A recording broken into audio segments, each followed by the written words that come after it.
that Kurt has done before, so she doesn't have trouble getting on now. Okay, so we're continuing the public. Yeah. But I just wanted to let Elise see if maybe Kurt can send an invite. There's this way that you can invite participation on Zoom that Kurt used to use a lot. I don't know if it's usable now, but she wasn't necessarily sure what to do. She started to ask a question and then we were cut off. I'm gonna call using her registered number. Yeah, there you go. Okay. Oh, sorry. So what am I doing?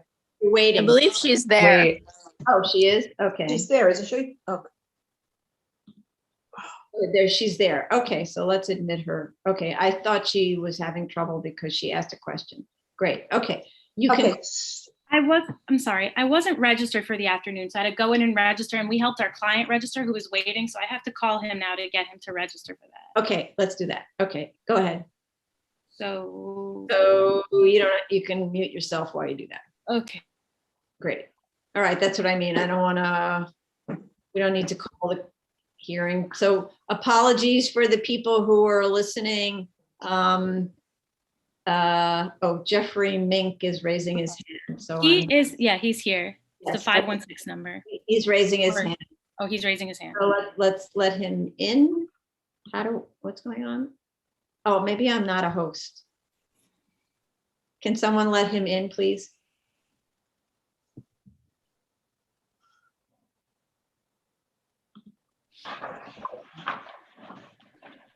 Okay, so we have Jeffrey Mink in. Do we need anyone? Are you expecting somebody? The architect had to go on the road because he didn't expect it to take this long. So if we need him, we can call him in, but I think we will not need him. I think you mostly need Jeffrey. So. Okay. Okay, so this is a continuation, we're on live, right? So this is a continuation of the public hearing, February 8th, 2021, 10 a.m. session. This is only for this case, so it's 59976 BZ 7002 72nd Place, Queens. Thank you. Elise Fullader from Eric Palatnik, PC. I'm here with Mr. Mink, who is the owner of this New York establishment. What? You gotta be sworn in. Sworn in, yeah. Oh. You affirm to tell the truth, the whole truth, and nothing but the truth in your testimony before this board to respond honestly to board member questions. I do. Elise Fullader again from Eric Palatnik, Please PC. state I'm your here- name. And wait. And Mr. Mink, unmute yourself.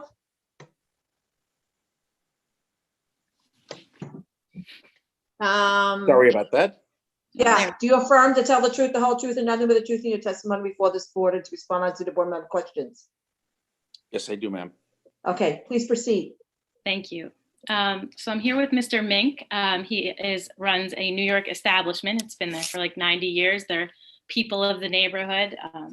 Some of the community board members even said, can we have this on forever? Why do they have to come back? But they understand why they have to come back. So we'll answer your questions now. I brought him on because I think that he's the best to explain how trash works. So we can take that question first. Mr. Mink, do you want to explain trash? Sure, I'd be happy to. First, I just want to take 30 seconds and please indulge me, Madam Chairwoman, Vice Chairwoman, Commissioners. We're a 92-year-old New York City manufacturer. We've been in Glendale for the past 70 years. We've been in our present building for the past 50 years. And both grandparents on both sides of the family were born and brought up in Glendale, as were my parents. So we consider ourselves more than just a manufacturer and more than just a local business. We're members of the community and we're rooted in Glendale. So regarding the trash, we have trash is collected throughout during the day through by our maintenance people with regard to the operation. And each day in the afternoon, usually, we will access the alleyway behind the back of our building, and the trash will be carried and deposited into an enclosed area that's shuttered off Edsel Avenue with a gate into a dumpster. It's a small dumpster, it's not a big dumpster. I don't know exactly in terms of size. It's the size of a couple washing machines. It's not gigantic, and that is closed. And there was no trash in the alleyway. There was no storage of trash in the backyard alleyway at all. It's all in the dumpster to be collected by the refuse company. And we're more than happy to give you photographs in our next submission. And so, okay, so the trash lives in that area, or it gets moved from inside the building right before pickup, or? Well, it's not, we would not store trash, so that, you know, it's held temporarily in the dumpster until, and the dumpster is permanently there until the trash company collects it. And they collect it daily. Actually, the trash company is located on Edsel Avenue, about 1,000 feet from my location. Okay, but the question is, do you generate the trash inside and then at night you put it into the dumpster, or does the trash go into the dumpster kind of all day long? Oh, no, we generate the trash during the day, and before we would close, you know, sometime in the late afternoon, the trash would then be bagged and put into the dumpster. Okay, and so, and then the daily pickup, it's at 1 a.m.? That's what the refuse company has on their permit that they filed. That's what they tell me. I don't know if it's exactly 1 a.m. or if it's actually later than that. I'm not sure.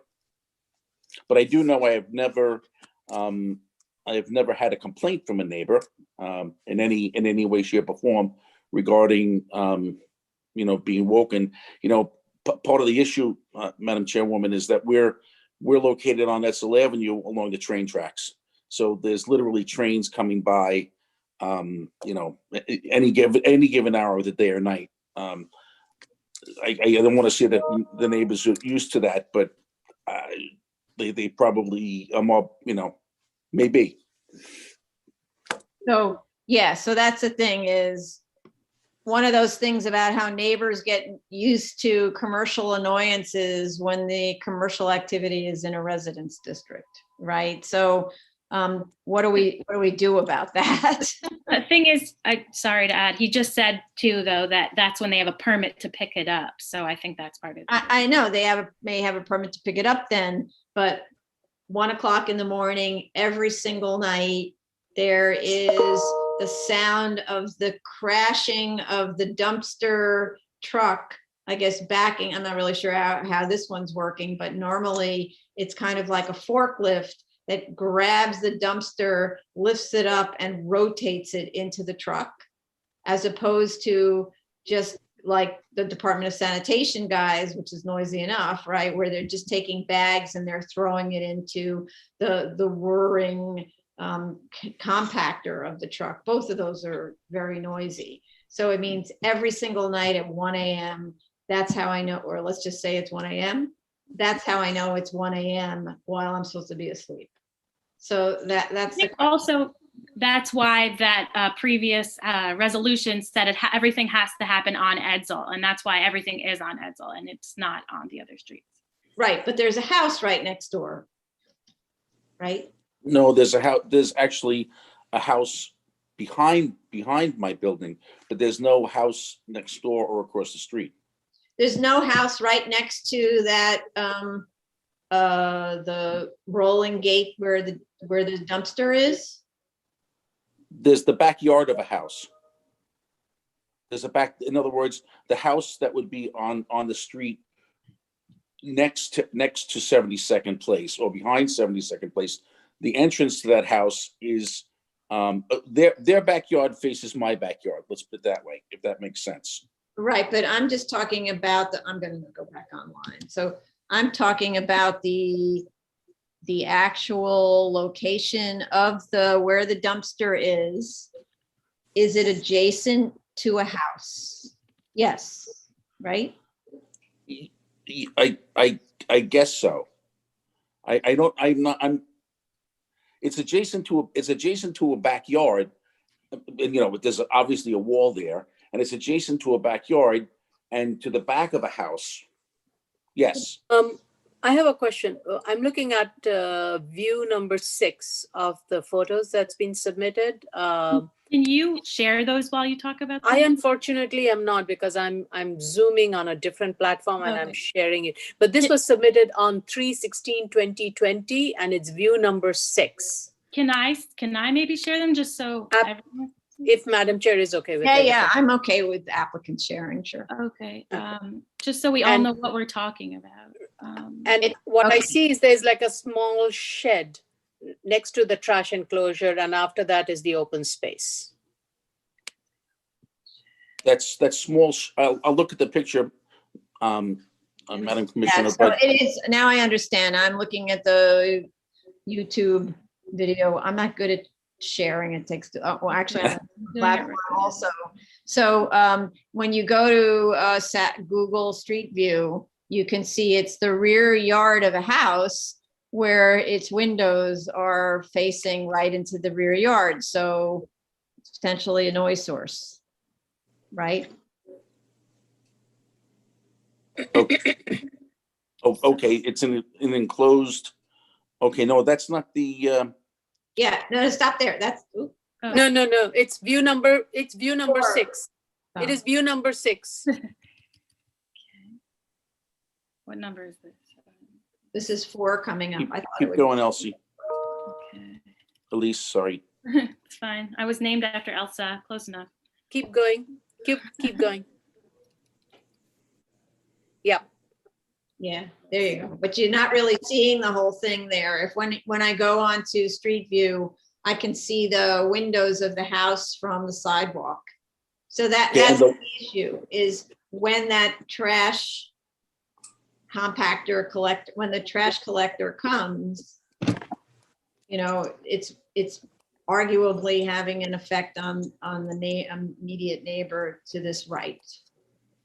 Okay, I can certainly appreciate that, and you know, if I was getting complaints from the neighbors, I would reach out to the trash company to see if they could change the hours to a different hour. My issue is I don't, you know, one person's hour for pickup might be objectionable to another person's hour. You know, I certainly wouldn't want a trash truck backing up during the day when there's little children around. No, you're not. The carting companies aren't allowed to come during the day. They're restricted to nighttime. It's because it's Department of Sanitation that works during the day. So Okay, they're restricted to nights, but I don't know exactly what time, but let's just say they came at 11 instead of at 1. okay. I mean, It's I'd not- certainly be willing to reach out if they're able to get a permit for that in order to occur. I don't have any issue, Madam Chairwoman, with what time you pick up. One other point while we're on this slide, just so you know, the photographs which were taken A long time. before the building had been painted. Ah. Right. Okay, so the building had been painted and patched and made proper. Obviously, during COVID, it was a lot easier to get photography done than it is to get painting and repair work done, but that's been rectified. Yeah, Okay. and these were filed like a year and a half ago, as you pointed out in a different comment, so. So in the realm of, since you appear here so often, what, that's Ms. Fullader, right? Often you'll hear us say, we don't have the most recent photos. Why wait until we ask for the recent photos? Why don't you get the recent photos so that we're looking at a current condition, not a year ago condition, and then we won't delay the prosecution of the hearing by waiting for something that turns out could have been rectified by just submitting now. So I Well, would ask From you. now on, I will request when we get a hearing notification for new photos to be issued. Right. Or Because even, I can't do it during the notice of comments because sometimes I don't get a hearing calendar for 5 or 6 months, so that would still be a while. right. So, but I mean, you know, when you're coming for hearing many weeks in advance. So then you ask your client, please give me photos of the site so that I can submit them. Because we often ask you 3 weeks before the hearing for some updates on the project. And if photos are always relevant, always submit them. Just make that a habit. And I'd ask the project managers to do the same, but you can't rely on them for everything, right? They're handling hundreds of cases, okay? In terms, since we're looking at the photographs, you said something specifically about stucco in one location. Can you tell us where that was? Well, if we're just looking at that screenshot, I can see the stucco wall is failing in that screenshot. And you can see it's an uneven wall. If that was handled and painted and improved, then that's that. But that's one side. If you look on the other side of the building where the parking is, it's the same. Okay. We just wanted to specifically note where you were looking at so we could take it. But you don't, in the specific where I'm looking at, you can go and look at the site and you can see the wall's in bad shape. It doesn't look good. It needs to be addressed. So you don't really need us to tell you the wall's in bad shape. That's a kind of an objective viewpoint is the wall is in bad shape. Both have been addressed. Okay, that's great. Okay. Should I stop share? Or is there something else we want to discuss? I guess we can discuss with this maybe, but we'll take alleyway photographs. But for the lighting, what happened is the last time that Mr. Mink came before your board, the fire department inspected the site and requested that these lights specifically be put in. So the lights that were put in were emergency lights. And I don't know if it was made clear, but they're not motion detector. They're on a switch in the alleyway. So it says in the materials that were submitted that some are on a motion detector.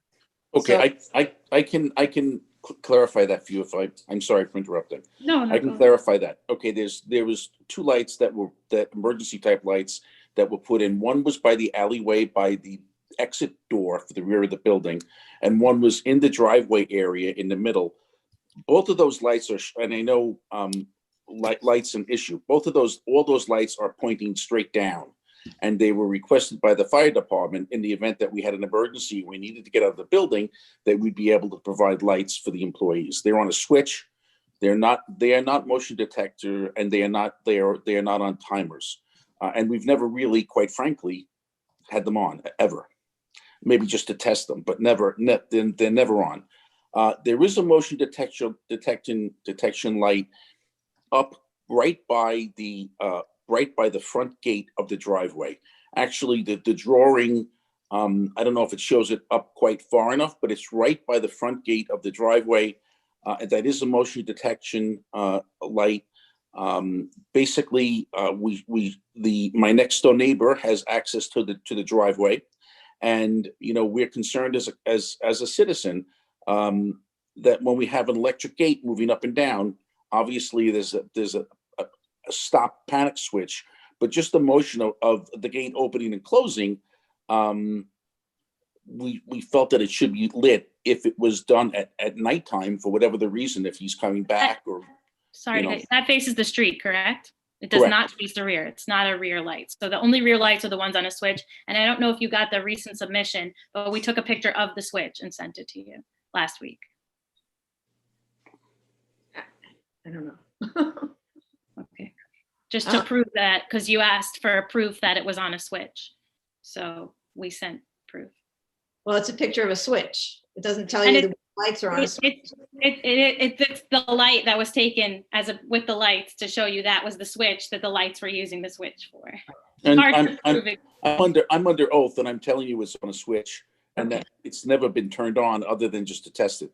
There's no reason to have it on. But you do have another light that's on a motion detector. But I'd say, to cut to the chase, we really need to know that when the lights are on, even when if they're not used frequently, that they don't shine into the residence. And that way, if they did, you put a little shield over them to make sure it doesn't shine past the property line, which is shared with a resident. That's our standard. So the answer is yes, you do need a light meter reading. It's not that big of a deal to do it. You turn the lights on, and you turn the lights and you read it, and then you turn the lights off and you read it, and you see whether, you're measuring it at the fence. And as Commissioner Sheta said, you measure it at ground, in the middle of the fence, and at the top of the fence. And you want to make sure that there's no light spilling there, you should have 0 readings by the time you're at the fence, is the point. Okay, if you have a light reading at the fence, it means you need to have a shield on the light to prevent the light from spilling into the neighbors. It's just the way, okay? Okay, Okay, and I think that's it. So was the roll-up gate? There was another question you had that I wanted to clarify. Okay, go ahead. Okay, you said about conditions. We have a compliance chart and the conditions are also stated in the statement of facts. And most of the conditions you can't take a picture of because they're not something you could take a picture of. So I just want to know, besides the compliance chart, what you would So like. the compliance chart was very selective about the conditions. There were conditions in 1976, in 1992, and in does all of it. 2006, just let me finish, and in 2016. In 1970, they were not superseded one by the other. They refer back, right? And if you read them, they make sense. One of them says, mechanical devices to be placed on the roof with a minimum of 30 feet distance from all interior lot lines. All gates providing access shall be secured, locked at non-working hours. Refuse container placed within the limits of the property. You need to go through each one of those and indicate the answer. I mean, there's many. I'm just reading those. Understood. You need to go through each one, and some of them, yes, you can show a picture of the roof. I just asked, besides, because we always give you a compliance chart with every application, what are you looking for beyond that? So that's all. I'm trying to explain to you. You have to listen to me. Okay. I want you to go through the list of the conditions, and I want you to indicate what it is that shows that it's complied with. For instance, if it says that the mechanical is 30 feet away from the property line, then the drawing can show the mechanical is 30 feet from the property line. There should be a photograph of the mechanical on the roof to coordinate with the drawings. All gates providing access to the yard shall be securely locked at non-working hours. You can show that there are locks on the gates, right? That the refuse container is placed within the limits of the property. That we've already discussed. You have that on your drawings, right? That shipping and receiving is limited to the Etzel Street side. You can show that on the drawings that where shipping and receiving is, because it's not clear to me that it's only happening on the Etzel side.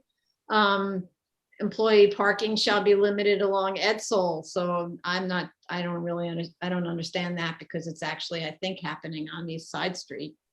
Hours of operation, we've talked about, they're actually 8 a.m. to 4:30, though I don't think there's a need to revise in case you want to still be open till 5. Says street trees are maintained and replaced when necessary. What's the street tree situation? Sprinkler system connected to domestic hot water. Each one of those things should. And I also wanted to address the sprinkler system. Chief Inspector or Deputy Chief Inspector Daly said that in 2018, the sprinklers were inspected. He emailed us today. Okay. And So- did a letter of no, and there was a letter of no objection from him. For and this. we just recently had a fire department inspection to renew our 3 permits that we have for air conditioner, compressor, et cetera. And we passed the inspection and we have the permits posted on the bulletin board. Okay, great. So you'll go through each of those conditions and you'll give an explanation for how we know they're complied with, as opposed to yes, no, yes, no. And one of the reasons that I don't like those charts that just say yes, no, is because there's no backup. It just says yes, yes, yes. Mhm. And then it turns out, well, actually not really, or no, or something. So you always need more. You need more. But we even have people who fill out a compliance chart and just write the whole thing complies, and then we go look at the photographs and clearly it doesn't. Okay. So, right? Okay. All right, then. I think that's probably it. Oh, the roll-up gate enclosure on Edsel, there was a photograph that shows it's in bad shape. The enclosure, the housing for the roll-up gate was all broken, was sort of banged up, and it needed to be repaired. So that needs to be done if you haven't already done that. Okay. These are photos that I'm just relying on those photos. I don't have recent photos. Okay, so let's go to the public. Okay, the case we're discussing right now is 59976BZ 7002, 72nd Place, Queens. If you wish to call in, it's 646-558-8656. Zoom webinar ID number is 974-3675-3349. Okay. So while we wait to hear if anyone's calling in, how much time to, yeah, there's one person's name, two people I don't recognize. So if you'd like to speak on this application and you're in the Zoom waiting room, please raise your Zoom hand. Okay, so how much time to respond to these issues? I think everything is very quick because he's already done the painting. The only thing we're going to have to figure out is how to do the light reading. Okay. And then also to repair the overhead container enclosure for the rolling gate. Yeah, Okay. I don't know the conditions of it. So. Okay. So 6 weeks? Sure, Okay, that works. all right. Okay, thank you very much for your participation. So now what do you want to do? So we'll end the 10 a.m. session so you can announce that. Okay. So this concludes the public hearing for February 8th, 2021, 10 a.m. session.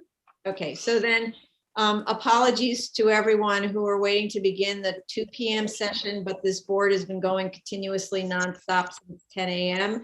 So we're going to take a 30-minute break. That means we're going to come back at 3 p.m. to begin the 2 p.m. session. Apologies, but we ran over with lots of complicated cases. Right, Okay, we'll begin at what time? 3 p.m. 3 p.m. for the public review session. Yes. Okay. Okay. All righty.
Okay, I think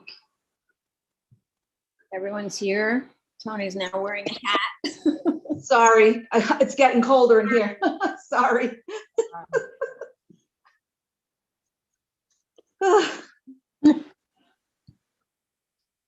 This is sad. $2,000 a month and no heat. Good. It is I'm sad. sorry, but sorry, we're sorry, live sorry. on YouTube. You just announced to the world. Sorry. Sorry, I forgot. Whew. Okay, All right. we're good. We are indeed. Oh, we're not recording. Oh, good. That's good to know. We're live, but not recording. So that's good. Commissioner Sheta. See there? I don't know. I'm here. He's there. Yeah, Okay. yeah, Yep. he's here. Everybody's here, I think. Okay, good.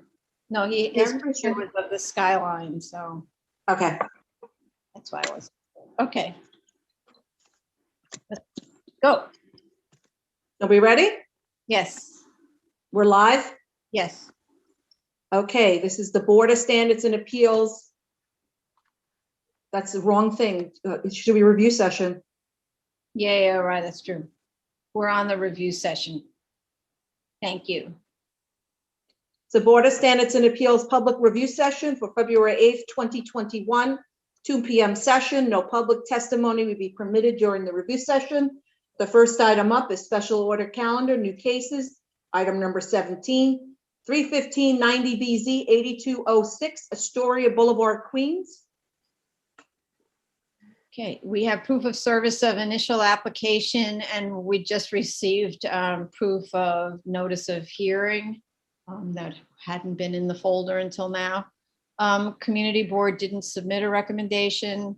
The compliance chart claims that the landscaping complies with the approved plans, but as far as I can tell, that's not what the photos show.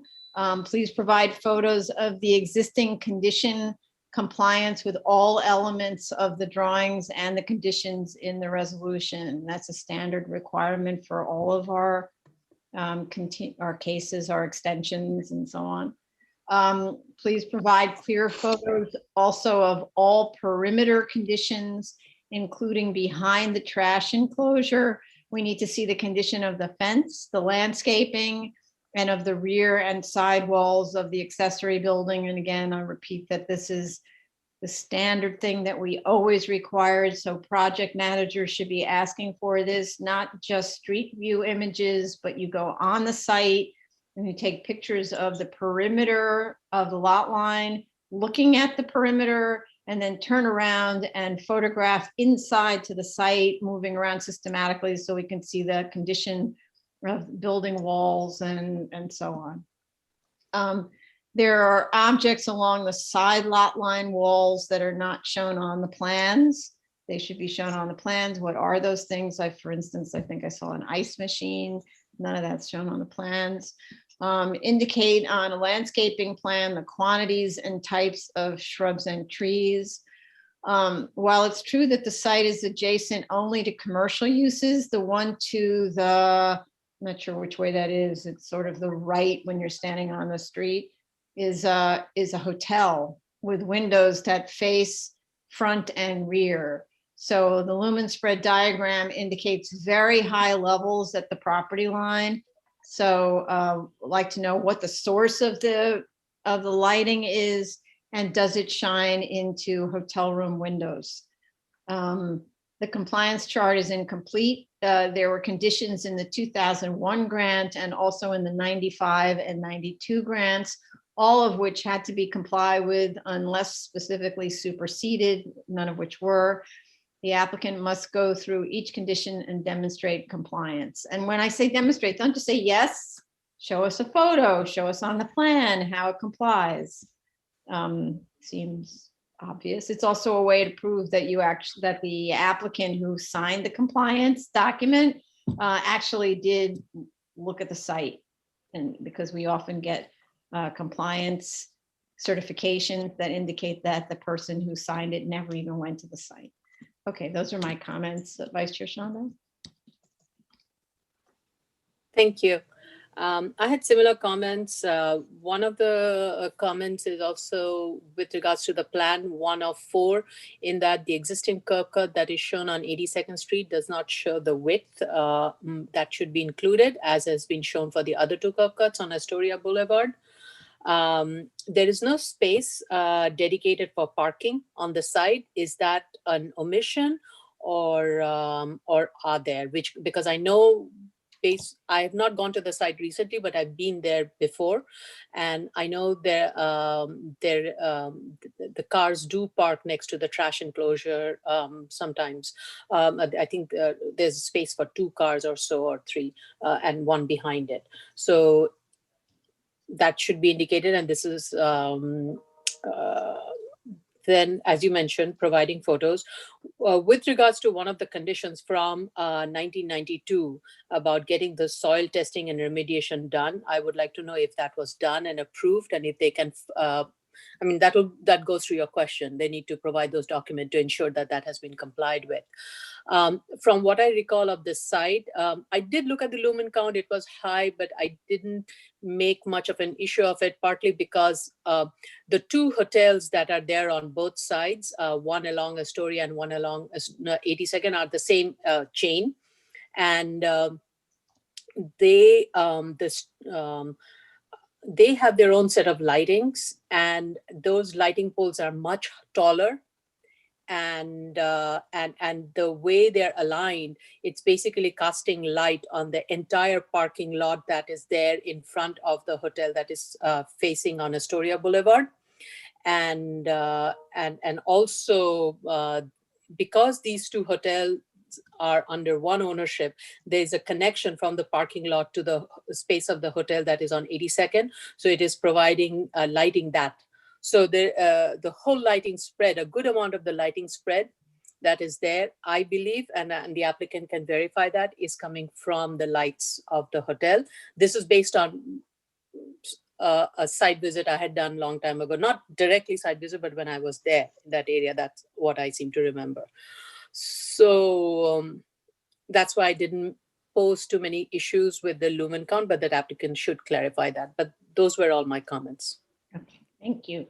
I mean, I think that's one of those ones where the instructions in our admin notice about how to handle a lumen diagram is very easy. Lights off, lights on. If when their lights are off, there's light coming from the hotel, that's the answer. The hotel is the light source as opposed to this property. So, okay, Commissioner Otley Brown. Yes, I agree with the both of you. I think that the landscaping on the southern lot line behind the dumpster needs refreshing. It looks sparse from the photos. The lighting, of course, seems high on the eastern lot line. And the air pump and the vacuum are on the southern lot line adjacent to the motel backyard. I don't know that that's really going to pose an issue because they're transient residents of a motel. It's not like it's the same as if it were somebody's backyard. But I just figured I would just mention it. Mm-hmm. That's all. Okay, thank you. So so in other words, because nobody's staying there for very long, even if they can't sleep, whatever. Or maybe they're not even home, because that kind of stuff usually happens during the day, and a hotel guest doesn't usually stay in the room during the day, arguably. But and sometimes these hotel windows are fixed, so I don't know if they are. So right. Okay, Commissioner Shaita. Thank you, Chair.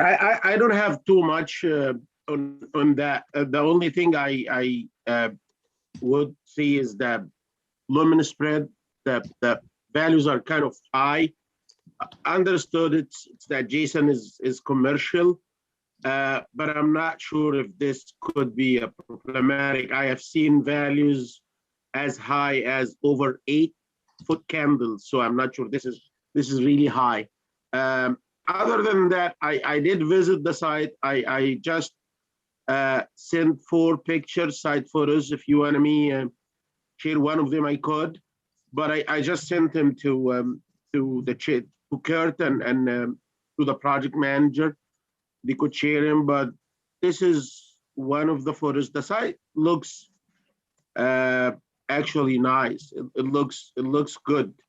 That concrete pavement is in good shape. That there is no mess, I would say, at the site. It looks clean. I did look at that dumpster. Everything looks like it's organized.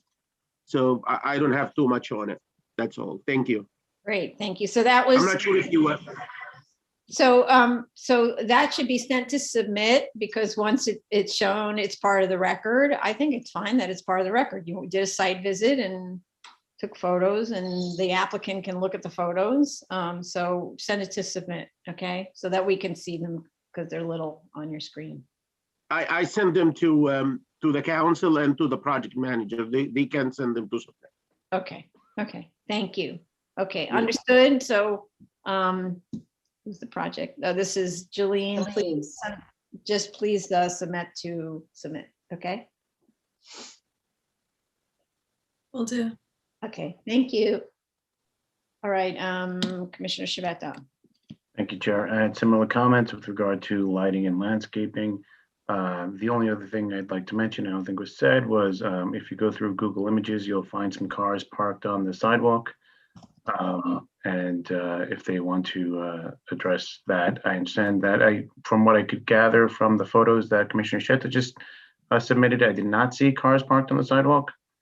So I'm not sure if that's a continuing condition, but I'd like them to address that. Mhm.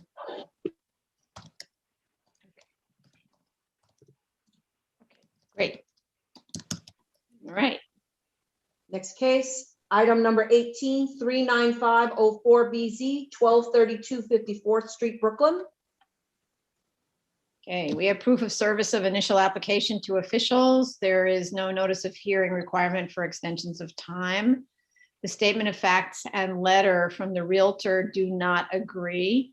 The statement of facts states that the property, the sales proceeds of which will finance the construction of the project, is in contract. The Realtor states that that contract fell through and the property is on the market again. Coordinate the facts. Both of these were submitted at the same time, so they say contradictory things. It has been a long time since this variance was granted, so we need the request to extend the time to include an analysis under the Putnam Armonk v. Town of Southeast case for the benefit of the applicant. That is 5280 second 10. With respect to the abandonment question, which is part of the Putnam Armonk test, based on the litigation materials provided, it appears that the foreclosure occurred in 2014, which was 6 years ago. Why did the contract for sale for the other site, which is described in the Realtor's letter as dating back to 2015, not close? So it's sort of a disconnect between the litigation and the failure to close on the other site, which would have financed this one. Is the proposal to demolish the existing house? For instance, they're just going back to that point. I know that an attorney general's approval is needed for not-for-profits to sell their property if the property was held by the not-for-profit as opposed to a for-profit holding company. Was that something that delayed the closing of the deal in 2015? And also, is the proposal to demolish the existing house?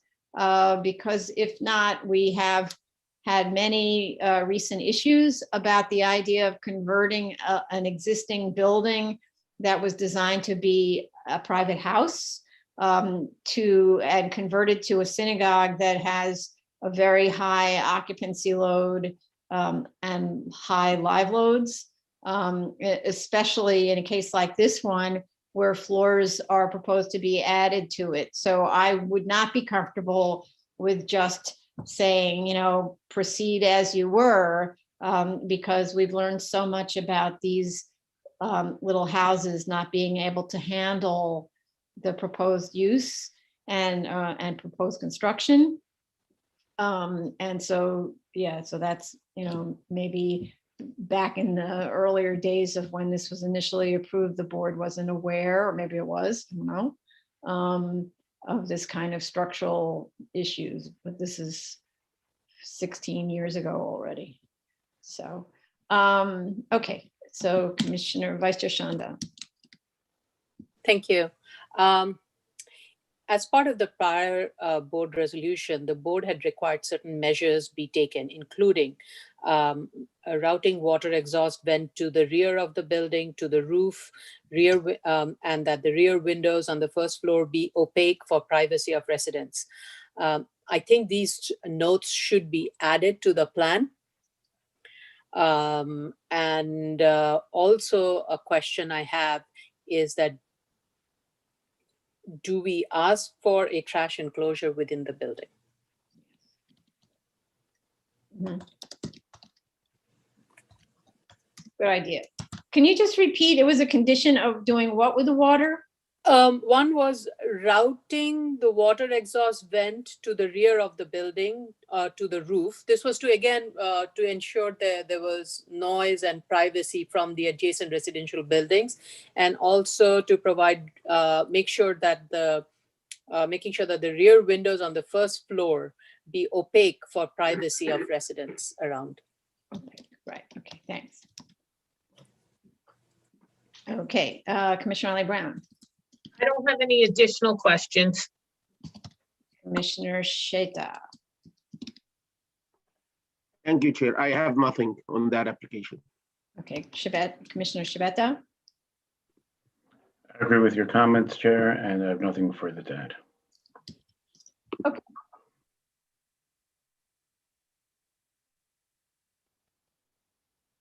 You're muted, Tony. I know. Okay. Sorry. Appeals calendar, continued hearing items, item number 19, 2018, 68A through 90A. This is Santina Drive. Okay.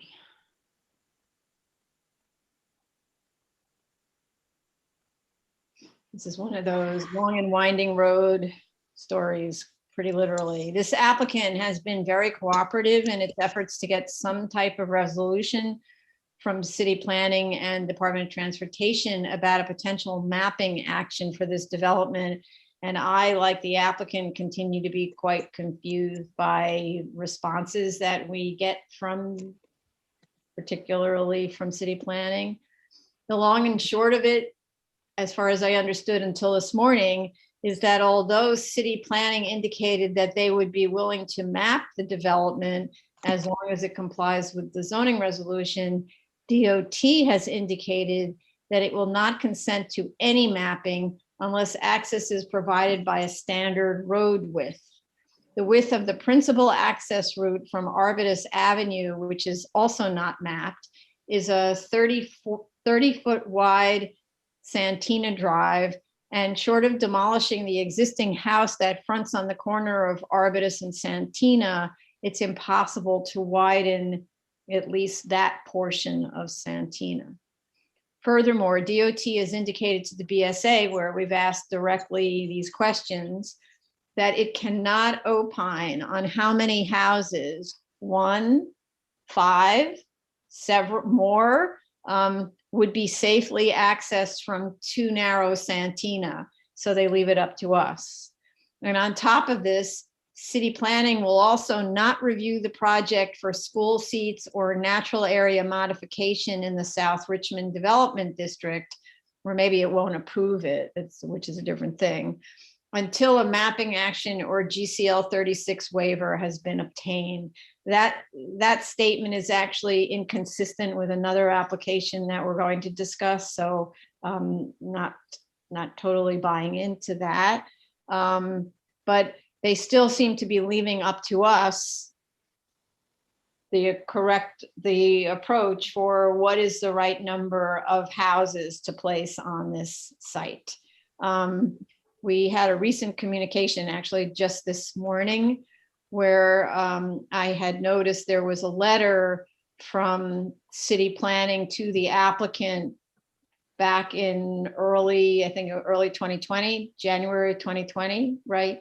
January 17th.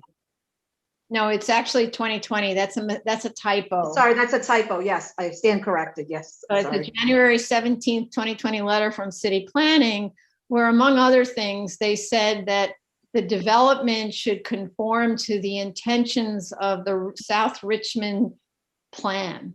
And we didn't know what that, because that's all it said. So we actually asked City Planning to clarify what did they mean by that. And the answer was as confusing, made me even more confused than I was before. The answer was, I don't know, something about conforming with transportation concepts and things like that. I didn't really even understand. You can read it, Tony, if you want to read the letter. Okay, so the email, we had asked them to clarify what they meant by the South Richmond Plan goals. Right. And so what I received back was we were referring to the district's goals of ensuring land use is balanced with other capital and community needs, including transportation. We laid out specific sections on page 2 of the letter from 10700, specifically subsection B. Attached to that letter is a bunch of sections of the zoning, I believe. And essentially our position is that we can't advance a subdivision that proposes to utilize a private road network that CPC does not have the jurisdiction to authorize. The South Richmond objectives further support our position as they speak to balancing land use with transportation and circulation issues that remain unresolved. To that end, we have said that in order to advance, they must submit a road mapping application as this is the only process available through DCP to provide legal access.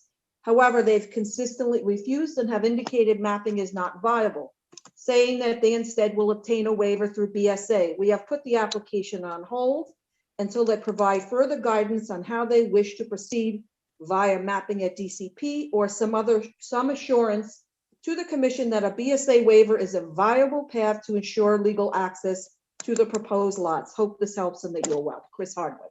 Okay, so that completely unhelped because I actually now don't understand anything about what it is the South Richmond goal is, because it's something to do with transportation and capital goal improvement goals, and I don't know what those are, so I don't know how we, the BSA, can review an application in terms of such goals. But we were also told that city planning was willing to map this, but that DOT said you can map it, but you can try to map it, but when it comes to DOT for our part in the mapping action, DOT will not approve it unless Santina is widened to be standard road width. Right, So the DOT reiterates that they want the road built to DOT city standards. Right, so it's not either we're not getting the true answers or the answers keep shifting. My understanding is that the applicant has not refused to file a mapping action. They are willing to file a mapping action, but they've been told by DOT, you can file it, but we're never going to agree to approve it. So what's the point of filing it? So that seems to be really where the applicant is. So, and in terms of us and what it is we're supposed to do, neither DOT nor city planning will give us any guidance about what is the proper kind of subdivision to expect there, right?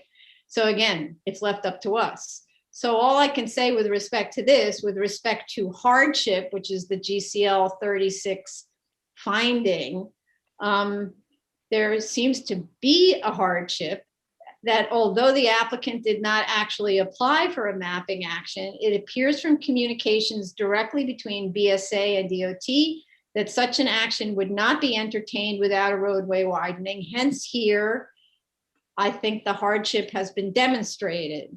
The site cannot be developed at all without a waiver from us, lest there be an improper taking of private property without compensation. And so anticipating this response from the agency, this board, the board directed the applicant, we directed the applicant at the last hearing to study the density, lot size, floor area and house typology in the immediate area and propose similar bulk and density on this development site to what is typical of the area. So the applicant did do a study, but there was no backup information to support the study. The studied areas are not clearly shown on a map with respect to the subject site, and the data relied upon is not provided in that study. I spent an enormous amount of time on this submission, and I did my own research using City Planning Zola website, where you can sort of dig in and look around and look at aerial imagery and so on, and also using the digital tax maps. And with respect to the different locations that are sort of listed in the study, even though they're not telling us where they are, like it just listed names of streets, I look at Serena Court, which is a 2016 development. That was one of the locations named in the study. It's a 2016 development with lot areas in the 5,000 to 7,000 square foot range with 40-foot frontages. All of these lots include the bed of unmapped streets, unmapped Serena Court in the calculations that effectively significantly increases the density, the allowable floor area. So I actually don't think that's a good model, because that's kind of a zoning decision. And I don't really want to get involved in this idea of effectively reducing the lot sizes because you're including the unmapped street. This is in my view, that's a city planning public policy issue. And since city planning essentially refuses to get involved in the subdivision analysis, they're giving it to us. And they're trying, and that's the proposal in this case, to include the unmapped Santina Drive route in the lot area of each house. Eugene Place, which was another one that was listed, is a 1985 development with tiny, shallow 35 by 85 lots that are 2,800 square feet or so. So that's not an appropriate 2021 comparison for development.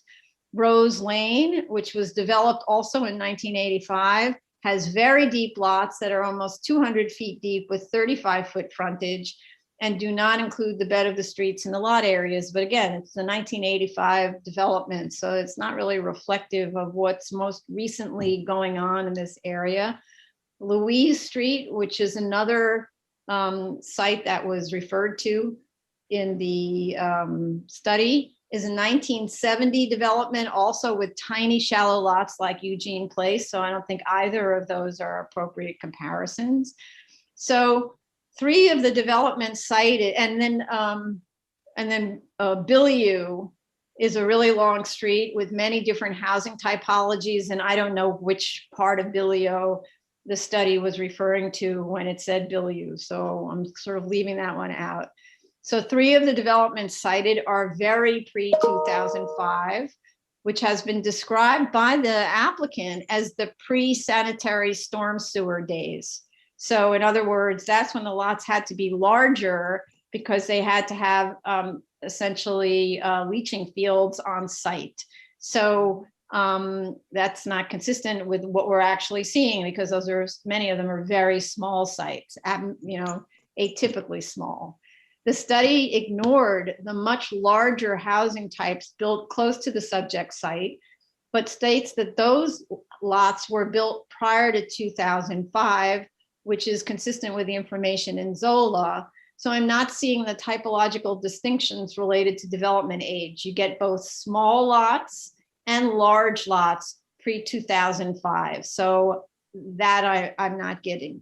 And if I were to look at what I consider to be more typical of the area, because they're right around the development site, Arbutus Way, Denise, which we know is right adjacent to this development site because it's proposing to use Denise as a means of egress, and Christine Courts, which is in the other direction, also adjacent, have lot areas well over 10,000 square feet per lot. And the latter 2, that's Denise and Christine, do not include the bed of the street on which they face.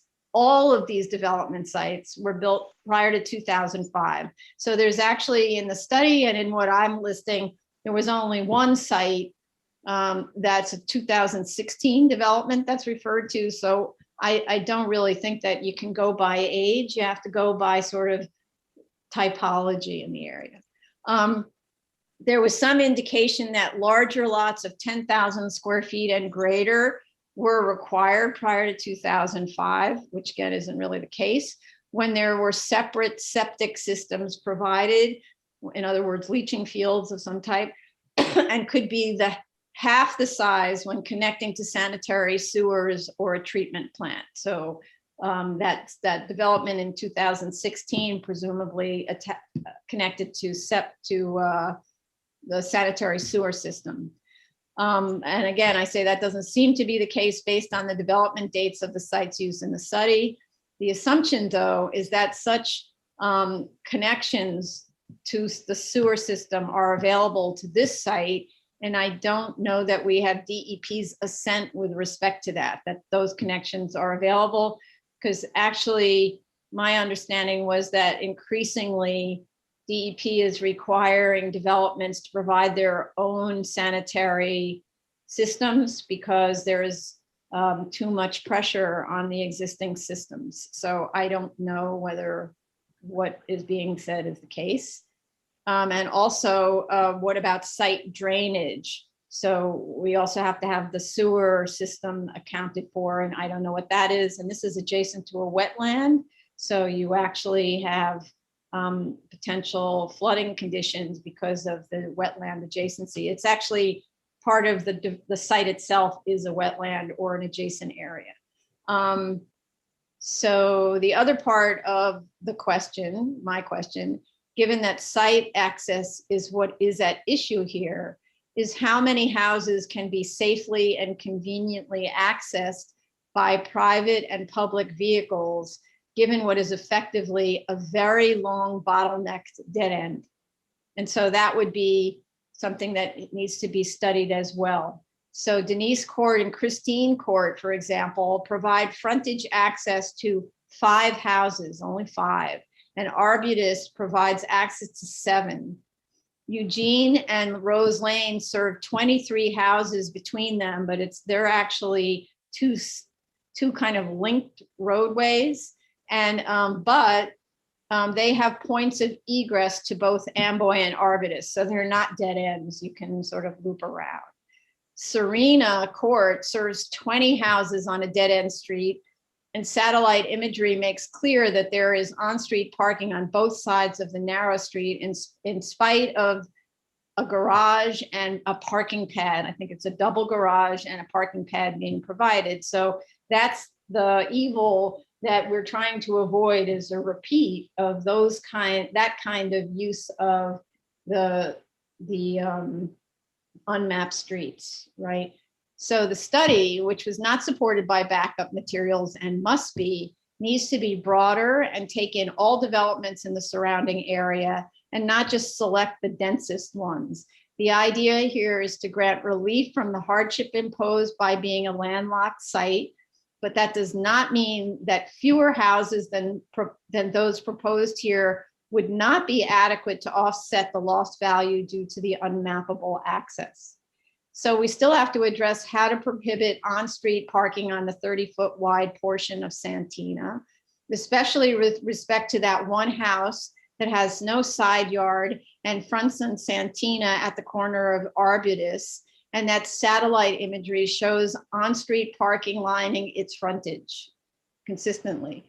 And we don't want to replicate the errors of the past with too much density on a substandard unmapped street, as I said.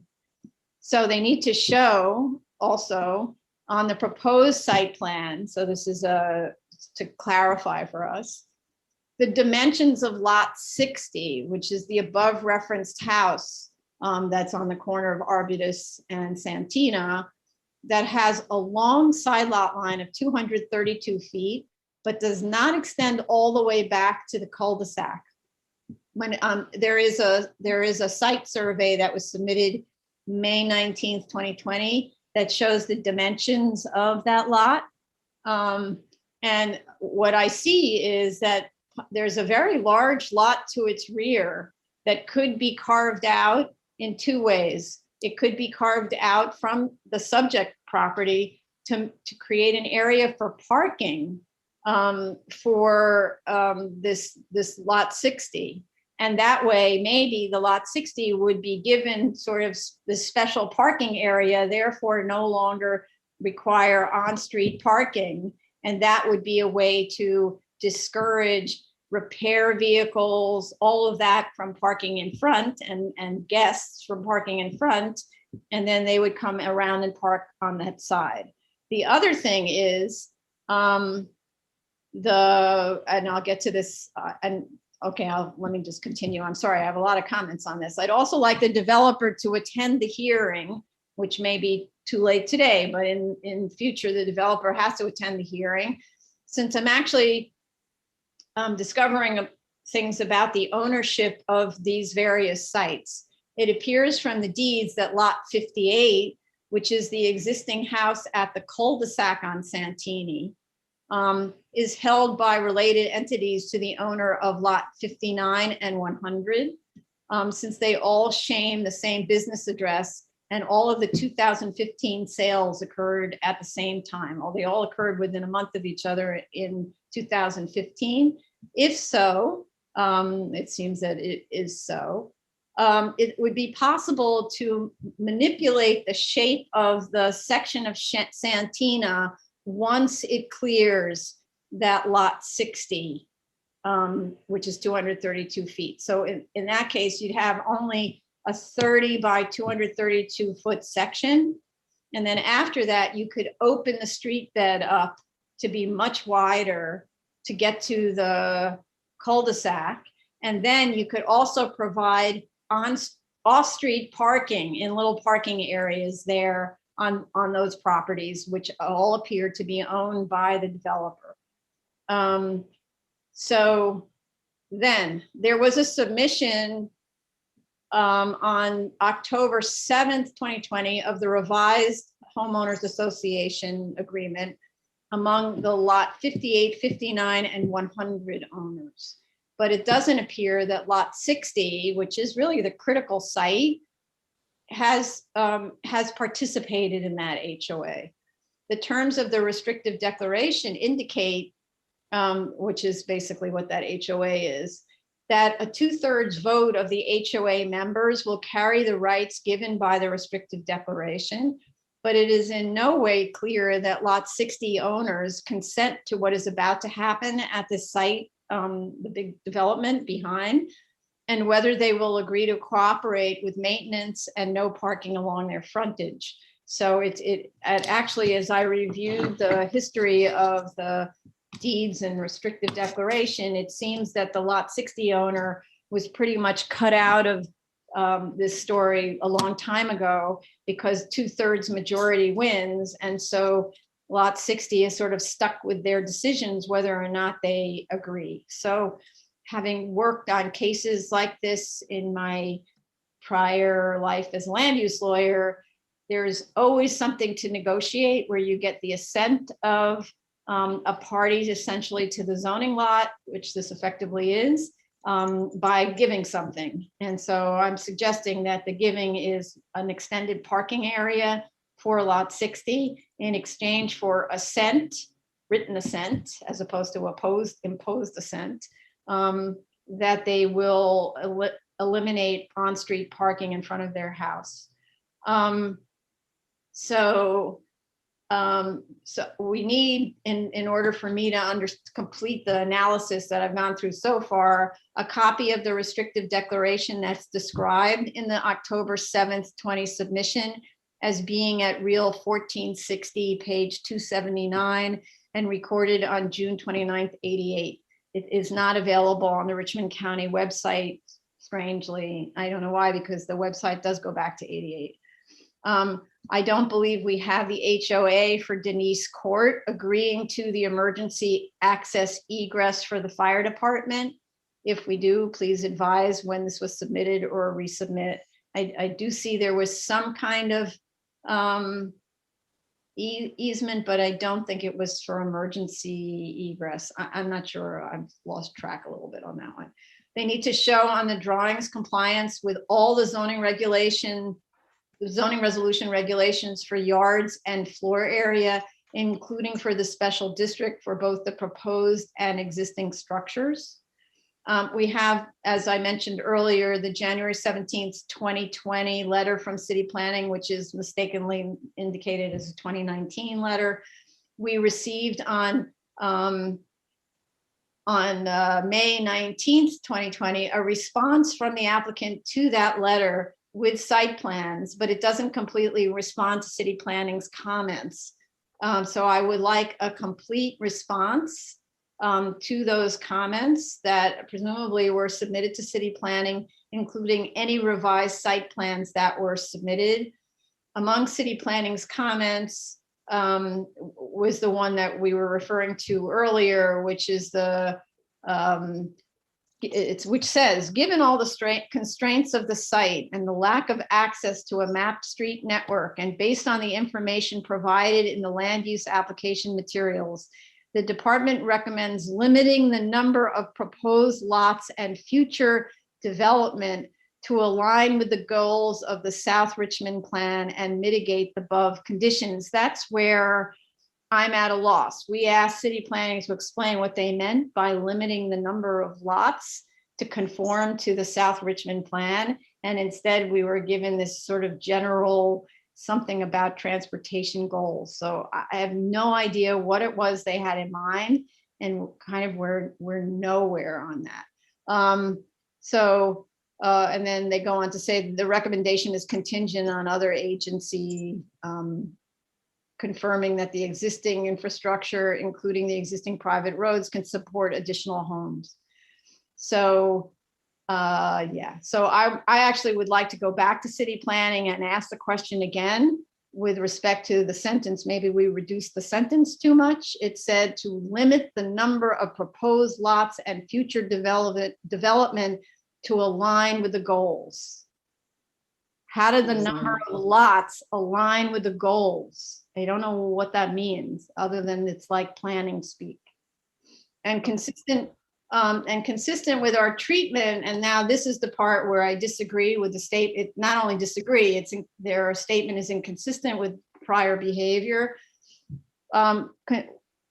With our treatment of Oak Tree Lane application, which we're going to hear later, in that one, a GCL 36 hardship was established.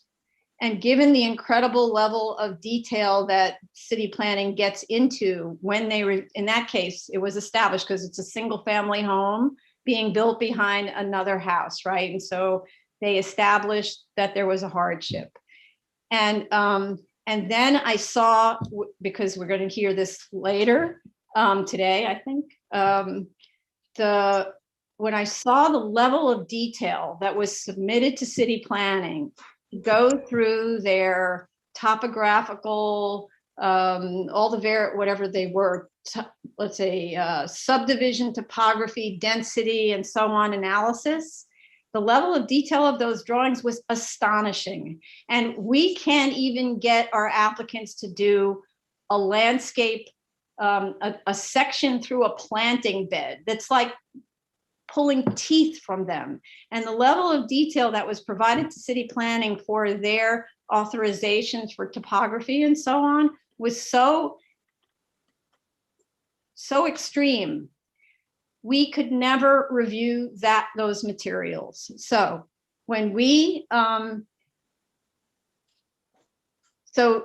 what the result of that Oak Tree Lane case was, when we first saw the application, the layout of the street roadbed was whatever it was. And then as City Planning reviewed it, they modified the layout of the roadbed. And so it changed its shape. It changed actually how it worked around the contours. And of course it was affected by natural area, but this is also in that special district. We can't review something that City Planning hasn't reviewed for their parameters. So what I would have to say is this application must proceed to City Planning for authorization or certification, whichever one it is. before we actually decide on this case, just exactly as was done with Oak Tree Lane. And they can listen to this, to our hearings, that if this board basically considers that a hardship has been established, then city planning must do its job and look at the subdivision and the other authorization issues, and at least get to certification. In the case of Oak Tree, we asked them at least get to certification. And not only did they get to certification, they approved the application, even though we haven't yet approved the mapping action. So it's their response in this case is inconsistent with their response in the last case. And we're going for consistency here because we cannot review with the level of detail. We don't have that kind of expertise. They have a huge staff, and we don't have that kind of expertise on topography and roadbeds and all of that. Furthermore, given city planning's very discouraging letter that was written in October 29th, 2018, I would like the applicant to reiterate its responses to the below comments, because I'm not really sure how come city planning seemed to be now okay. I didn't see the item by item responses. So this was city planning's letter in 2018. How adjacent private roads that provide the only means of ingress, egress to the proposed subdivision will allow for adequate access for emergency vehicles and homeowners. That one we kind of know the answer to, but I would like them to respond to that. Documentation on how the existing and proposed private roads will be maintained by multiple HOAs, which is still the case here. And any granting of rights of ways to adjacent private roads for the proposed subdivision. I'd need that articulated with the backup information. There are at least 2, if not 3 HOAs that are involved in this case, plus lot 60 that seems to be sort of flapping in the breeze. How adequate sanitary and storm sewer capacity would be addressed for the proposed development? We need an answer to that. It appears that DEC freshwater wetland adjacent area extends into the site. City planning recommends the applicant submit an application to DEC regarding feasibility of the subdivision plan and provide an update to city planning. I believe there was a DEC approval, but that should be connected. I want to see a submission that answers all of these various questions, one pile of submission. Then it says city planning recommended that the applicant confirm safe ingress, egress to the future subdivision and proposed private road with fire department. I believe they did do that, but again, put it all together in one submission. City planning recommended that the applicant confirm whether existing infrastructure can support the future subdivision plan and any proposed development with DEP and DOB, given the concerns regarding adequate sanitary and storm sewer capacity. I have to admit, I don't really know what they mean by existing infrastructure other than the storm and sanitary sewer system, but maybe they, I don't know, electrical service. I don't actually know what they mean, but maybe they answered that question already and they can, and to follow that 2018 letter was directed at us, right? So that letter says, city planning requests that these comments be taken into consideration in the review of the application at the BSA. Furthermore, city planning does not believe it would be appropriate for applicant to obtain a GCL 36 waiver at this time in light of the multiple concerns outlined above. So that's what city planning told us to do. So now city planning has to participate in our understanding and making a safe site. And then, so I would also have to say, I'm almost done there, consistent with the terms of GCL 36, this is the law itself. In order to proceed on this, we would need a performance bond and a certificate of insurance in favor of DOT and Department of Buildings to ensure construction and maintenance of the entire length of Santina Drive.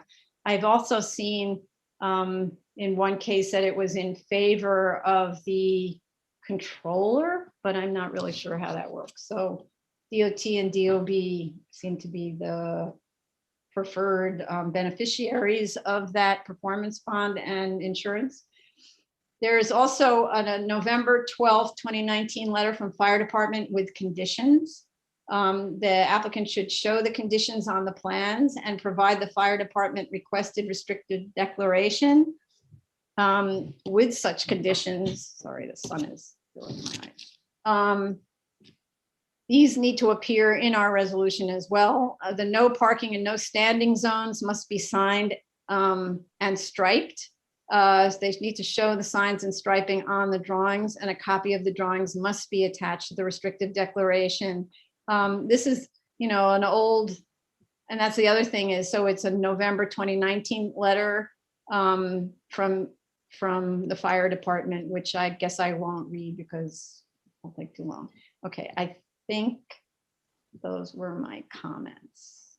Okay, Vice Chair Shanda. This is a perfect case for a GCL 36. I think from what you have laid out in terms of the narratives and the back and forth between DCP, DOT, it is a poster child for it. With regards to the analysis that the applicant has provided, I found it very helpful. I found it quite interesting, especially with regards to the lot sizes and how that varied from the 80s to currently because of the various sanitary sewer and treatment plant related issues. For example, the Rose Lane was connected to treatment plants, so they were able to have a different lot size compared to others that did not. And so I found that quite informative. Unless all the city agencies can work together to resolve such development and allow some form of road building that doesn't, and I realize it's not just completely in DOT's hand. DOT gets money from the federal, so there are some federal regulations that are driving it, or state regulations driving it. There are many other factors that is holding DOT's hand in standardizing some things. So it's a very layered process, and I appreciate the effort the applicant has gone through trying to get all the players at the table and get a resolution. So I definitely, and also I was very satisfied to see the reduction in the number of development lots, and that these are no longer 2-family homes, these are 1-family home, and thereby reducing the number of parking spaces that would be required per lot. The way the applicant has shown in the revised drawings, it seems 5 parking spaces per building, per single-family home is being provided, which I think is much more than what we have seen in other developments. So I definitely don't think there would be any issues with the on-street parking blocking the easement along the proposed easement of the new Santina Drive. With regards to the existing one, I really don't know the legal bounds to the extent we can ask for some of the things, but that I'm not a legal expert on it, and to how that affects our GCL approval. But as part of the general site plan for the portion of the site that is not that is up for development, I'm very satisfied with this proposal. Thank you. Mm-hmm. So just to clarify, you're saying the parking won't block the new Santina from the That's new right. residents? Okay. Right, because the way they have analyzed it, they're providing 3 parking spaces that would be required for the resident. In addition, the driveway is wide enough to accommodate guest parkings, weekend guest parkings, which, from my experience of going to some of the suburban homes that I've been to, which is what very typical of, that's the typical number of parking spaces one sees. And these are very, I'm not talking about the tight confines that one sees in Staten. I'm talking about much more open layout of spaces in this very remote suburbs of New Jersey. And so I think this should be very satisfactory. Yes, we'll have birthdays, 13th birthday or sweet 16s and whatever, and then we will have more guests, but that's not happening every day or every weekend. You never know. You might have a party animal living in this thing, but never mind. Okay. Commissioner Otley Brown. So, I mean, the issue here is really the 30-foot wide easement and the fact that you have that house placed so close to that road so that there's no way to widen the road. The newer part of Santina Drive is actually standard at 38 feet wide. So to me, absent their ability to get approval from city planning, I think that knocking down the number of units and providing as much parking on the actual units lot that they can, and 3 cars for one family, to me, it seems appropriate. I think that there probably isn't anything else that they would be able to do. I think that reducing the homes to 19 is definitely the right move, because at least you're lessening the amount of traffic that's going to be going up and down Santina Drive. But short of demolishing lot 60, and promising those owners one of these new homes, I'm not sure what they could do to improve what's a very difficult situation. Right. And those homes, by the way, lot 60 has a 243-foot long site. So unless you just want to live up next to a lot of neighbors, I wouldn't take it if it were up to me, right? Okay, thank you. Commissioner Sheta. You're muted. Thank you. Yep, I just realized. Thank you, Chair. I don't have too much to add. I believe what is said has been said, and I understand that the mapping action is kind of like a logged route for them. DOT's asking for something that's my understanding is they are not going to be able to like achieve. They reduced the number of units from, I believe it was 20 something to 19. I believe it was 30 something, if I'm not mistaken, to 19. It was 40, 48 or 46, because it's a total, they were 2 families. So these were changed to single families, and instead of 23 lots or whatever the number was, it was reduced to 19 lots with single families. Yes, 19 single family homes. Yeah. So I believe they did a good job in proving it to us that they did what they can do. And I'm not sure, I hate to like handle kind of applications like this, but if at the end, if they do have a hardship, we have to like accommodate that. So I'm fine with moving forward with the application. Okay. Commissioner Shabeta. Thank you, Chair. I agree with the statements that you made. I do see a hardship here. I was wondering if there should be another filing before the BSA for the relief they're requesting. I'm not sure that the GCL is in and of itself would be enough to validate all of these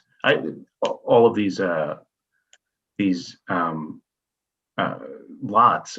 I'm wondering, I'm not sure if it's a variance, but I wonder if there's any other type of filing that they could file for this type of taking that would be what DOT would be doing.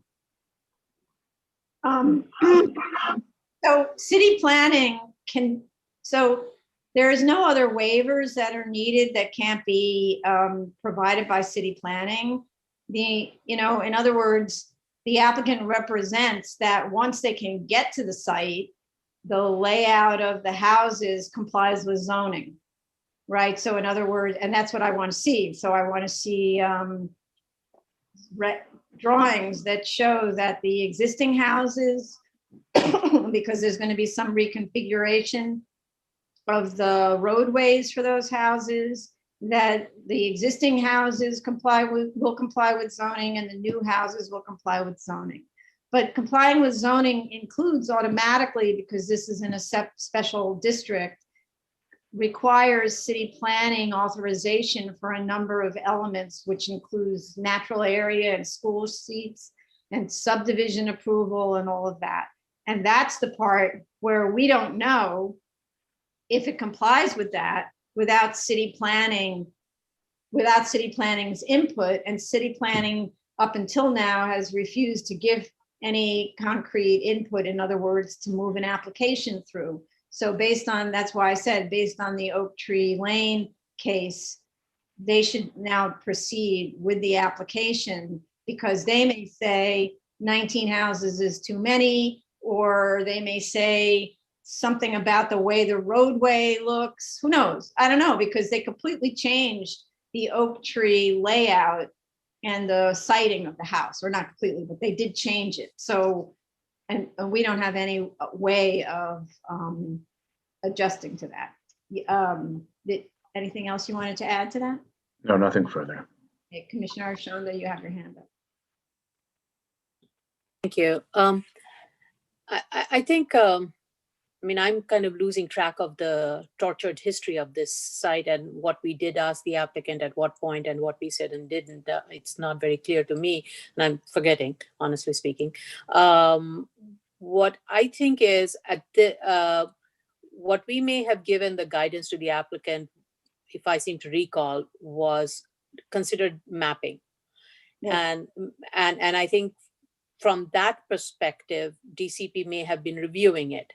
Now that we have given a much clearer direction to the applicant that proceed with the GC, we agree that this that GCL is warranted in this case. GCL 36 is warranted, and we think this cluster and about this number of units seems reasonable in this case.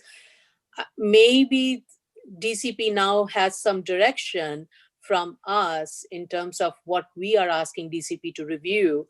And then hopefully that will give DCP the reason to now review it under the South Richmond Special District. And they didn't look at it before because maybe they were looking at it as a mapping action and all the other policy changes that were being considered around what comes before and after and all of that.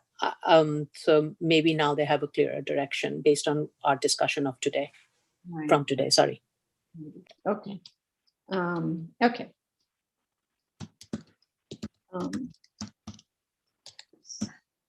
Okay. Any other comments before we move on? Okay.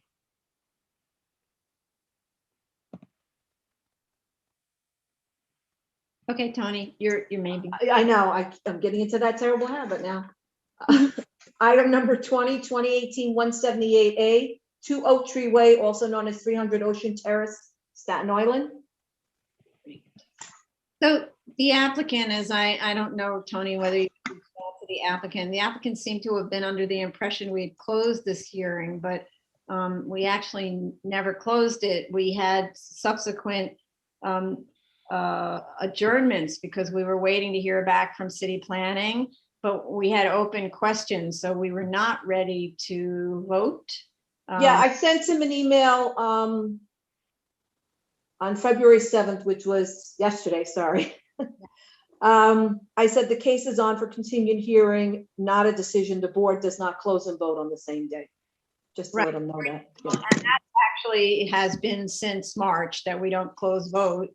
But also going forward, it seems to facilitate our getting our resolutions out more quickly when we don't do close votes. So that going forward, we're not going to do any more closed votes. Even if, whenever that is that we go back to in-person hearings. We also didn't take the case off the calendar. I wanted to say this because there was communication with the applicant that the case was taken off calendar. It was never taken off calendar. We held an actual hearing on it in January, and then it was adjourned at the subsequently scheduled hearings that were like every 3 months or something, because we thought we would hear from city planning and we didn't. And then city planning suspended their public hearings so that they couldn't decide on this until very recently, right? Actually, I think in January. Right. So we received information from city planning that the planning commission had approved 3 authorizations, or maybe it was more, but I wasn't really clear. But we don't have any of those authorizations actually in hand. And because they're authorizations, they don't, I don't think, appear on their, what's it called, ZAP status website. So you can't actually find out anything about them. Like they never occurred as far as their website's concerned, or I don't know how to find it. No official submission was made to us that indicates that the authorizations what the authorizations were for, or provides a city planning stamped approved set of drawings. We got many submissions of drawings, which maybe are all the same ones. I don't know, because they're so complicated. I couldn't look for subtle changes, but none of them are stamped approved. So I don't know whether those were progress ones, because the dates are a little several months ago on the drawings. And so I couldn't really use those. The January 22nd, 21 email from the city planning planner, who kind of handles dispositions, indicates that the official document of what was approved by city planning will be provided once city planning sees proof from the applicant of, quote, a recorded copy of the notice of restrictions. So we also need to see what that notice of restrictions are, or is, but the city planning apparently won't release, maybe that's what we do. We don't release our resolution until we see a recorded restricted deck. They don't release their approved set until they see the recorded notice of restrictions. So applicant has to record that so we can see what was approved. And then I'm just looking at, there was one letter that was supplied where I'm guessing that these are the actions that they voted on. An authorization to modify topographic features on tier 1 sites, authorization for a development enlargement or site alteration on a tier 2 site, authorization for modification of botanic, environment, and tree preservation and planting requirements, and certification for future subdivision in the special natural area district. I think those were what the authorizations were for, but I don't know, because I don't have any more information than that. The BSA and the fire department plans need to be amended to show identical information to the city planning approved plans. And I'm not saying we need necessarily as much detail as those plans show, but the drawings have to match each other of information. And one reason that I mention this is that the earlier submissions that we saw were different from each other, like what BSA had and what fire department had were different. And this is the case where the original submission to us and to fire department was different than what city planning ultimately was pursuing. They changed the shape of the roadbed and maybe the siting of the house. The open issue for us, though, is DEP sign off. And we were informed by the applicant that it would take 6 to 8 weeks to submit to DEP the site connection proposal and street status letter that DEP requested in 2018, which really should have been pursued back then. So at least they had responded to DEP's comments. And I want to note that in late 2019, the applicant insisted that there wouldn't be enough time to obtain DEP approval and city planning approval prior to the 2-year expiration of the septic tank permit. However, it looks like, and percolation tests can't occur except between March and May, according to the applicant. So it seems that if the perk tests had been conducted in 2020 and all of that work had been done in 2020, we wouldn't be waiting for anything from DEP. And in fact, despite the COVID slowdown, DCP was able to issue its authorizations before the expiration time that might have occurred on that septic. I'm sorry. I thought the applicant said that he needed CPC approval before DEP. Did I misread that? No. And that's correct. So they said, but that was part of it. He needed CPC approval to conduct the perk test, but he didn't need CPC approval to give DEP the site connection proposal and the street status letter. And we were told, unless I'm misunderstanding, that you could submit the site connection proposal without the perk test. You needed a perk test for one and not a perk test for the other. And I don't want to get into details. I was helping. So unless I'm misunderstanding, and I would like the applicant to clarify, a responsive submission to DEP can be made in 6 to 8 weeks beginning today, with March only 3 weeks away, because you can conduct the perk tests beginning in March. I know they have an appointment to do it in April, but you could also begin in March. Also, in 2019, we asked about fire department's conditions. So this is open issues that the applicant never responded to. In 2019, we asked about fire department's conditions and whether there was a cross easement in place. I don't find even a draft of a cross easement in our file. In fact, the tax lot subdivision of current lot 1, which is the larger lot with the one house on it, doesn't appear on the Department of Finance website. And it doesn't look like anything has been recorded against lot 1 since 2013. So clearly there is no cross easement. Subdivision of the tax lot seems like it hasn't been approved by Department of Finance, if that's how it works in Staten Island. And so those are also kind of open issues that could have been addressed all over last year and weren't. And if the owner of the new house is entirely responsible for the access to Oak Tree, then there needs to be a restrictive declaration recorded that states that, since for the first approximately 60 feet from the entrance from the main street, both lot 1 and lot 3 share access. That's the reason the fire department wanted a cross easement, because lot 1 and 3 share access for 60 feet and they have to have a cross easement. And the DEC restrictive deck should be recorded prior to release of our resolution as well. So all of those should run simultaneously. There was a statement by the applicant that the DEC records the declaration. I don't believe that's true because the declaration was generated by the applicant, not DEC. The last time we held an actual hearing on this case was in January because of delays with city planning. And city planning, as I said, has now approved the authorizations, and we await submission of the formal approval documents. And those were my comments. Vice Chair Shonda. I have to say, I looked through the plans that were originally submitted and what has been, as I understand, DCP approved one. Maybe, Madam Chair, you can tell me where the differences are in the plan, because I looked through it and I did not see any difference. So I was quite satisfied with the submission, apart from, as you mentioned, the fact that they should also provide a complete set of documents that indicates the kind of requests that were asked of city planning, and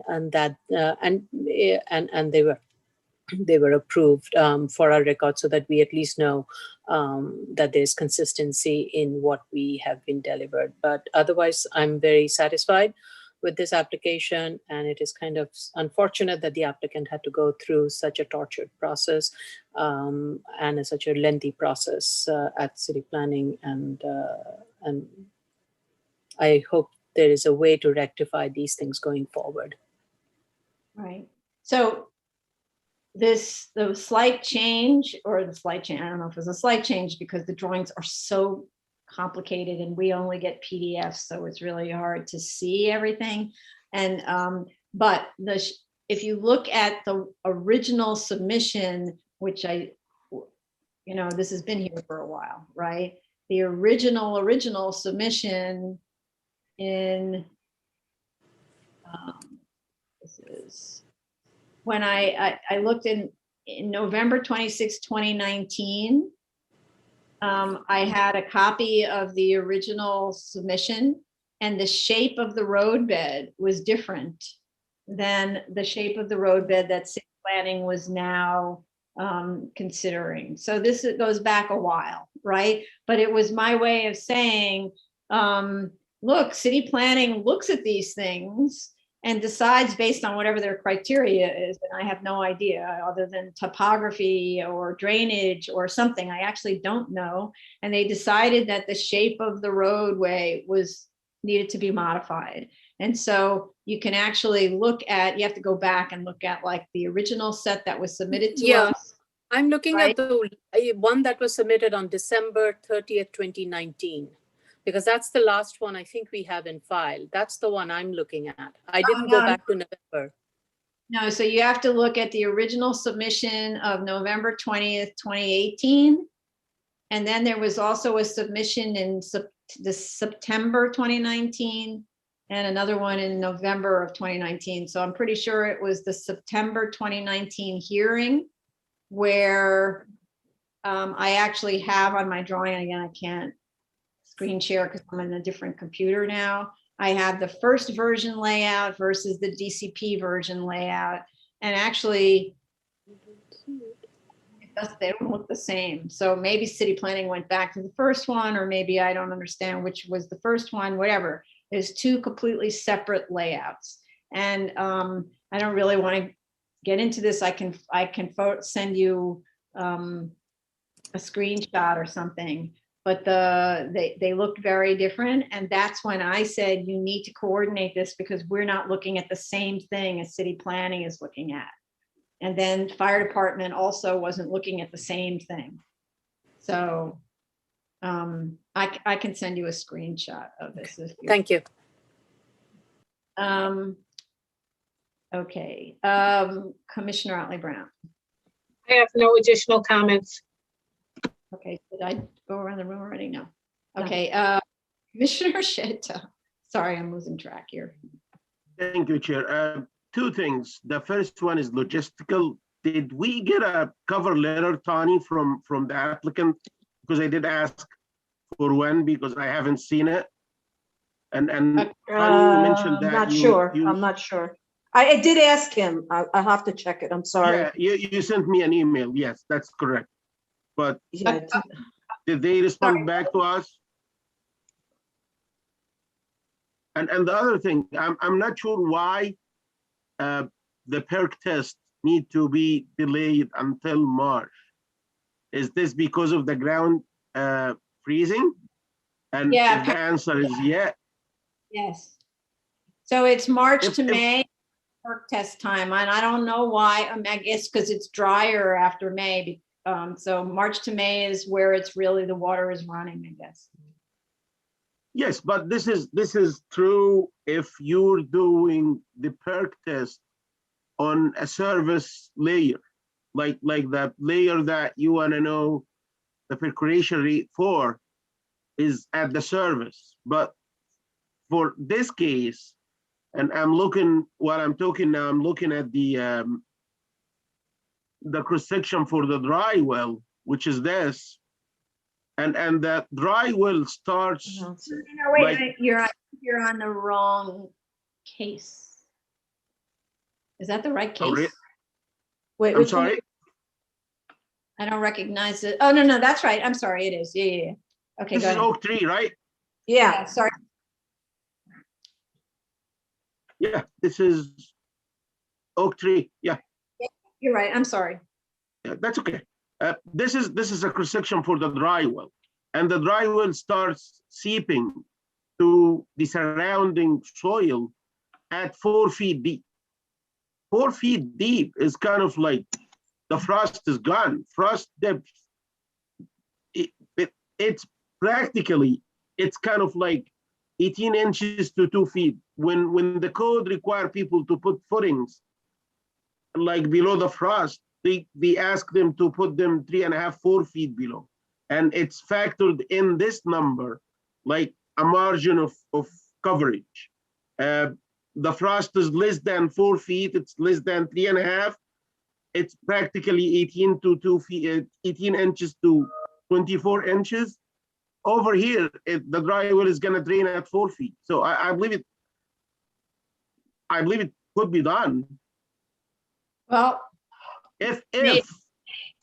this dry well, that top here, where it says elevation grade, if this is gonna match, if this one matches the existing grade at the site, they could dig and do the perk test. If the site is gonna be elevated, probably yes, they have a point. so apparently there are two kinds of perk tests, and one of them is needed by the DP, and the other one, I don't remember now. There was another note that he sent us about two kinds of perk tests, which I don't have in front of me, so I can't really respond to that. We'll let Mr. Rampula respond to that question, okay? Okay. Let's go on and to- And Commissioner, he did submit it, a cover letter saying, here's the email from DCP approving and Yeah. a link to the thing. It was on February 4th. Right, but so Thank for you. me, that wasn't enough because there was a link to the thing and the thing, well, for No, a one, it copy of didn't. the email and the link. Yeah. Commissioner asked me for a cover letter instead of the Oh, email. right. Yeah, That's yeah, what I'm okay. saying. Okay. So Commissioner Shabeta? Thank you, Chair. Nothing further from me on this. Okay. All right. The next item is item number 21, 2019-265 BZ, 60371A, 35 Giffords Lane, Staten Island.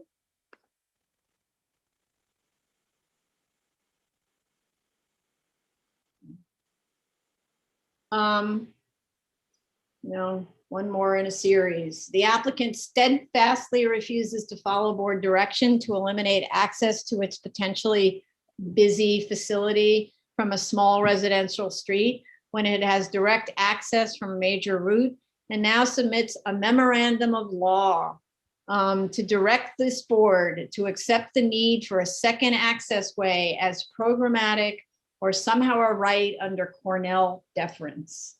In some states, there are drive-in houses of worship. Is this one of those drive-in houses of worship? If not, then I am curious to understand how thousands of houses of worship around New York City and New York State, indeed the country, survive with only one frontage. And as to the argument that preventing the van and dozens of cars from driving through Sampson in either direction somehow cuts the house of worship off from its neighbors, I just have to say that's nonsense. There is no prohibition against direct outreach to the immediate neighbors living along Sampson by this congregation. Neighbors on Sampson expressed, we're responding to that. Neighbors on Sampson expressed their strong concerns about traffic on their 50-foot wide, which turns out to be much less than that, according to fire department. I think fire department said it was 20-something feet wide. 50, whatever of width, inadequately paved, unmapped street. They have lived for decades with that access point to the formal commercial use obstructed by dense landscaping. And I ask, should we ignore the facts? We are talking about the difference of one block in terms of vehicular access. And if congregants live on Sampson and Schley, they will obviously walk to services and events. But we were told nearly 100% of the congregants will drive to the events, and that that they don't live in the immediate area, or not that many of them, or we don't have any data on that. And also, what could the possible programmatic need be that overrides the quality of life and safety of the community in favor of a driveway? The memorandum argues that the driveway will serve a, quote, core religious mission, but it does not tell us what that mission is that requires vehicular access to Sampson. So I'd like to hear it. What is that core religious mission? The memorandum also misrepresents the holdings in the religious institution deference cases. Those cases stand for the proposition that a zoning board cannot deny the right to construct the house of worship because of potential traffic or other impacts. That is not what we are talking about here. This board has the authority to make modifications to the project design in the interest of neighborhood character and safety. That is among the 7301 or 03 findings and 7221 findings. I frankly find the memorandum of law an insulting personal attack on the chair and the fire department's representative, and which misrepresents the proceedings. It also puts the fire department in the uncomfortable position of arbiter when it is up to this board to decide the limits of the waivers. The 10-minute commissioner review session and the 60-minute hearing on August 25th was the second hearing on this case, and the comments by all of the commissioners indicated that the applicant had effectively made no directed changes to the project and appeared to be ignoring the impact of the project on the immediate neighbors. And in fact, though we had an hour and 10-minute review and hearing on this case, the applicant basically ignored our earlier discussions about the case. Sorry, I'm running out of battery here. Ignored our earlier discussions and directions on the case. So basically that hour and 10 minutes was about repeating ourselves. So I'm extremely offended by the idea that implied in that memorandum that the chair jumped to a conclusion about how to handle access to Sampson. We talked about it and talked about it and talked about it, and the applicant ignored our direction. And it was the comment of all the commissioners. Not one was left out. And I do want to say, because I used to practice before public agencies, and I never found it useful to insult the agency that is about to give me, or from whom I'm requesting relief. It just sort of doesn't make sense. It'd be like insulting the judge from whom you're requesting some kind of permission or injunction or financial relief or something. It makes no logical sense. So I see the fire department on November 12th, 2020, send an email to BSA, very carefully worded because they understand our position, stating that they have no objection to the driveway to Sampson. That's simply that, no objection to the driveway to Sampson, and that access to the building from Sampson is needed. But the issue is, do their fire trucks need to sit on the property or do they sit on the street? Access is not the same as vehicular access. The letter states clearly, and as was stated by Chief Daly at the last hearing, that the apparatus sit on the street.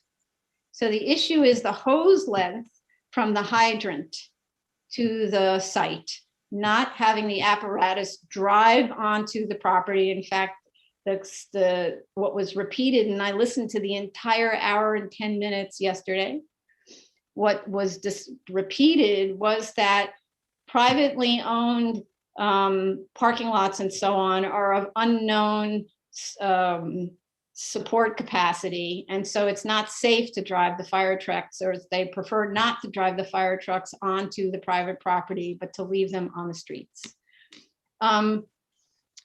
So my question to fire department, and I really hate to put them in this position because I don't think it's fair. And I think also it is inappropriate of the applicant to pit the fire department against us. So I would simply just reject that. But I ask, what type of access do the firefighters actually need to the site from the street? Meanwhile, understanding that this board is opposed to open vehicular access from Sampson. So is it a gate? Is it a breakaway? What kind of thing? What kind of size, et cetera? Because I understand the firefighters want to be able to bring their hoses in from the street. Also, there was an open question about whether sprinklers are needed, and we never got an answer on that from, I think we needed that from the fire department. Then the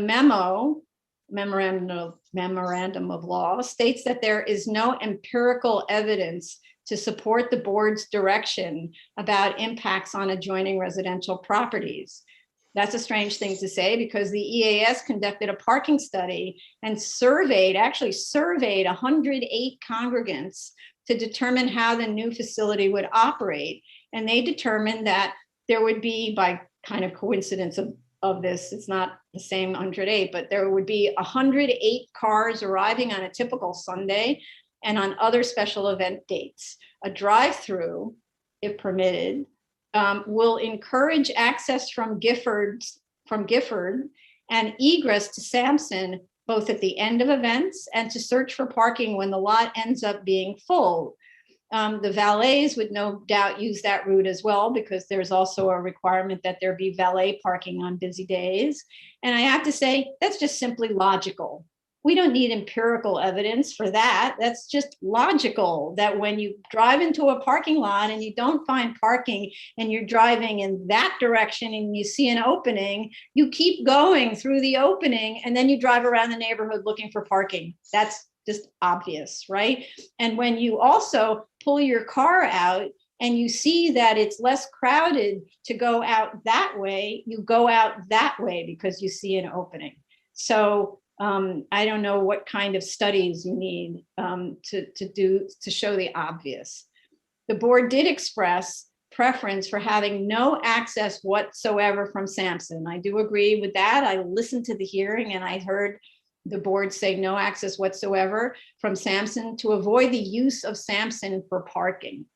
The idea being that if you had like a pathway from Sampson, people would park on it and then come to the building. So I'm still concerned about that, but this is a question for commissioners, but perhaps pedestrian access, because we also need to provide fire department access via a pathway from Sampson may be acceptable, since we can't really prevent people from searching for parking and finding it on Sampson. And on Sundays, I noted that there's an existing community center on Schley, which is really Sampson extended, which apparently at this point is closed on Sundays. And they have parking in this sort of widened area right in front of their facility. So maybe there's a way for this congregation to make a deal with that community center to use that parking on Sundays to alleviate some of the pressure. But at the same time, it's a narrow roadway and there's an issue about overtaxing this one street.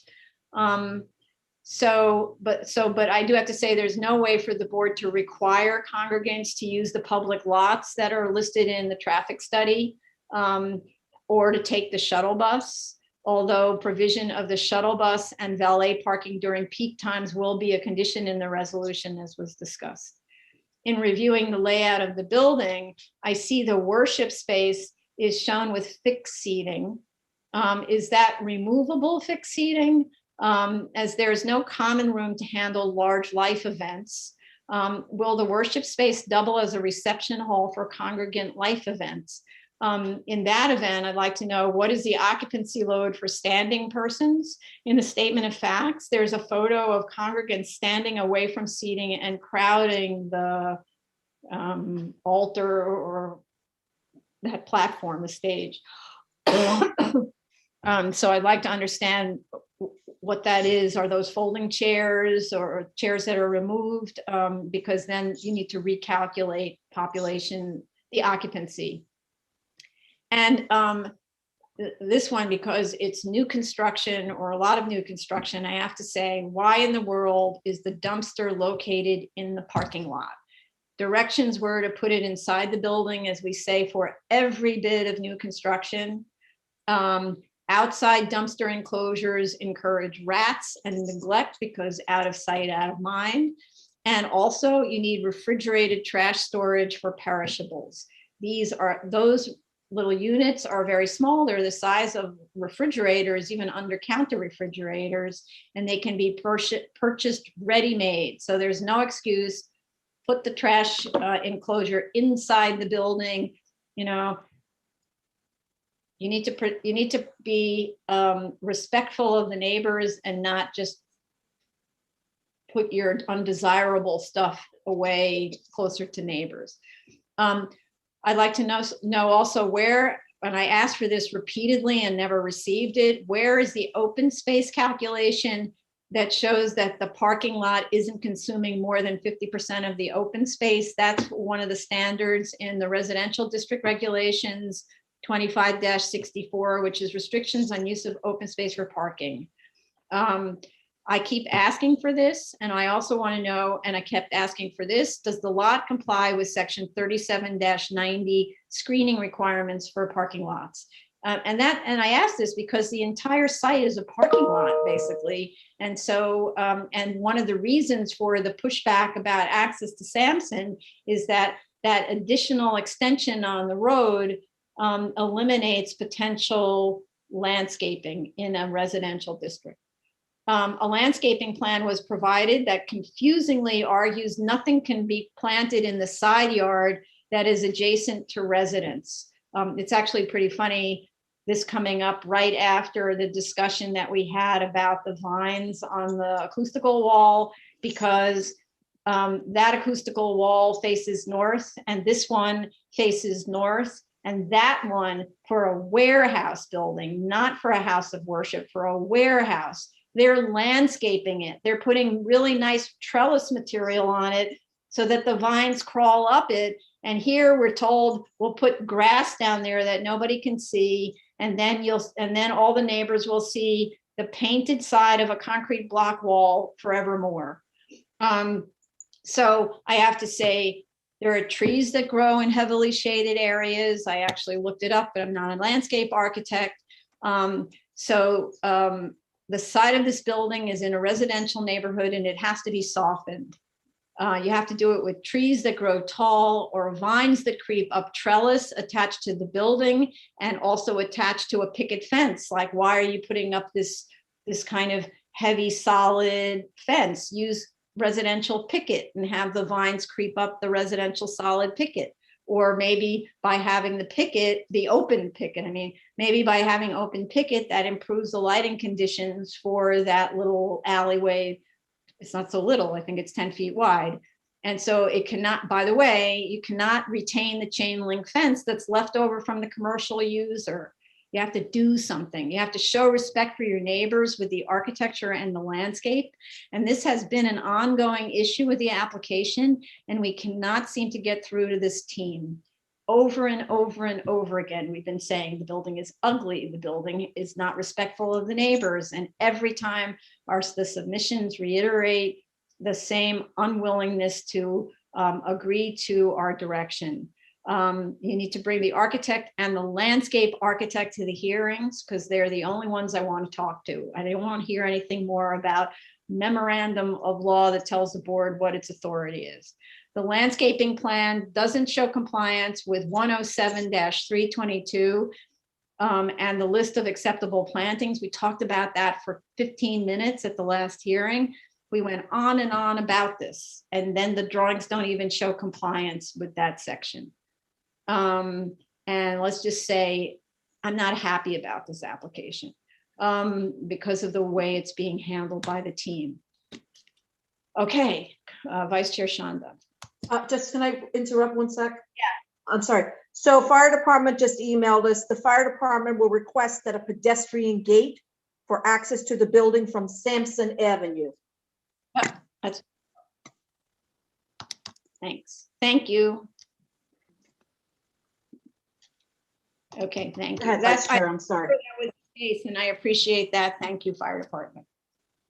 Vice Chair. Okay, thank you.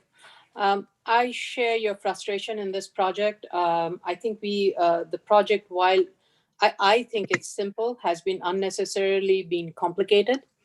And, with regards to the access to Sampson, I think at the last minute, at the last hearing, we had said that in light of public safety, per fire department's assessment, we were willing to consider providing an access for emergency purposes. And especially in this revised plan, the applicant is stating that the gates will be open with citywide standard key per fire code. So that means fire department can access it for any purposes. No. I need to interrupt you because I listened to every word of the hearing and I took notes. So at the beginning, those were your notes at the beginning. At the beginning, you entertained that idea that there should be maybe fire department access. By the end of the hearing, okay, agreement on everybody's part was zero access. And actually, I think you might have said, but I'd have to check my notes, it might have been out of your mouth that you said no access whatsoever. I don't even want people walking to Sampson so that they can park, right? But that was also comments from other commissioners. So this is a little bit of a retreat from that. And of course, with fire departments saying they need a pedestrian access, then you could have congregants come and they go through a lovely little picket fence and come inside a nice entrance to the church. That seems reasonable. And yes, it's true that you'll be able to park on Sampson as a result, but you won't be able to drive through it. So I just need to clarify that because I spent an enormous amount of time yesterday. Okay. Well, thank you for that clarification. I mean, I think pedestrian access at most is okay. And if the fire department, if this is fire department is okay with it, I have no further question on this one.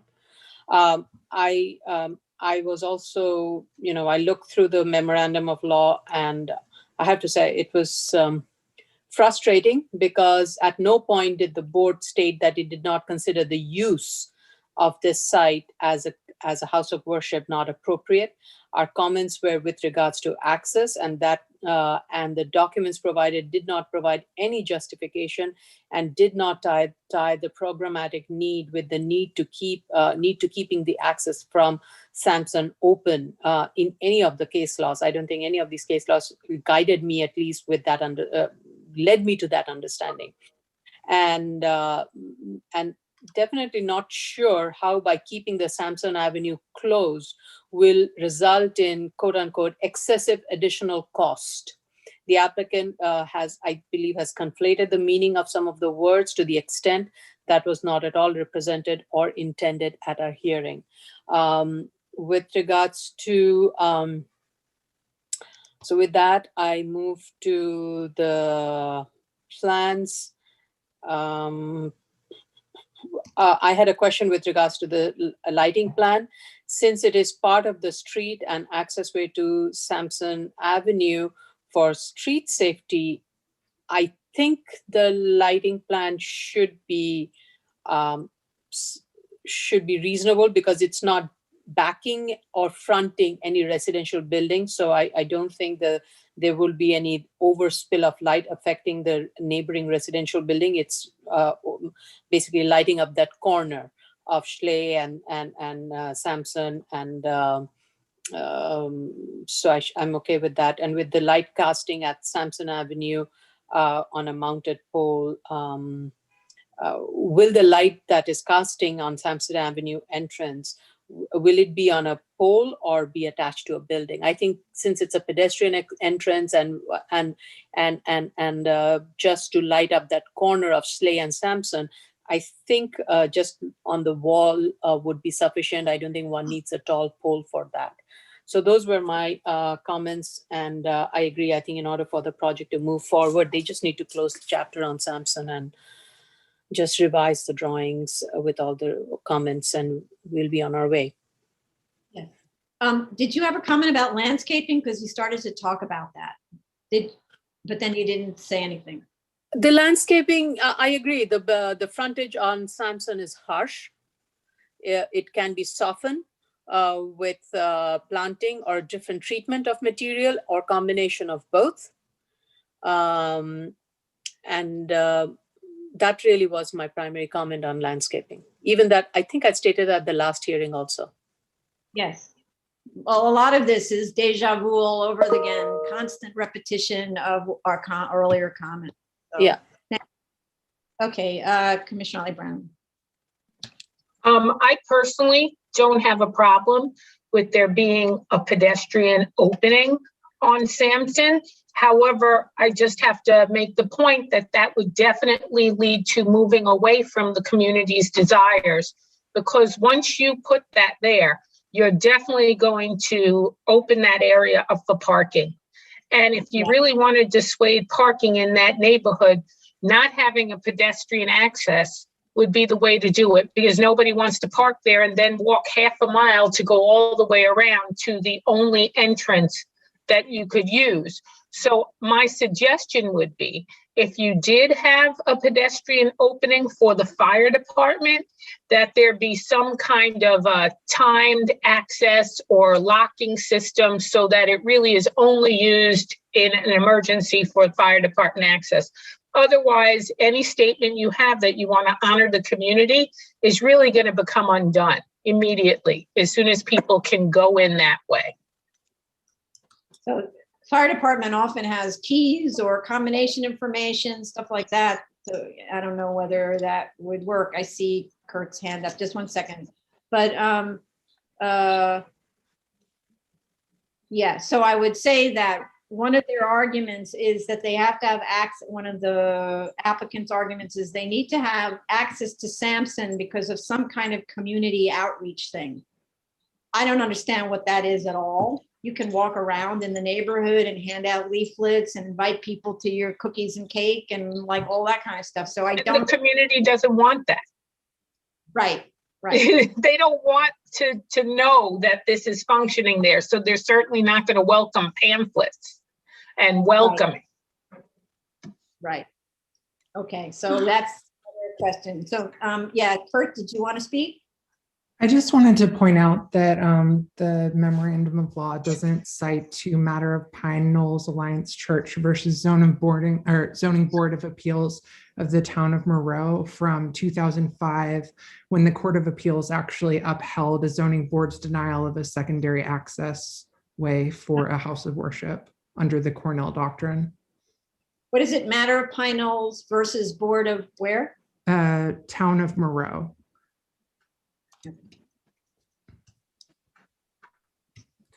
And the court specifically noted that the zoning board was engaging in the balancing test articulated in Cornell University versus Banyardi in terms of imposing mitigating conditions.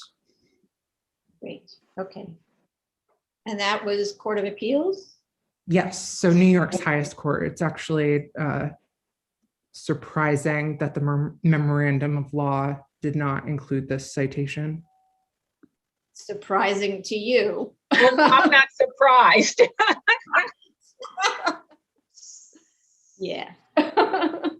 Okay, thank you. Appreciate that. Commissioner Sheta. Thank you, Chair. I used to play soccer. There is a rule in playing soccer that says you don't have to play well, you need to win. So whatever you win with, you play with. So don't be surprised. Yeah. Two things that regarding the access, I'm opposing to vehicular access, period. The pedestrian access, I believe it should be some sort of limitation on who can use that gate. If it can be some sort of conditioning on our grant that a combination lock could be installed on that gate, and this combination is shared with the administration of the house of worship and with the fire department, nobody else. I believe that would be helpful in controlling who can use that gate. The other thing is kind of technical, lighting diagram, the luminous spread. Number one, drawing is not to scale. It's not acceptable, period. You cannot submit to, actually, I believe in some states, you cannot sign and seal something that's not to scale. I believe that kind of regulation exists in some states. So I see an architect seal and signature, and the drawings says not to scale. So please, we're not kind of board that accept drawings that are not to scale. So please submit one that's to scale. The second thing is when, you know, guys, I finished reviewing one of the applications yesterday at 2 a.m. and yesterday was Sunday. When you submit something, we care about it. We look at it. We know that you spend time and money on preparing this. And that's why we put like our hearts in looking at the things you submit. And we anticipate that when we give you a comment, you take it seriously, you consider it. You at least if you don't want to do it, give me an explanation in advance before I get a heart attack. Because looking at this luminous, last hearing I said this. What are these lines? I want to share my screen. So yeah, these kind of lines. What are these? I did ask during the past hearing, and I didn't get an answer. And I said, if these are contours, contours cannot intersect. So if they are contours, take them out. We don't need them. If you need them for some sort of a reason, give us an explanation. We didn't get the explanation. They were not taken off, and even they didn't bother like giving us a piece of paper saying we didn't take him off because of this. Nothing, just resubmit it. That makes you upset when you say something and people are like, even if it's something, you know what, courtesy sometimes require that even if I say something that's idiotic, you need to like consider it, or at least say, you know what, we cannot do it. But it's not idiotic, as I understand. You're putting something that's not explained on the drawing. There is no relation between the legend and what's shown in the plan. If you look at the legend, the samples in the legend are totally different from the samples on the drawings. If you don't know how to do drawings, get somebody who can, but do not do this. That makes us upset when looking at these kind of submissions. Thank you. Yes. Thank you. You can hear everyone's frustration, team. It's never good when all of the commissioners are frustrated with your application. Daryl's hand is up. I know we haven't heard from Commissioner Shabeta, but Daryl may have something to add on this. Yeah, go ahead. Yes, so FDNY also suggests that a chain with a padlock key for a 1620 key for the pedestrian gate. Say that again. It's a chain. A chain with a padlock key for a 1620 key. 1620 key. Yes. That's some kind of fire department key. Yes.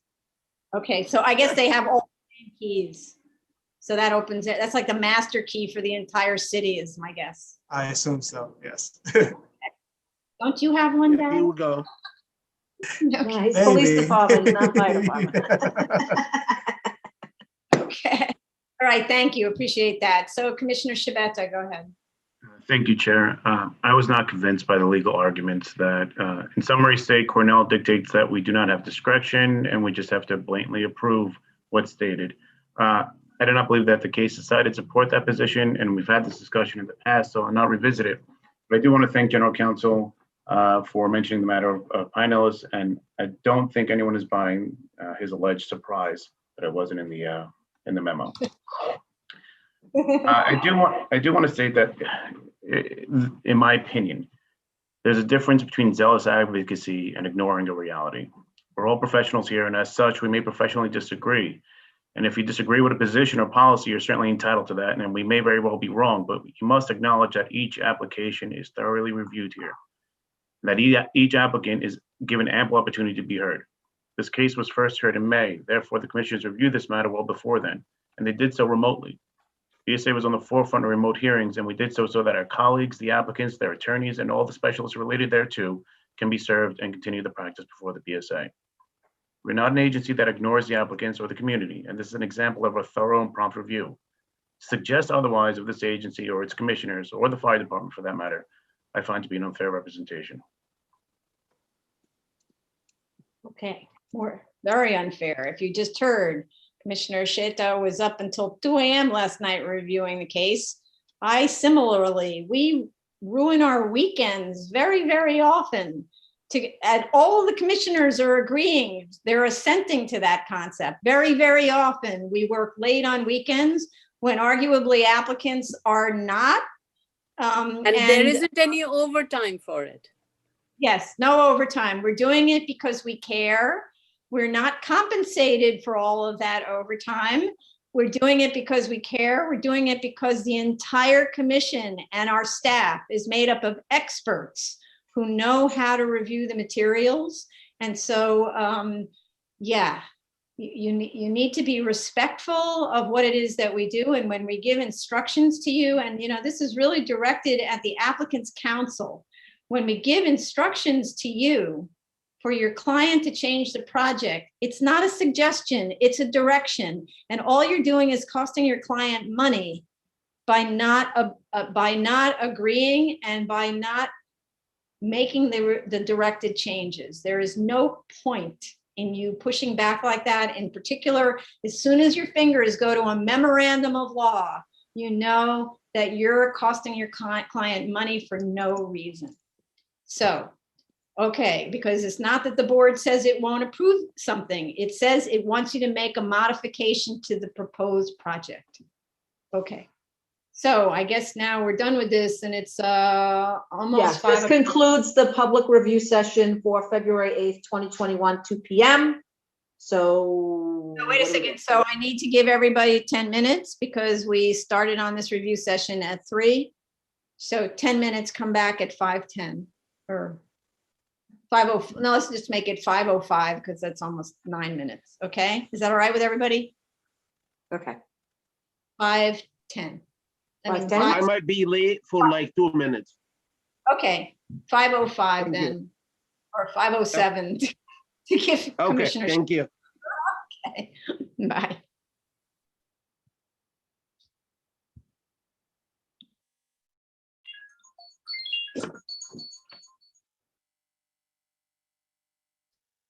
How to rile up the commission.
Just gonna give a couple of minutes for Commissioner Sheta.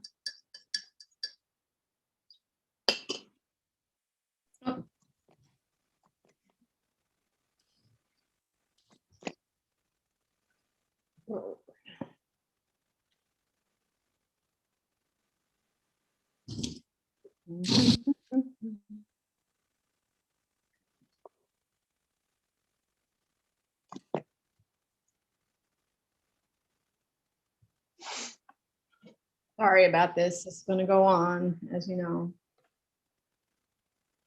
It's hard to predict.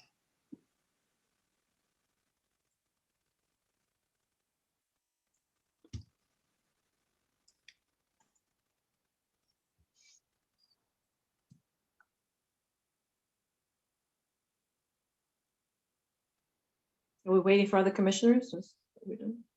Yeah, I was just going to wait for Commissioner Sheta, give him another minute or two. Yeah.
Oh, excuse me.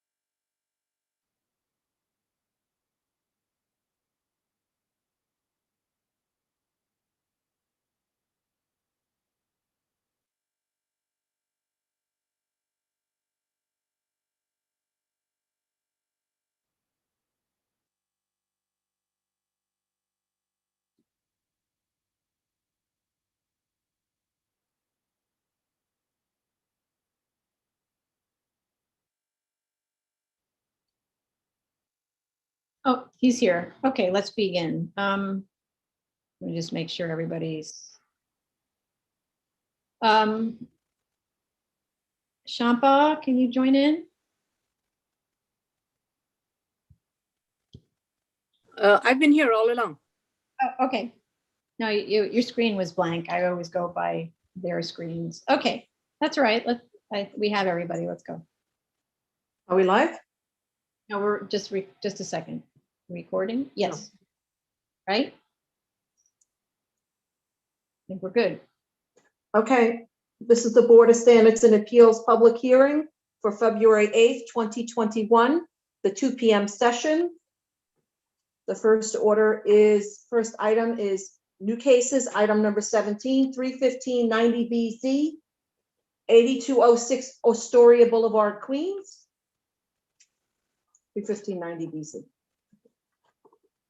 So we That's Vasilati. have Emily White present, and I don't know who else. What's that person's name? I don't know.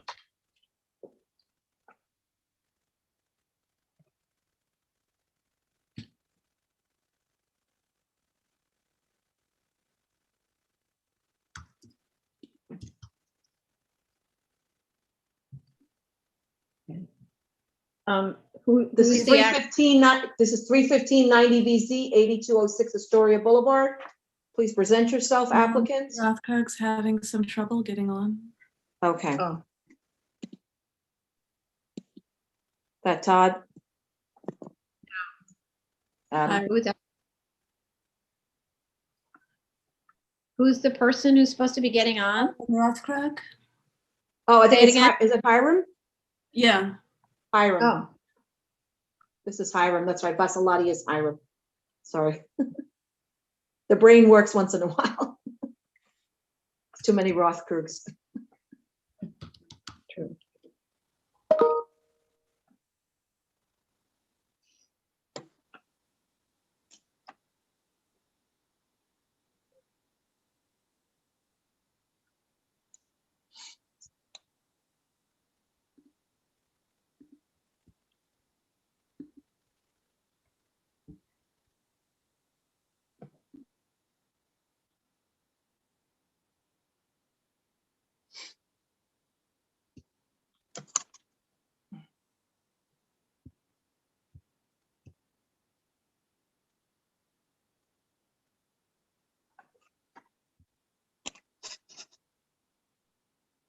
Jillian, give him the webinar ID number.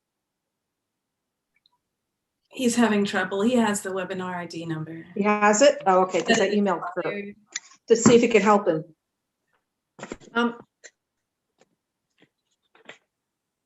Is he calling in or he's trying to join Zoom? Zoom. Maybe you can call Maybe- in. Oh.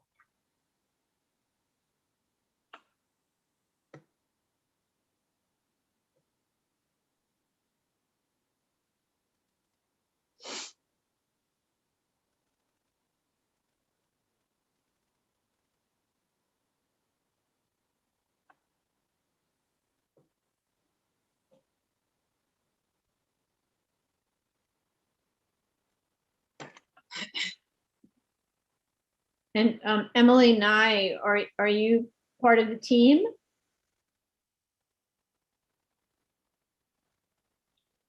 I'm allowing her to talk, or she. Ms. Nye, are you part of the team? You need to unmute yourself if you're speaking.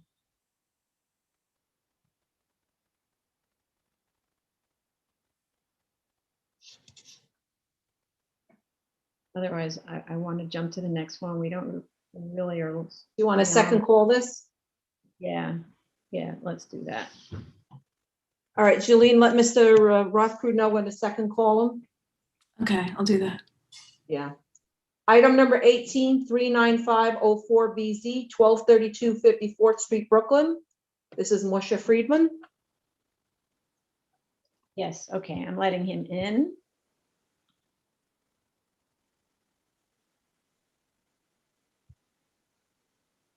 And when you can hear us, unmute yourself, Mr. Friedman.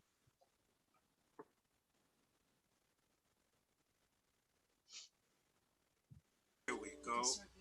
Here we go. Okay. Hi. Okay. Hey, Hi, how are you? It's a good pleasure to see you. Yes. Good to see you and Mrs. Friedman. Hi, Lynn. Okay, raise your hand. Do you affirm to tell the truth, the whole truth, and nothing but the truth in your testimony before this board, and to respond honestly to board member questions? Yes, I do. Okay, go ahead. Proceed, Mr. Friedman. We were listening beforehand, so I will look into Putnam. The facts, I am so sorry, but we fixed that on Thursday and we missed the change. We got a new letter from the lawyer and that's what happened. So we'll fix the facts about the sale. It is a new building. It was always a new building. If you look at the plans, you can see it's a new foundation on page 2. So. Good. That clears up that. Okay. Trash enclosure, great idea. Really should have it. We'll find some place for it. Regarding the exhaust vent, it is on page 2 on the plan already, but the opaque windows in the back is not, so we will fix up a set of plans to put that note on also. Anything else? No, okay. Excellent. Wow. Okay. So it's true that the property, the deal fell through, right? Yeah, I've been every like couple of months, he would call me. He needed a letter. He needed a copy of the board approval in order to show the attorney general. This was going on back forth with litigation, with the money they would. I'll try and get a letter from the lawyer to say what happened between 2016 and 2020. Just a little bit more in detail. Okay, what I really want to know, in addition to that background, is why did the original deal on the sale of the other site not go ahead when it went to contract in 2015? Because I believe is the attorney general wouldn't. Let me get the lawyer to do it. But I think they were during that whole time they were in litigation, and I don't think the attorney general would approve it. But let me just check up on that and have the lawyer, the real estate lawyer, exactly tell us what's that. Okay, deal. Okay, that's excellent. Any comments from commissioners? Otherwise, we go to the public. Okay, let's go to the public on this one. The item we are discussing is 39504BZ, 1232 54th Street, Brooklyn. If you wish to speak, you can call in at 646-558-8656. Zoom webinar ID number is 974-3675-3349. And if you're already in the Zoom room, you can raise your hand, raise your Zoom hand. So I see Mr. Rothkrook's hand up. We'll go back to your case, but we couldn't wait. We had to jump to the next case. So in the meantime, Mr. Friedman, how much time to respond to those comments, questions? 2 weeks. I need at least 2 or 3 weeks to put everything together. All right. All right. I don't see. No, because we have open issues of Putnam. We have to make the findings about. Okay, sorry. Putnam. So, okay, so there's nobody called in from the public. I'm making 3 weeks to respond. So thanks very much for calling in. Appreciate it. Nice to see you. Yes, it's wonderful. Have a wonderful. God bless. Okay, thank you. Okay, I think because it's so hard to get the applicants, let's go back to Rothkrook. Okay, we're going back to item number 17, 31590BZ, 8206 Astoria Boulevard, Queens. Mr. Friedman will set a date. We'll send you. Thank you.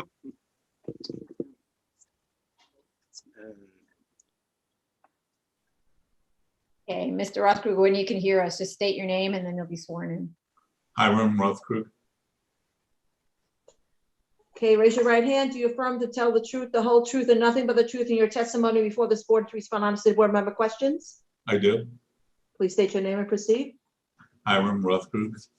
Good evening, everyone. It's good to see everyone. I attended executive session, so I'd first like to start off by letting the board know that we received just an hour ago or an hour or two ago a letter of no objection from the fire department.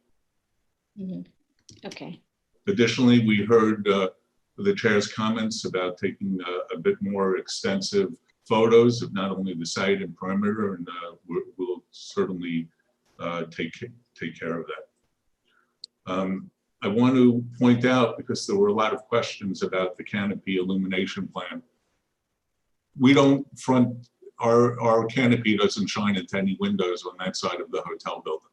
In fact, the parking lot lights and the roof lights from the hotel probably impact our site more than we impact their site. So I really think it's a moot issue, since there were no windows on that side of the hotel building. Additionally, I'm sorry. Wait, before you say that, based on what information do we know that there's no, because, yeah, based on what information do we know that your lights don't shine into hotel windows? Because the way the building is situated, the windows of the building front into the side street and into their parking lot. Right, but maybe I don't understand, I don't know where the lights are. So Is it clear where the lights are in the lumen? Is there a lumen spread diagram? I don't remember that there's a lumen spread diagram. Is there? How do we know where the lighting is? How do we know? Yeah, there isn't one. So how do Madam we Chair, know? there is a lumen spread There diagram. is. There is a There lumen is? spread diagram. Yeah. It seems, it's not very clear, but it seems there are 3 light posts, one on Astoria, one on 82nd, and I think there is another one that's in the rear next to the trash enclosure. And I think the concern, and the one next to the trash enclosure, and I think the concern was with regards to the light being shed from the lighting pole that's near the trash enclosure, and how that may be affecting or casting any light into the rear lot of the hotel. Okay, okay, that's it. Yes. So how do you know that, thank you, that's helpful. How do you know, Mr. Rothkrug, that one post, actually there are 2. There's even one that's arguably not blocked off by the corner of the building that's on 82nd Street. How do you know that that's not actually shining light that spills onto hotel property? I'd have to look at it, Chair. I mean, we're in a commercial zone with no residential surrounding us. So in accordance with. Yeah, but the point is that it's hotel room. So I think the simplest thing to do is the lights on, lights off question, and you could just confine it to the property lines that are just there, right there where the hotel property line, right, where it's open, right? The corner there, I think Commissioner Shetta is showing. Yeah, I believe it will be like limited to this zone Yeah. here, where luminous spreads are really high. Over here it says zeros almost, but over here it's kind of like 6.4 and 4 here. We don't think those are high levels, and we think that the lights in the parking area are brighter than, there are big lights in the parking area. The parking area is well lit. Mr. Rothkrug, it's not a question of whether you think they're high levels. Normally our rule is 0 at the property line. And we may give it a pass when it's, say, a gas station, because that also is open 24 hours. But if it's a hotel where people are sleeping and you're the light source, then you're making it difficult. So it's an easy one. You turn the lights off at your location and you measure the light readings at that spot. And if the light readings are high, then you know that you're not the source of the light on that. Then you turn the lights on, right? It's very simple, and you only need to do it for like 2 points there. All right, I'll look at it after the hearing. Okay. Commissioner Sciampa had discussed parking. We do not have any parking on the site. We are contemplating at this time a handicap parking spot by the trash dumpster. And that goes with Commissioner Chiavetti's comment about he saw some cars parked on the sidewalk. Every now and then, some people park on the sidewalk to run into the convenience store, but it's not an ongoing problem, and it's not something that is imposition to the community. No, that's not acceptable. I'm sorry. No parking on any side, even on the sidewalk, even for a few minutes. We understand that. Well, I'm just answering. So if you need additional parking spaces within your site, this is your time to ask. Yes, you need to accommodate the people who are running inside. They can't park on the sidewalk to go get a.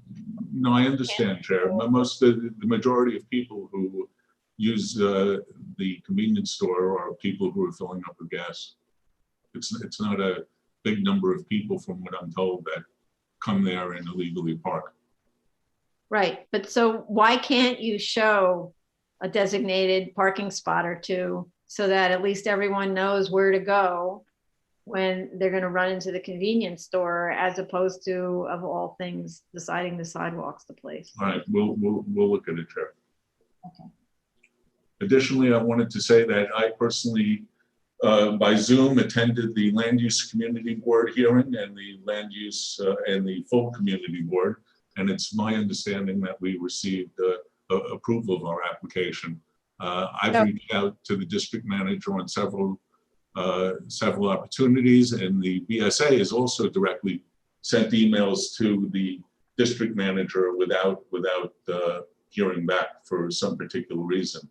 I know that this board in particular has been hit hard by the pandemic, and I don't know what issues their ongoing issues there might be as to why they didn't get back to us. In fact, I was hoping that maybe the district manager, Ms. Reed, might attend this particular hearing.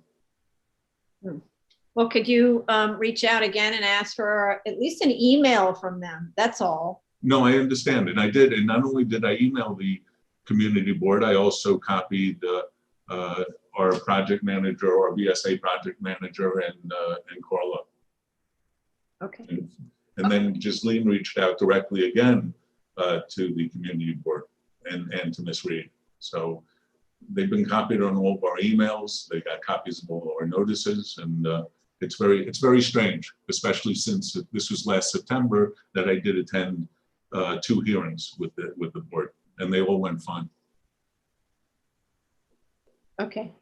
Anything else? Yes, as far as soil testing, if soil testing was performed from a condition on a previous resolution, we didn't work on that resolution. We weren't part of the application at that time, so it's very difficult to know whether everything was done. However, we researched some state DEC records, and we see that in 1993, there was a spill reported on the site. Actually, they listed the address as 8205 Astoria Boulevard for Exxon Mobil station, and we believe that's a mistake because that site is a vacant, empty grassy lot.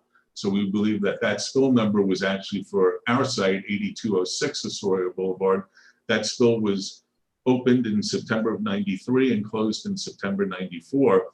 It's our feeling that spill was when they replaced the underground tanks and upgraded all of the equipment on the site as per new rules and regulations for tanks, and that the company that removed the tanks called in a spill, and then subsequently after the work was done, they had it closed. This is a question for Tracy. Don't we usually, for Ms. Benke, don't we usually ask for these gas stations to submit something that they have a clean site with respect to spills? Sometimes we look at for yeah, we have a terrible connection. Oil requests. Try to say that one more time. Tracy, could I'm you sorry, repeat I that? can't talk at the moment, but I am okay. listening. Okay. So normally what we usually do is we get a sort of clean bill from DEP on this. So maybe you could dig a little bit further. It doesn't have to be you or the applicant. The owner has to have this information in order to maintain compliance with DEC and DEP requirements. Yeah, you know, this station has changed hands 5 times since 1993, but what I can suggest is we can, because to foil the spill from the state DEC, it could take 6 months. What we could do is we can order a regulatory database report, which would show the spill and possibly show what the spill was listed for, and provide that to the board. But doesn't the current operator of the station also have to show that they have a clean site, that there's some kind of certificate that they've been inspected, that the tanks don't leak, et cetera, et cetera? Isn't that something that's standard to be able to operate your gas station? Well, but that has nothing to do with what happened back in 1993, which was a variance or a special permit for a station that was being totally rebuilt. No, but it's not that it has nothing to do with it. That's an ongoing DEC maintenance of the site. If they had an open spill that never closed, that would continue all those years later, right? So you would actually get that. So there should be something in the owner's file cabinet that indicates compliance with DEC and DEP health requirements. I'll look, but like I said, the station was an Exxon Mobil station back in the day, and no, but we'll check. We'll check with the fire department. That's kind of like saying, I need a certificate of occupancy, but I can't find it. Therefore, right?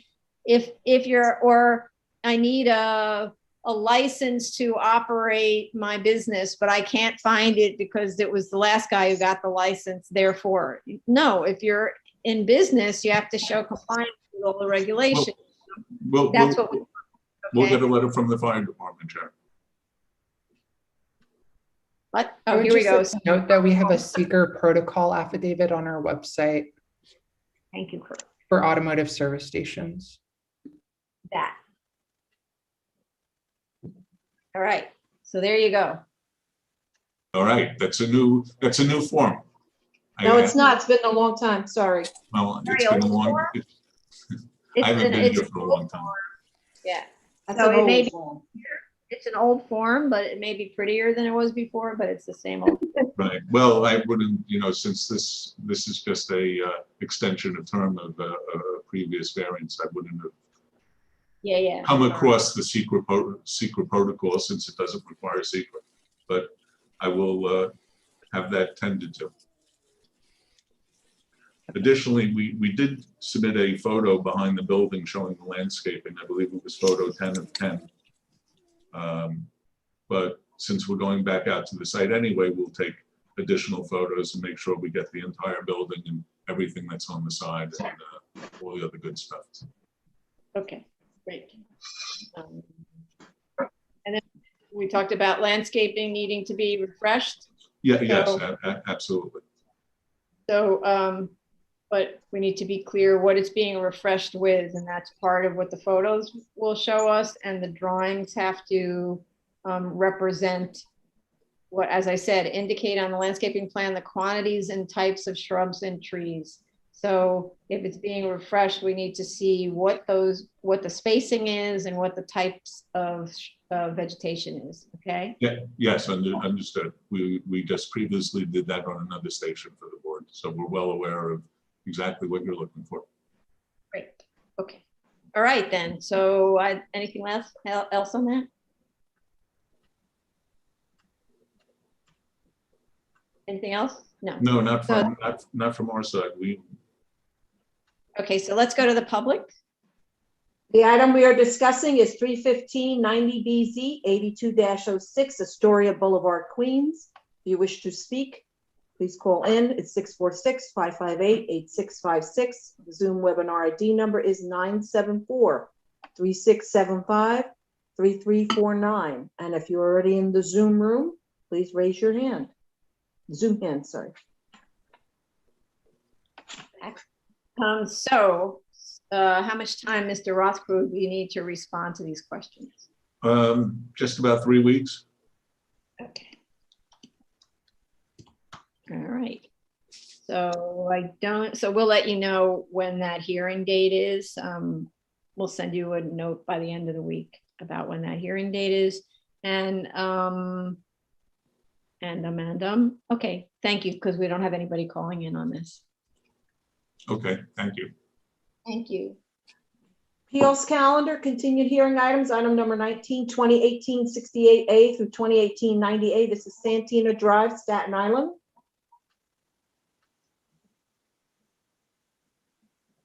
Okay, I see Mr. Sana.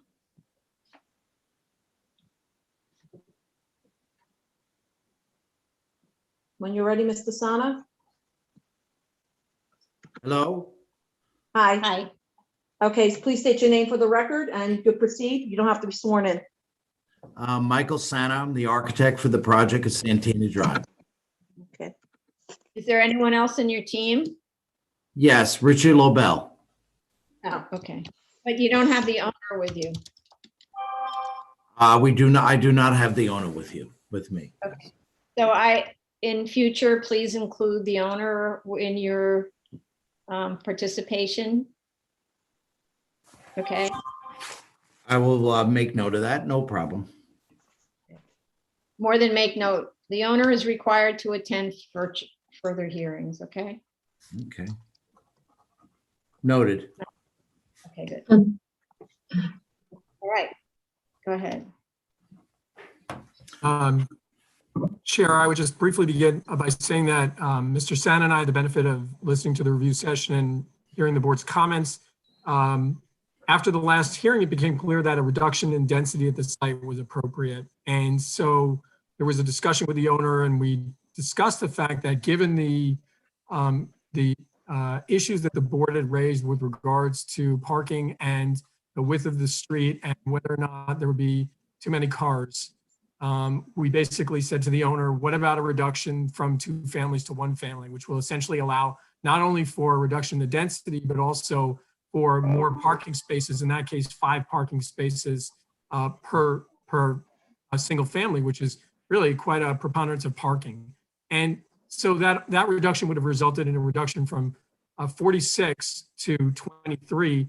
The owner basically told us to go down to 19, which was not a reduction of 50%, but it was a reduction of closer to 60% in an effort to really bring this to a conclusion. Having the benefit of listening to the board's comments, we did hear that there's a majority of the commissioners right now who understand that the owner has, operated in good faith. We benefit from having an architect here who is extremely well versed in GCL applications, is extremely knowledgeable in this area, has a history with his property, and sadly has now been at BSA for 3 years. Again, not through any fault of the agency, but it has taken a long time, has gone to the relevant agencies, and the chair and the board has correctly noted the difficulties that have been arisen from our discussions with DCP and the fact that they will not allow us to move forward. So I think Mr. Santa would just address some of the technical issues with regards to presentation. We understand that the chair mentioned some of the additional areas and densities and such, and we're happy to address those in a more, in a more compelling form for the board. But I think, what Mr. Santa has discussed with me is whether or not it's possible for the board to close this matter on a going forward basis, to keep the record open, to allow the applicant to, to provide some of these additional materials to the board, but hopefully to eventually go to a grant of this application, given the fact that there, again, are a majority of commissioners who feel that the applicant has satisfied his case. So I would actually ask Michael to address the board's comments that were raised at the session. Okay, so I just need to address that right off. For the board consistency, we have addressed other cases of similar nature where there are city planning actions that are required in order for this board to know whether the project meets city planning or landmark or other agency requirements. And we require the application to go through those. And so in this case, we can say to city planning, we think we have determined that there is a hardship because of DOT, but we cannot proceed with the planning because we don't know what it is that city planning might change, in which case that's a change to the drawings that we have, right? That's consistent approach, and we need to stick with consistent approaches. And I'm very sorry that city planning wouldn't review this case for those authorizations, but we've been as frustrated as Mr. Santa about the responses. But this is the right way to go, and he's going to need it anyway, frankly, because whether we granted up front, he'd still have to go to city planning for all of those authorizations. So there's really actually no timing difference. So, because you can't disturb the natural area without city planning, we learned you can't even do a percolation test without city planning.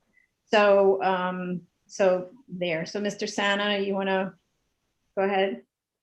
Yes. A few points that I'd like to address, aside from everyone has my letter. I thought I was trying to be very specific. I did do study of the entire area, but let me just comment about the city planning. I've been working with city planning since the beginning of this application, And all the documents and all the questions and comments that they have given me, I've responded to. And at the end of their last review, they told me quite clearly, until the BSA gives approval for the street, or at least acknowledges that this plan will be accepted by them, that they will not bring it to the commission for a vote. So unfortunately, I'm in limbo here. And we discussed that at several of the last hearings. And ultimately, I got direction from city planning that that was their opinion, and that they would not move forward without it. Now, I would just like to clarify, there are no authorizations required for this development. These are simply certifications. And the certification is for school seats and for subdivision only. And the parameters by which that city planning reviews the certification is the lot width, the lot area, the fact that the street provides legal frontage, and that the zoning calculations conform to the bulk regulations under the R3X district. We have given proof of all of that to city planning. They have no further comments regarding that. We have also provided that to the BSA on all the drawings and submissions throughout this 2.5-year time period, including the latest zoning data that we have provided for the revised development. So literally, there is not much further that city planning would have to review once the BSA says the street is good and moving forward. So the lot width has already been determined. We have no wetlands or no wetland adjacent area on this developed lot. All of that has been done with DEC. They remapped the wetland. There are no issues with wetlands on this property. The fire department has approved the application for 46 dwelling units. We're down to 19 dwelling units. So clearly the fire department is fine with this. I would also like to address the fact that the roadway that goes out onto Denise Court is only for fire department emergency services, is not providing access to the people who would occupy these residences. They will all be contained on the roadway as shown, and that fire department access road is the only thing that connects with Denise Court. So having said that, I started out with reviewing, as I had been asked, of all the developments that run from Amboy Road to Highland Boulevard. And in my report that I've included, that clearly shows that, and I have addressed where these developments that I looked at were, whether they were to the northeast or southwest. And each one of those developments, I did go through every one of the city planning portals, tax maps, everything that was done, and I physically went out and I field measured the width of every street. So all the information that's contained in my report is very accurate. I will be happy to provide some additional maps if you'd like me to indicate those a little bit more clearer. They're all actually quite evident on the documents, the area diagrams that were originally submitted to the board, but I will be happy to isolate each one of the developments to proof out the information that I provided. So after doing the report and determining which are two families and one families, I came up with the fact that over 80% within the area are one family residences. There are two families. There's even two families on the Santina roadway, that narrow home that fronts on Arbutus, and Santina is a two-family legal home.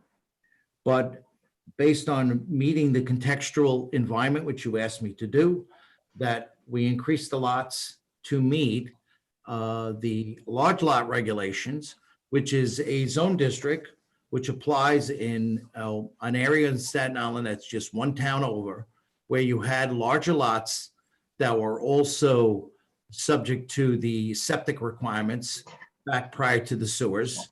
And city planning took it upon themselves to zone this special large lot district to increase the size of lots in that area in order to be consistent with the contextual environment. I have voluntarily taken those regulations because they're clearly applicable here and use them to be able to, as a design tool, to reach the 19 lots. So the 19 lots conform to all of those requirements, which of course are voluntary, but in this particular case, I think are appropriate based upon the conditions of the developments in all the blocks between Amboy Road and Highland Boulevard on both sides of the street of Arbutus. So that's where the design came from. I would caution some of the comments I heard in the review meeting. One was about the wetlands. I think I made that clear. There are no wetlands or adjacent areas that are on this developed portion of the property. Number two is the street that is being proposed is 38 feet curb to curb. And we have taken in the board's comments to make sure that we have adequate off-street parking that Richard alluded to. And that is, besides providing an attached garage, we're keeping the 2 parking pads, even though only 2 are required for single-family residents. We have 3 completely off-site spots, as well as in the driveways that would provide for a total of 5.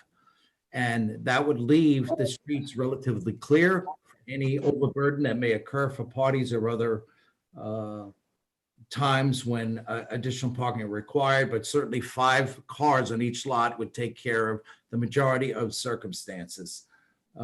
The existing lots, the 3 Santina existing lots, the 2 that are in the back, these are homes that have already been issued C of Os. That portion of the street was approved by the board back in the 80s. And the only requirement that the board had mandated at that time was not to park in the cul-de-sac. We have taken in consideration that even though the 30-foot roadway back at the time was apparently adequate for a majority of these developments, private road developments that were built during those periods of time, that we have moved to stripe and show that there are no parking on the 30-foot section only, as well as the cul-de-sac, which would comply with the original BSA resolution. However, these 3 homes have spaces on their property that are currently active, including that narrow little home, has a 2-car garage and a large driveway in front of it that could park another 2 to 3 more cars. So they do have adequate off-site parking that they've been enjoying since the homes were built in the 80s, as well as the 2 houses in the rear. So I do feel that we meet the safety requirements or exceed that. The fire department was comfortable with the 46.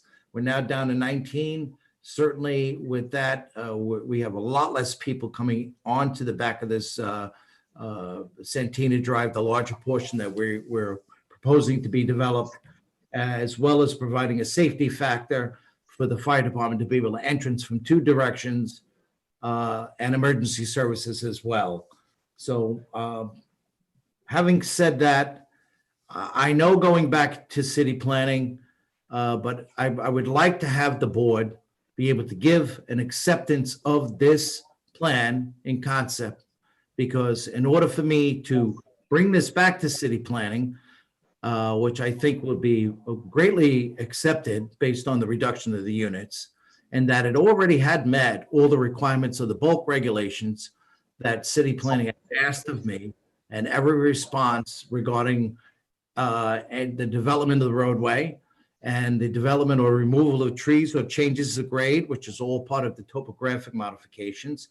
This is the South Richmond Special District. It's not a natural area. So the regulations for natural area are a little bit more stringent. In South Richmond, there are a separate set of regulations, and we meet all of those. We're not asking for any authorizations from city planning. We're not asking for any variances in bulk. We're not asking for anything that would normally not be required under the certification. As far as the storm and sanitary issues, which were indicated or discussed briefly in the review session, we had already supplied an engineered plan for sanitary sewer, And all of the load discharge from all the, at that time, 46 dwelling units were connected into the existing piping system that is already in the bed of Arbutus, that is already connected to the Arbutus Avenue sanitary sewer, and that the implementation of this particular design would reduce that load considerably. Sorry, Stormwater, I'm sorry, Mr. Sana, with respect to that, did DEP approve that plan? DEP has been sent that plan at the beginning through the board's request. And the letter that came back from DEP was simply that there is an available connection in Arbutus Avenue, and that they will not, until the application is filed, go through the particulars. The engineer who prepared this, who is very familiar and files hundreds of applications with DEP for sewer connections, has already created that plan and ready to file with DEP, but cannot file with DEP until we have the roadway approved so that we can submit the application in a traditional way. There's no question in my mind, based upon the load calculations that the engineer has created and the availability and size of the sewer in Arbutus Avenue, that this is not an issue, as the connection has already been made. As far as stormwater. Sorry, sorry, Yes. the connection has already been made from Arbutus to where? The sanitary sewer. So wait a second, you're saying sanitary sewer that services lot 100 has already been installed? No. What I'm So what do you saying mean? is that the sanitary sewer that's connected to Arbutus Avenue runs in existing Santini Drive into the cul-de-sac, the first cul-de-sac, and is connected to the 3 homes. That Right. sewer has been surveyed and has been determined to have the adequate pitch and size to be able to take the resultant load from the development of the 46 dwelling units, which is now 19. And that by positive pitch, that the extension of that sewer would then be made in the bed of the new Santini Drive extension, and the existing Santini Drive sewer would be adequate to take that charge. Who determined that it had adequate pitch and size? The engineer. Your Wallen- engineer. Your engineer, Yes, yes, but DEC's engineer, we don't know. DEP, you mean? I mean, sorry, DEP's engineer, we don't know. DEP would look at the results of the engineer's request based on the size of the load and the size of the pipe, and therefore there is adequate capacity in that connection for this. No, but you don't know that DEP will agree with your engineer that there's adequate pitch and size. Correct? I don't know you can't- till then, but there's a very, very, very high probability. Actually, according to the engineer, it's pretty standard that would be accepted. But what if they didn't accept it? Well, if they didn't accept it, then we don't have sanitary discharge. But that has nothing to do with the BSA, because No, sorry, Mr. Snap, please don't. We're being asked to look at a project that we can't get approval from you can't do a mapping action on. So now everything is up to us, okay? Just like city planning would be asking you exactly the same things. So the question is, if DEP does not agree that the existing sewer line is adequate, what is it that you would do instead? we would have to enlarge the sewer pipe in Arbutus Avenue. I mean, in the Santini Drive, I'm sorry. So that's assuming Arbutus is large enough to accept an additional 19 homes. Right? That is correct, based upon the surveyors and the engineer's assessment of a 15-inch sewer in Arbutus Avenue, that the capacity is there. And DEP has said that there is capacity in the letter that they sent to the board. So can you resend that letter to us? It's a letter that says that there's adequate capacity to receive in that case, it was 40 something homes, but 19 homes. Well, I can't say 19 because this 19 is only being proposed at this meeting. Right. But But I can send you a copy of the letter that you forwarded to me that came from DEP that said that there was adequate capacity, but they would not approve anything until they have a review of the sewer plan. Okay. Madam Chair, the letter is dated, is this the letter dated June 12, 2018? Yes. Yeah, we Okay, have it. yeah. Well, Do you want me to read the letter? yes, please. Okay, I won't read the first paragraph, which is just an intro. Based on the DEP's maps, there is an 18-inch diameter sanitary sewer, 24-inch diameter storm sewer, 12-inch diameter and 20-inch diameter city water mains in Arbutus Avenue, and an 8-inch diameter water main in Santina Drive, proposed easement at the above referenced location. Stormwater and sanitary drainage management plan for South Richmond, sheet 3 of 4, dated March 25th, 2003, shows 18-inch diameter sanitary sewer and 24-inch diameter storm sewer in the bed of Arbutus Avenue at the above referenced location. The applicant must submit a letter from the Borough President's office for the status of the street, a copy of the official map of the City of New York. Applicant must submit a certified site connection proposal showing how the internal sanitary drain is connected to the city sewer and storm water will be discharged from the property. Applicant must submit an internal water main plan showing connections to the city water main. Applicant must submit a proposed plan survey showing the existing easements and demapping streets crossing the existing lot 100. In addition, a tentative lot sheet must be submitted showing the existing and proposed lot number. The proposed internal sanitary and storm drain is sanitary and storm drains, water mains and connections will be maintained by the owners and will not be maintained by the New York City. DEP will continue a GCL 36 review upon receiving the required documents. It's not a sign off. It's not a sign off. Oh, no, no. I'm not saying sign off because the plan hasn't been submitted to them unofficially. So, Mr. Santa, so we don't repeat the problems of a prior application where the applicant said sort of, what's the point of me submitting all of this stuff now? To the extent that you can submit all of those requested documents to DEP, please submit all of the requested documents to DEP. And if you haven't started on your proposed storm sewer connection drawings, start them, so that we don't have a situation where DEP all of a sudden says that's not going to work for us. Because an 8-inch, arguably an 8-inch line along Santina might not be enough to handle however many bathrooms there are in your new houses, right? And I don't know, Well, right? actually, I'm sorry to, but that's engineering calculations, that's been determined. That has already been reviewed. Sorry, Mr. Santa, I don't want to get into the calculations. I just want to say we have another application where the applicant held off on submitting all of that material from DEP that DEP requested 2 years ago. So, and as a result, they're going to be held up another, I don't know how long, because they could have submitted all that material already. So please submit all the material and begin to prepare the material that you don't have ready. But, you know, street status, site connection proposal, all of that can be submitted, okay? Don't hold up on that, okay?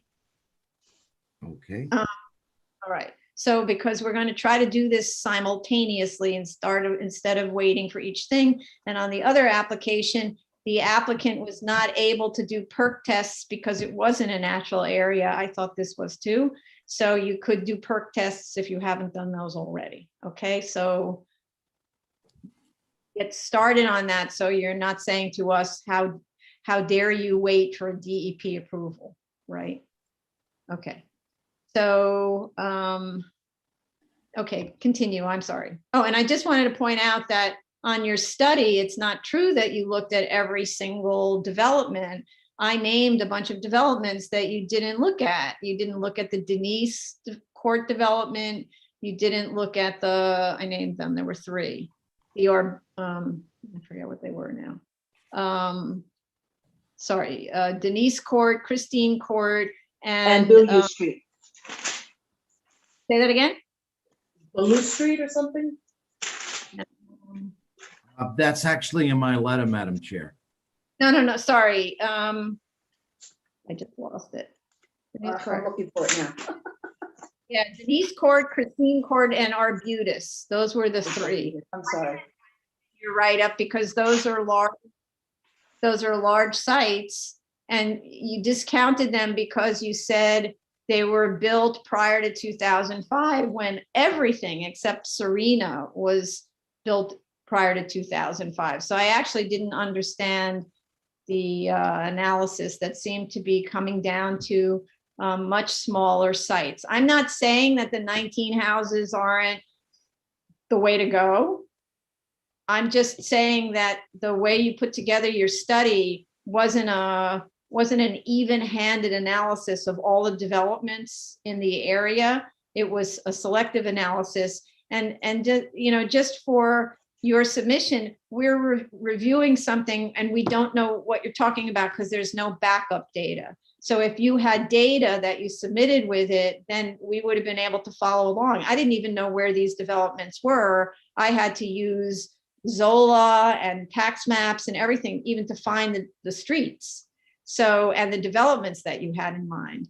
And so please give us the backup data, okay? I'll be happy to do that. So you want to continue? You have other things you want to add? Yes, but I mean, essentially, the idea is that I feel that in accordance with this study, where lots were sewered, which these lots will be, that the data proved out that contextually for this site, that the 5,700 square feet and the 50-foot lot width was appropriate for a majority of the lots that were developed with sewers. Any of those Denise Court developments, any of the Arbutus Way, Gallant Loop, Gentile Court, Jansen Street, and Christine Court, which are in my letter, were all built for septic systems. Those homes are close to 40 years old now. And who's to say that any one of those homes couldn't be knocked down and subdivided into compliant zoning lots today? No, but we're looking at like a neighborhood character analysis. We're looking at. That's why I did I get the request, and I have done that request, and I'll be happy to provide the maps that will support it. Thing is, you made a statement that these are Seward sites versus not Seward sites. Yeah. Based on what? Because all of them were built before 2005. Correct. So I don't know how you can tell which is a Seward site from which is a not Seward site. You can tell that by the size of the lots, because having been an architect on Staten Island for an excess of 40 years, that I remember before the sewers were built, I did developments on these same blocks back earlier days, and that the septic requirements were the governing factor. And that required 100 foot of frontage, 10,000 square feet of lot area. The septic systems, which were located mainly in the front of the residence, required extra setback distances in order to accommodate the systems. And therefore, the lot size had to be greater. So if these lots were sewered, and at the time, these were all zone R32, they could have built any residential development. So that's why I discounted them, because they were constructed at a time when there were extraneous requirements necessary for them to meet in order to develop at all. The other lots that I brought up, the developments I brought up, were sewered lots, and all of those lots had to meet, of course, the bulk regulations of the underlying district, but I used them as a contextual analysis for this site from Amboy Road to Highland Boulevard, which is the immediate area on both sides of the street. And I pointed them out in the beginning of my letter, and I discounted those that were developed without sewer connections at the time. I will be happy to prepare all the maps that will show and illustrate all of the information that I gathered from the very same Zola and sewer map records and other items that I used as to determine this. Okay, great. So other stuff you want to cover, because I need to go through the issue of the road access on the existing Santina, which is why I wanted the owner of the property to participate. Okay, prior to going into that, if you will, I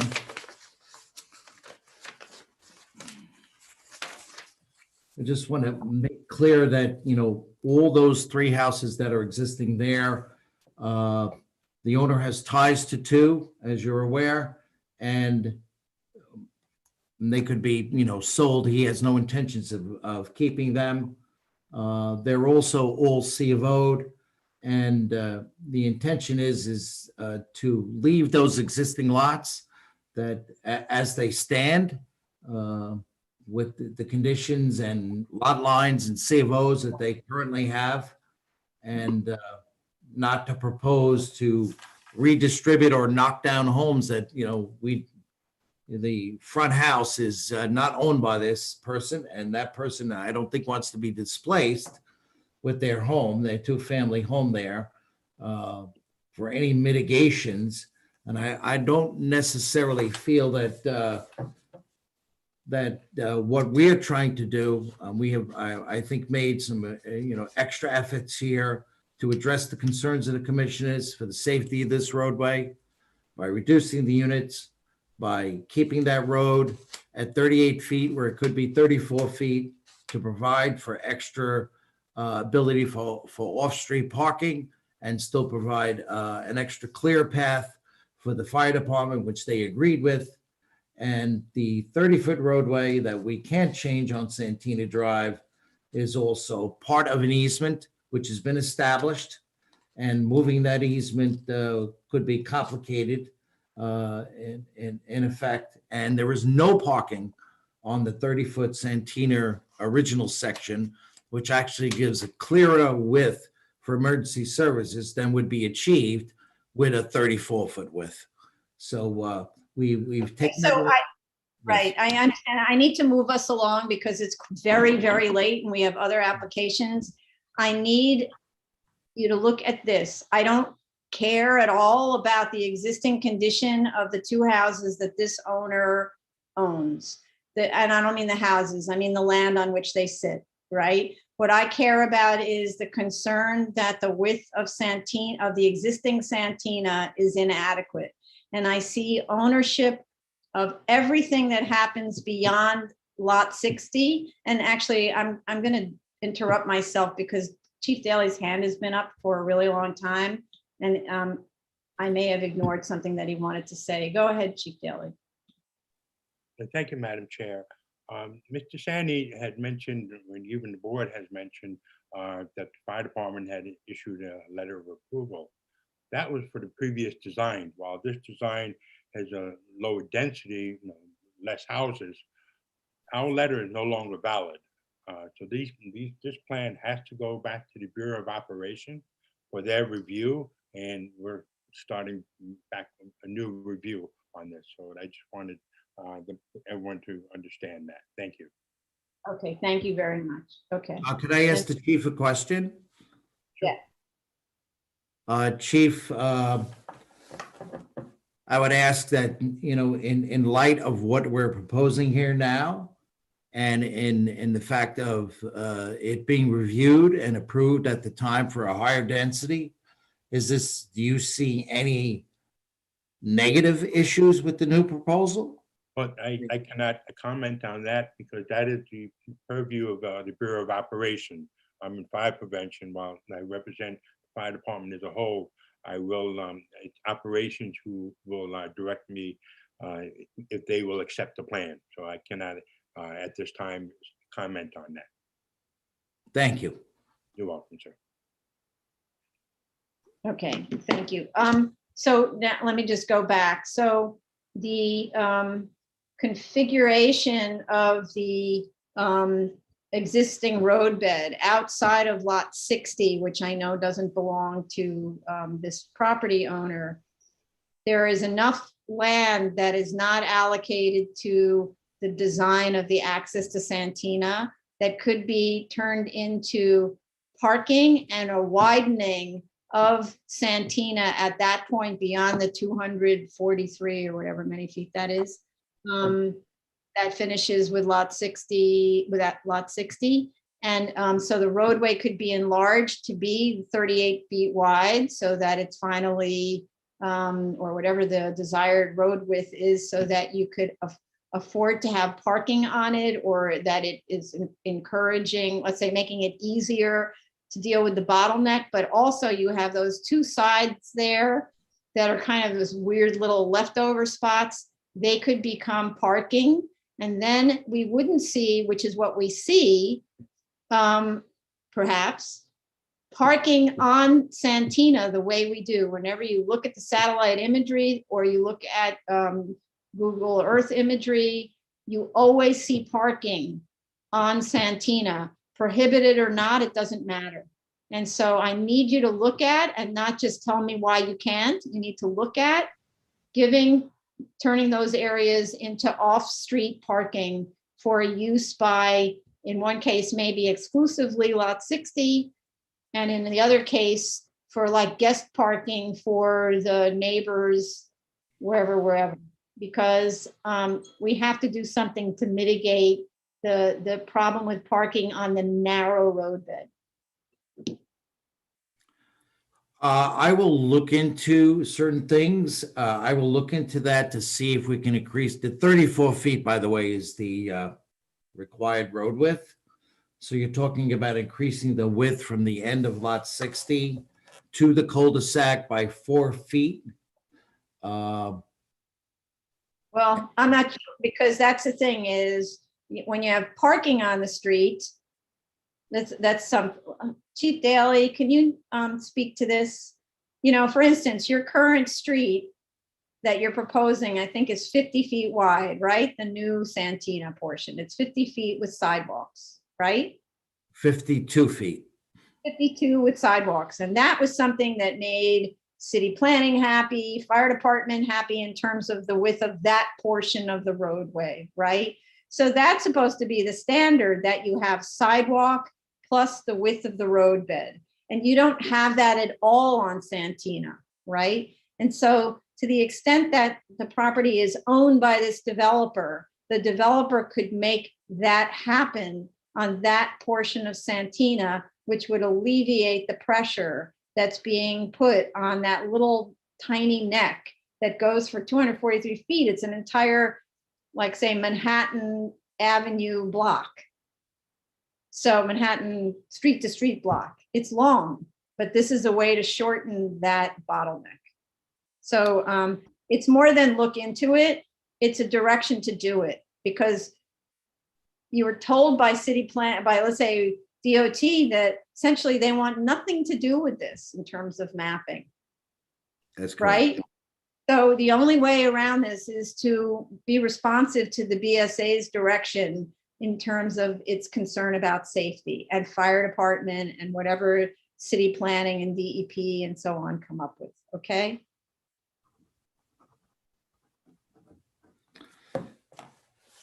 I will look into the 34-foot wide. I mean, certainly that property is owned by somebody else, and I wouldn't be able to make legally a Which property is owned by somebody else? lot 6. Lot 6. I'm not talking about lot 60. I'm talking about the properties that are owned by. No, I understand. I understand. What I'm saying is that you had originally said maybe we'll make it dedicated to lot 60, but that's off their property. What I'm saying, if the roadway could be widened to 34 feet at that location, it would provide off-street parking legally in accordance with the fire department and city planning and the rules of private roads. For that portion, it would be beyond lot 60.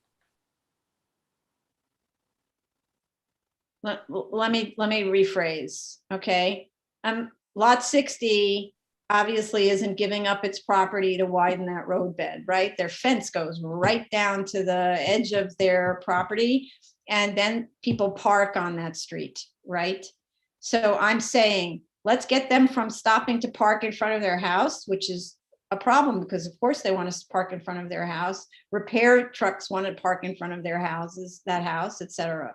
But by creating a parking area behind lot 60 that is devoted to lot 60 parking, and sometimes to develop a property, you have to give something, right? You devote some parking spaces to lot 60 so that their parties, because it's a 2-family house, their parties, their repair vehicles, all that park in that dedicated lot, and you get an agreement from lot 60. This is Mr. Lobel, you need to listen to this, right? You get an agreement from lot 60 who has not yet signed on to any of the HOAs. They have been cut out of the HOA and restrictive declaration participation by this 2/3 vote requirement in the original restrictive deck. So they're not a party to it. So we don't even know that they would agree not to park on Santina. And at the moment they are parking on Santina. So what I'm saying is you need to cure this problem. And that's really why I want the owner here, because the owners usually are sympathetic to the idea that maybe they'll get to do a development someday if they just follow our instructions. So you need to bring the owner. And if you need me to do a sketch, I can show a sketch. I can't do the screen share. I'm on a different thing. I can I show a don't think sketch. that's necessary, Madam Chair. Okay. So, all right. So let's pursue that. And when you say 34 feet, you're using 50 feet as 52 feet as your model because that has sidewalks, right? And so you're going to be doing the same thing as soon as you get past lot 60, that it widens with sidewalks. And maybe on one side it can't have sidewalks because then the sidewalk dies into the street, but on the other side it can have sidewalks. Well, there's no sidewalk that's fronting lot 60. I know that, that's the problem. So to the extent we can alleviate some of it in that area beyond lot 60, it needs to be done, okay? Sure, can I just add? Understanding what you said, I think that we can approach lot 60, obviously, as a private owner, to the extent that they're intransigent and refuse to address this.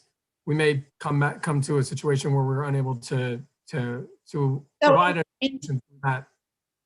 So intransigence, I used to do what you did, and there's nothing like money to move intransigence. So if you give somebody a piece of property that's worth money, all of a sudden they start to get really interested in the conversation. So I'm actually suggesting, which is how I would negotiate it. Not only do they get parking spaces, they get that land. In exchange, they sign a document that commits them to the same HOA, because if they're intransigent, it means they've been cut out by that 2/3 vote. And they're like, you know what? We didn't get to say, we don't agree. We don't know how we got into this because it predated, I think, their taking ownership of the land. And so they took subject to without them realizing they took subject to. So nothing like money to cure a problem. So I really recommend you think about that, because that's the difference between accessing the site and not accessing the site. Okay.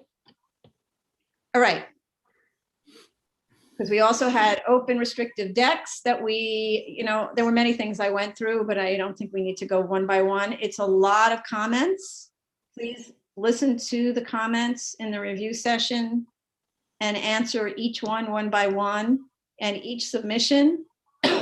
And the submission has to be very detailed to answer one by one. And I'm serious about answering all of city planning's original criticisms about the property, about the site. And how you responded to each one. I know there was a responsive letter in March of last year, but I don't see it responded to all the comments. It responded to some. Okay. And city planning would want to see that as well. Okay. And at the same time, we'll reach out to city planning and let them know what we're thinking, so that you should also be making immediately the beginnings of your application for certification. Okay.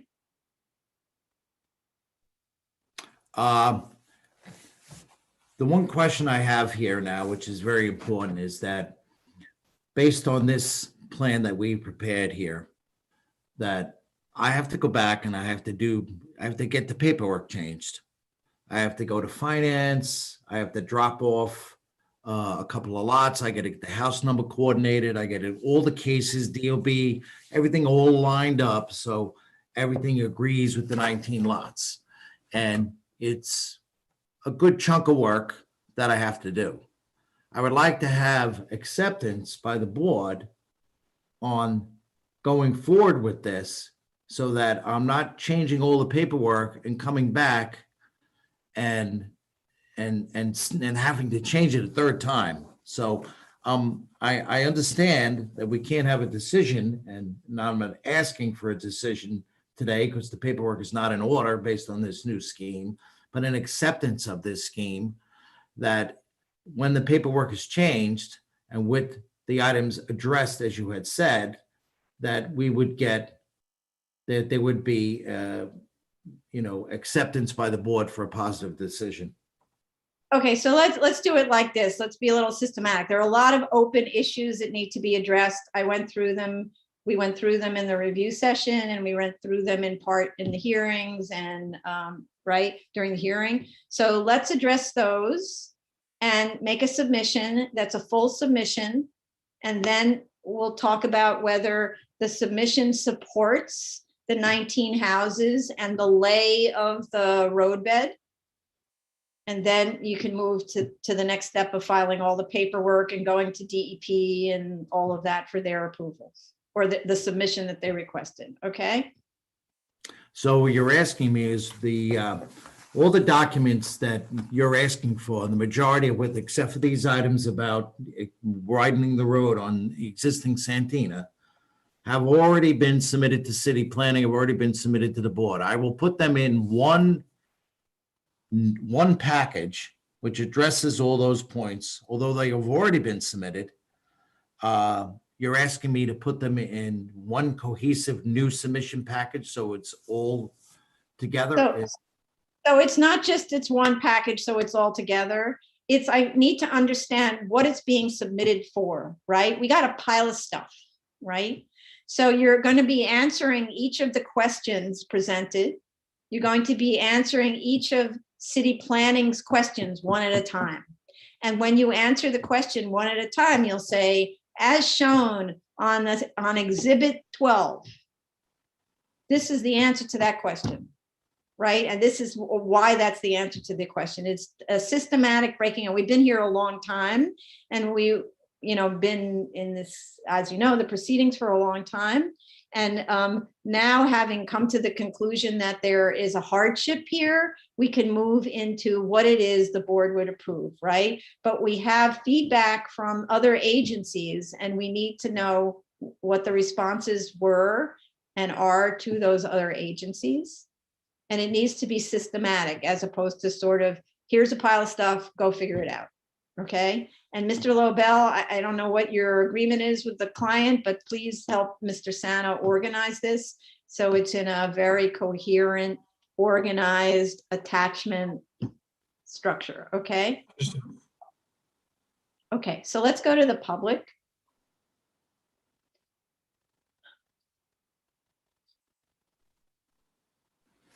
Tony?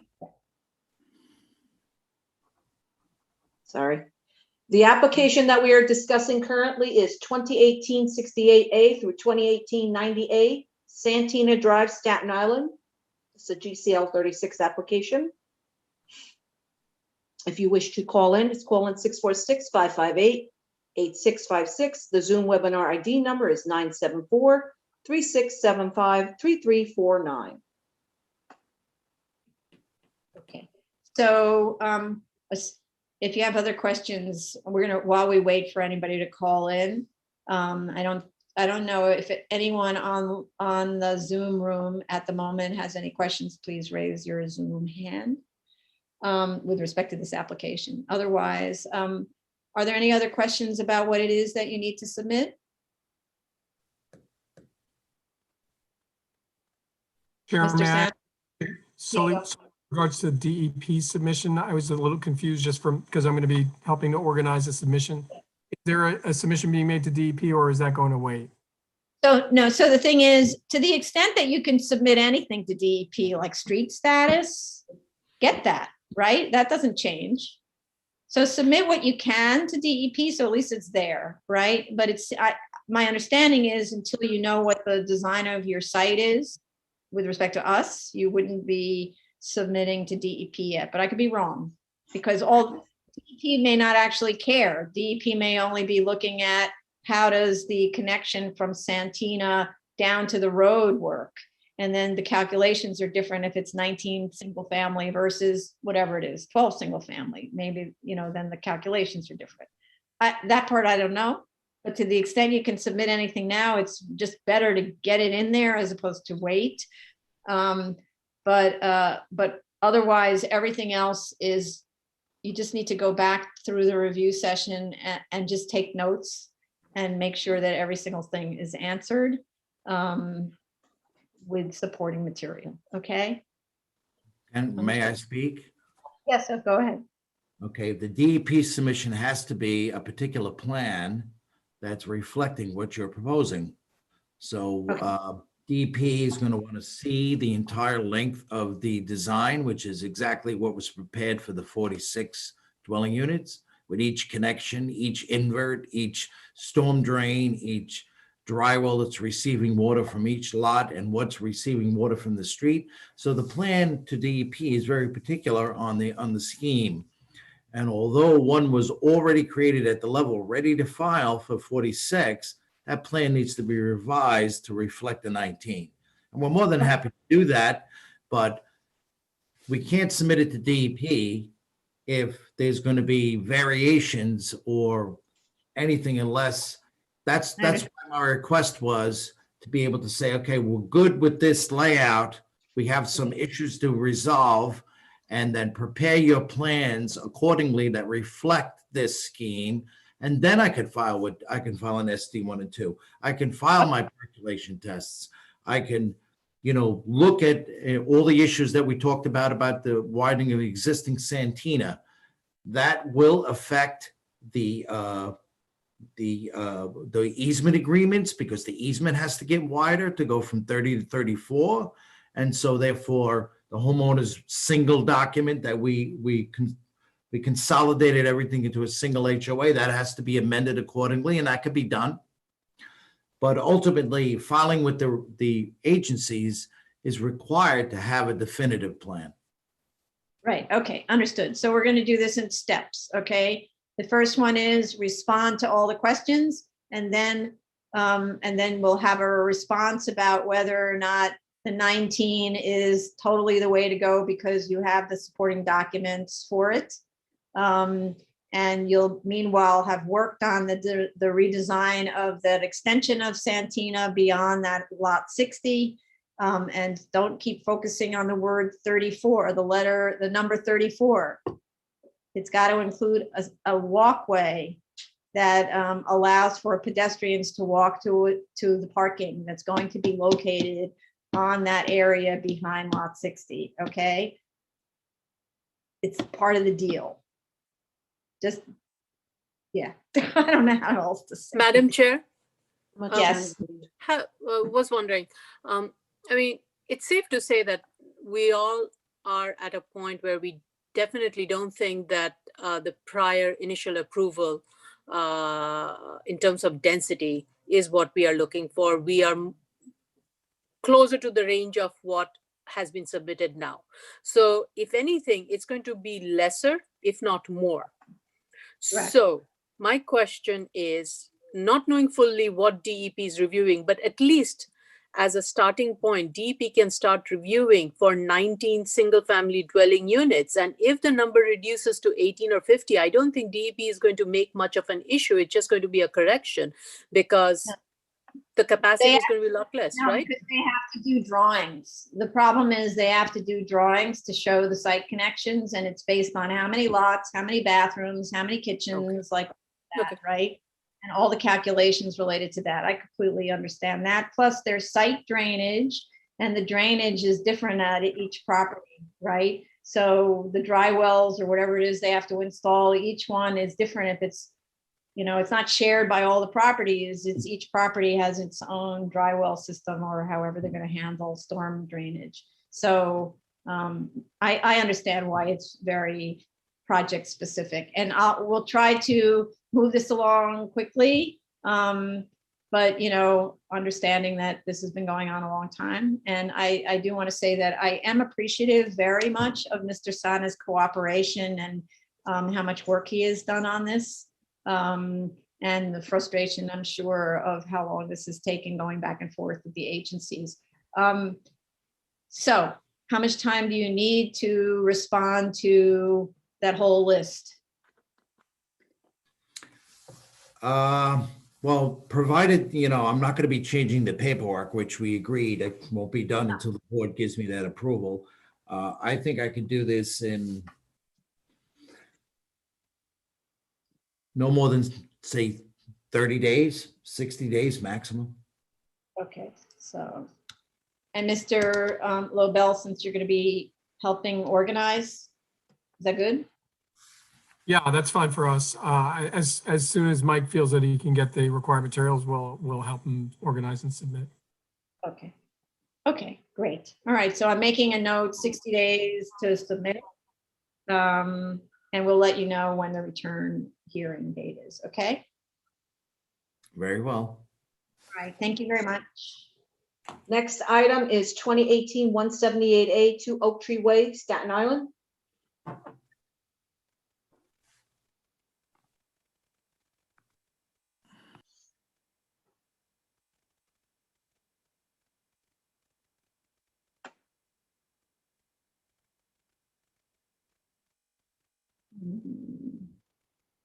Oh.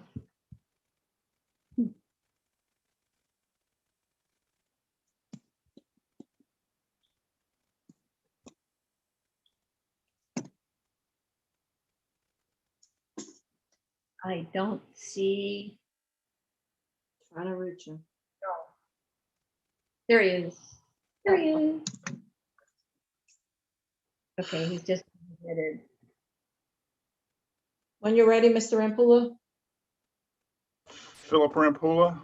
Yeah, proceed. You don't have to be sworn in. You don't have to be sworn in, it's an A case. Okay. I'll jump right in. I listened to the review session. Yes, we received 2 authorizations from city planning to build a single-family home in the natural area district. The process goes as follows. After city planning approves the application, we do have a notice of restrictions, also called a restrictive declaration. That gets filed in the county clerk's office, which we did the day after the approval. The problem with the Richmond County Clerk's Office is everything's done by mail, nothing can be dropped off. They're running about 6 to 8 weeks to record the document so that it comes up on the screen. So then we can take the recording information and send it to city planning's attorney, who looks at it to say it's okay. And then city planning local office will put together the package, stamp the drawings, issue the letter, and then it comes to me. So I'm still 2 months away from getting the city planning approval in my hands. In the meantime, I hear you loud and clear about working on the other stuff. So I have about 3 restrictive declarations that need to be done. One is for the fire department conditions for cross easement agreement. The other is the restrictive declaration that the rear owner will maintain all of Oak Tree Way. And the third declaration is to record the DEC declaration, which should not take that long. It's already been done. On my very previous submission before the last hearing, I did coordinate the BSA and fire department plans. I will take a look at it again to make sure that the BSA, fire department, and city planning drawings are coordinated. The roadway, the width of the roadway, the curb cuts have not changed since that time. We added a couple of trees along Oak Tree Way. That's about it. I'm going to jump to Commissioner Sheta.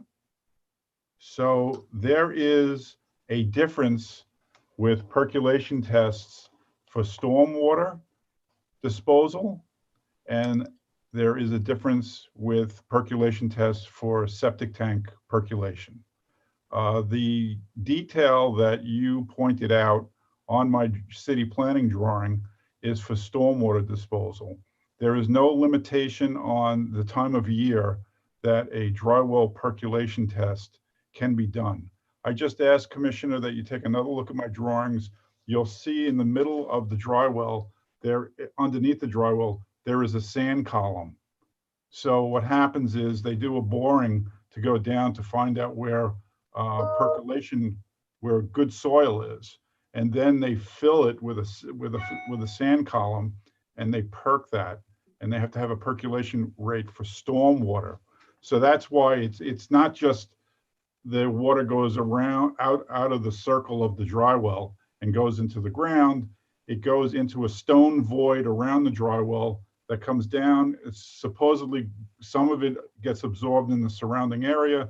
The rest of it goes into the sand column and goes down to a perkable level that'll go out. Septic, and these are not my rules, these have been the health department rules. The health department was the agency that first did septic tests. Then it went to DEP for jurisdiction. Now it is with DOB for jurisdiction. And for the past 38 years that I've been doing this, percolation tests can only be done during the rainy season, from March 15th to May 30th. So That's for sanitary. that is for sanitary. That's for your septic.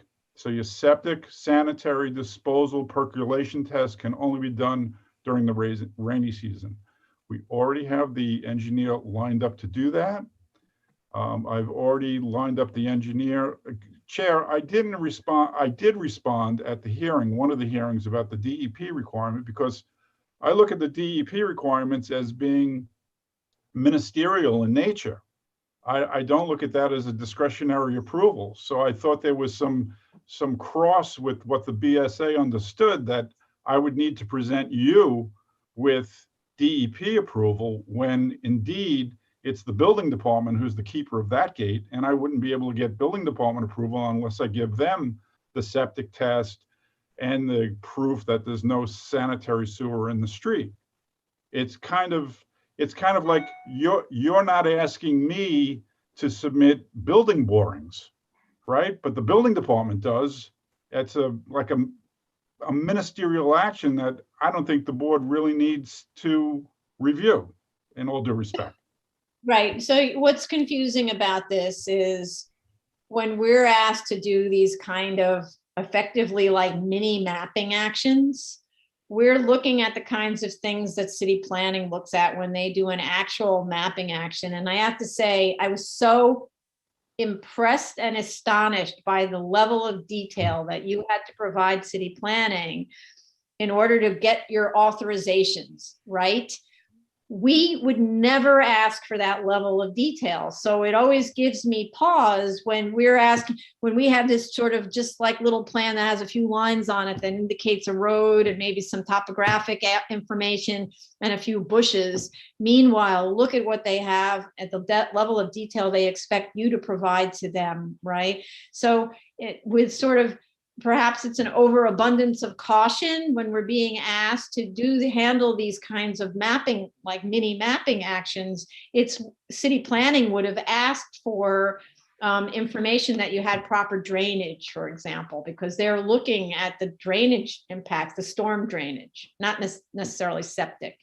But the other part that we've learned is sometimes DEP won't allow for you to connect to the septic system. They want their own, they want leaching fields, or they want your own septic, whatever it is. Septic fields for shallow percolation.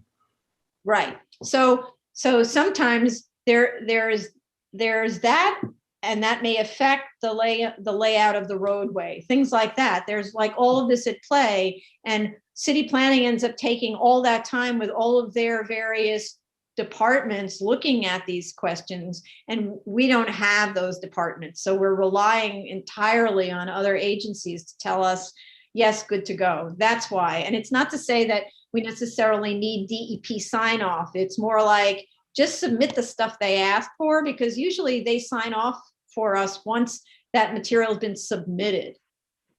I understand, Chair, and Yeah. I'm prepared to go forward with all of it. I do have some problems sometimes when, with that DEP letter, he said, submit the street letter from Topo. So all of my cases, we make sure that the surveyor puts the street information on the survey. Title vested, final mapped, CCO, it's on the survey. Why do they need a letter? Why does anyone need a letter if the information has already been vetted by a licensed surveyor? It's on his work product, and it's the same information that you would get from a separate letter from Topo. It's frustrating. Okay. You're not the only one frustrated. Okay. But I'll get you all the information. We're going to go ahead with everything between the 3 restrictive decks that have to be recorded and everything else that I have to do. I don't see coming back to you for at least 2 months, Okay. maybe longer. Should it be 2 months, or you want a little longer than that? I'll take It's 2 months to submit, right? the So- 2 months to submit. Okay. All right, so, but I want to say that with the restrictive decks, those need turnaround with council, right? I don't think fire department has ever seen the restrictive deck that they're asking for. So you need to keep turning it around to fire department until they're happy with the wording. And then, and we'd like to see it too, because they're requesting the cross easement on what they call lots A and B. It's So really lots. I'm working with FDNY's legal counsel. Yeah, that's always how it's done, right? You can submit it to us as well, but this is really a restrictive deck with fire department. But there were a number of things they wanted to see, but the one we're interested in is the cross easement between lots 1 and 3. I think those are the numbers, right? And then the maintenance agreement of lot 3, that they're going to take care of the entirety of that roadbed. Understood. Yeah. Right? Okay. Okay, so that's what we want to see. So as soon as those are drafted, send them to our council and fire department for their council, so that can be turned around faster. Don't wait 2 months to submit that. Okay. No, of course not. Of course not. Good. Good. All right. So let's go to the public.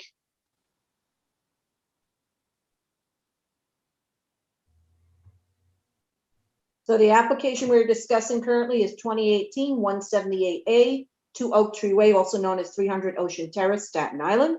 It's a GCL 36 application. You wish to call in at 646-558-8656. Zoom webinar ID number is 974-3675-3349. And if you are in the Zoom room, raise your hand. Right. Raise your Zoom hand, sorry. Zoom hand. Okay. We already talked about how much time you need to submit, which is normally we use up the time to allow people to call in. I'm just seeing Anybody? I don't think I missed anything either. No, I don't think so either. Really, it was just about those open issues that we discussed. So let me just see. And congratulations on finally getting those approvals. You know why? Yes. The reason I thought it was several authorizations. You sure it was only 2? It might have been 3. Because the list from 2017 that you held a discussion, you had a discussion with city planning in 2017. Yeah, was we dropped the subdivision application with them. Oh, I see. Okay. That's So the certification for Yeah, super. that's the cert, right? Because it's Okay, so one zoning lot consisting of 2 tax lots. Okay, so you had an authorization for topographic features on tier 1 sites, maybe an authorization for a development enlargement on site alteration on a tier 2 site or steep slope. and authorization for botanic environment and tree preservation and planting requirements. Did you have that? I think it's the tier 2. I don't think Oh, it was tier 1. I think we dropped the tier 1 as the tier 2. And then Okay. there's the botanic environment, which is another way of saying removal of trees. Right. Okay. All right. Well, thank you very much. Thank you. Congratulations on getting that Thank you. in. Appreciate that. Okay. We'll let you know what date. Okay. Thank you. Next item is item number 21, 2019-265 BZ 60371A, 35 Gifford Lane, Staten Island.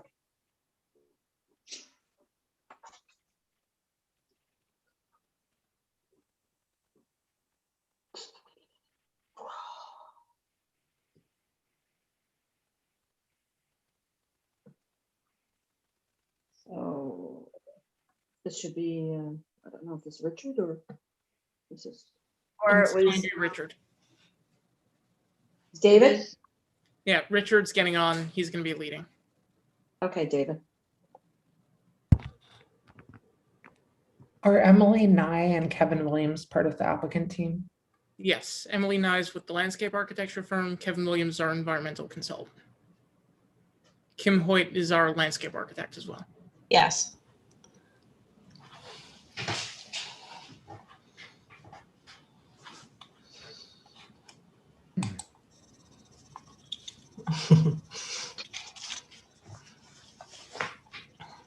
All right, well, Mr. LaBelle is on. Well, Richard, you're there? I am. No, Richard, not you. Sorry. I'm here. Okay, everybody raise their hand. Do you affirm to tell the truth, the whole truth, and nothing but the truth in your testimony before this board and to respond honestly to board member questions? Yes.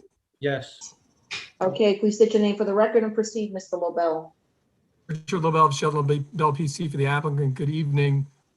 Given the lateness of the hour and the fact that the entire applicant team, which is inclusive of the architect and 2 landscape architects, had the benefit of listening to the board's executive session, we're happy to launch into the specific issues that the board had with regards to the application. Pastor Gary Comis is here as well as our environmental consultant. So really, we'd like to address with specificity all the comments the board had in an effort to, as was cited by Vice Chair Sonda, move this to a resolution.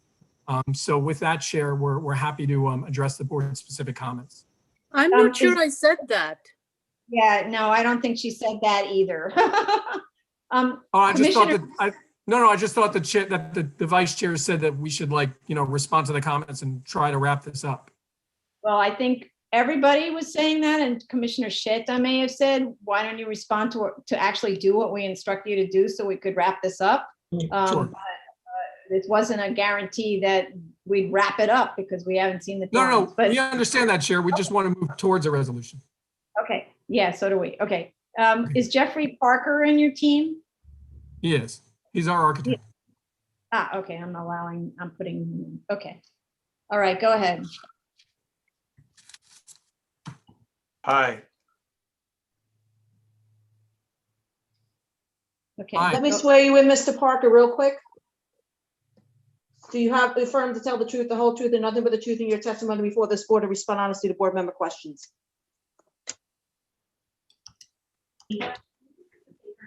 Okay. Go ahead, Mr. LaBelle. Okay, so I think that we'd probably first have the landscape architects address the neighboring adjacent residential property and the treatment along that wall. Kim, would you like to start? Sure, I can start. I heard some of the comments, and I'm new to the team, so I appreciate having this opportunity to kind of address some of the concerns on the project. The first one I heard was the north section of the building, so maybe I should address that first. Pastor Gary did, tell us that was an issue that he wanted us to respond to and take seriously. I did find that area is a very narrow strip between their building and the adjacent property. The adjacent property has an 8-foot tall white PVC fence. I really think they don't want to see anything of this building at all. And we're facing north. So when with that restriction, we are limited on what we can do. There's also a footpath for emergency egress alongside the building. So our planting bed is about 3 feet or a little over, maybe it's under 4. So I think we should keep it pretty simple. I don't think a tree would be appreciated by the neighbor because it would grow up and over. And I think it would create, you know, just a nuisance for the neighbor always trimming it back. So, and I don't think it's visible at all from the street. So that's, Can I jump in, Madam Chair? I think Sure. our comments was more about the frontage of Sampson Avenue. Sure. So let me address that. So on that side, No? Stop. No, my objection was how sorry. hideous the side of the building is. Yeah. I've been using words hideous, ugly, all of that consistently in the application. The side of the building is hideous. It's staring at a residential neighborhood and immediately residential neighbor. So you can't say the little pathway there is too skinny and oh well, and we can't put a tree and so on. You have to come up with a solution that's architectural and landscaping, okay? And so you didn't hear the discussion earlier that we had on another application where we have a warehouse. It's a warehouse. And they made a proposal, which Mr. Williams is involved in, to install an acoustical barrier wall, which is potentially quite hideous, but attached to that wall, a trellis, and on the metal trellis, and on that trellis would creep English ivy, with the idea that, and it's on one section, a north-facing 5-foot wide alley. So if they can do that, you can do this, right? And so you just say grass, that's good to go. Either you're not the one who handles it and maybe the architect finally handles it, or you handle it by, you know, Frank Lloyd Wright famously said, if you have a bad building, plant vines. You have a bad building. Yeah, I love that saying. So I do love vines. I have worked extensively in historic preservation, and there is an issue with vines on a building, and some buildings can take it and others. I don't think this one can, honestly. I do introduce vines when I can. I absolutely love them. But I usually do them on south facing and that are well aerated. Otherwise, you do structurally come up with a problem for the building with dampness and also breaking down the masonry block and units there. So I don't think in this case it works. And I don't think a tree will work in this situation. But if you would, and I'm kind of hard pressed to think of which tree would work well. I would like to show you what the plants that we have selected though, and maybe we could circle back and try and think if one of these trees could work there. But if you go to the plan where we showed some of the images of our plant material, can we pull that up? Does anyone have control of the screen? You can, if you have it, you can take control, right? I can, okay. Do a screen share. I will take it. Because the plants, I'll talk while I'm pulling it up. Hold on. Hold on. Sorry.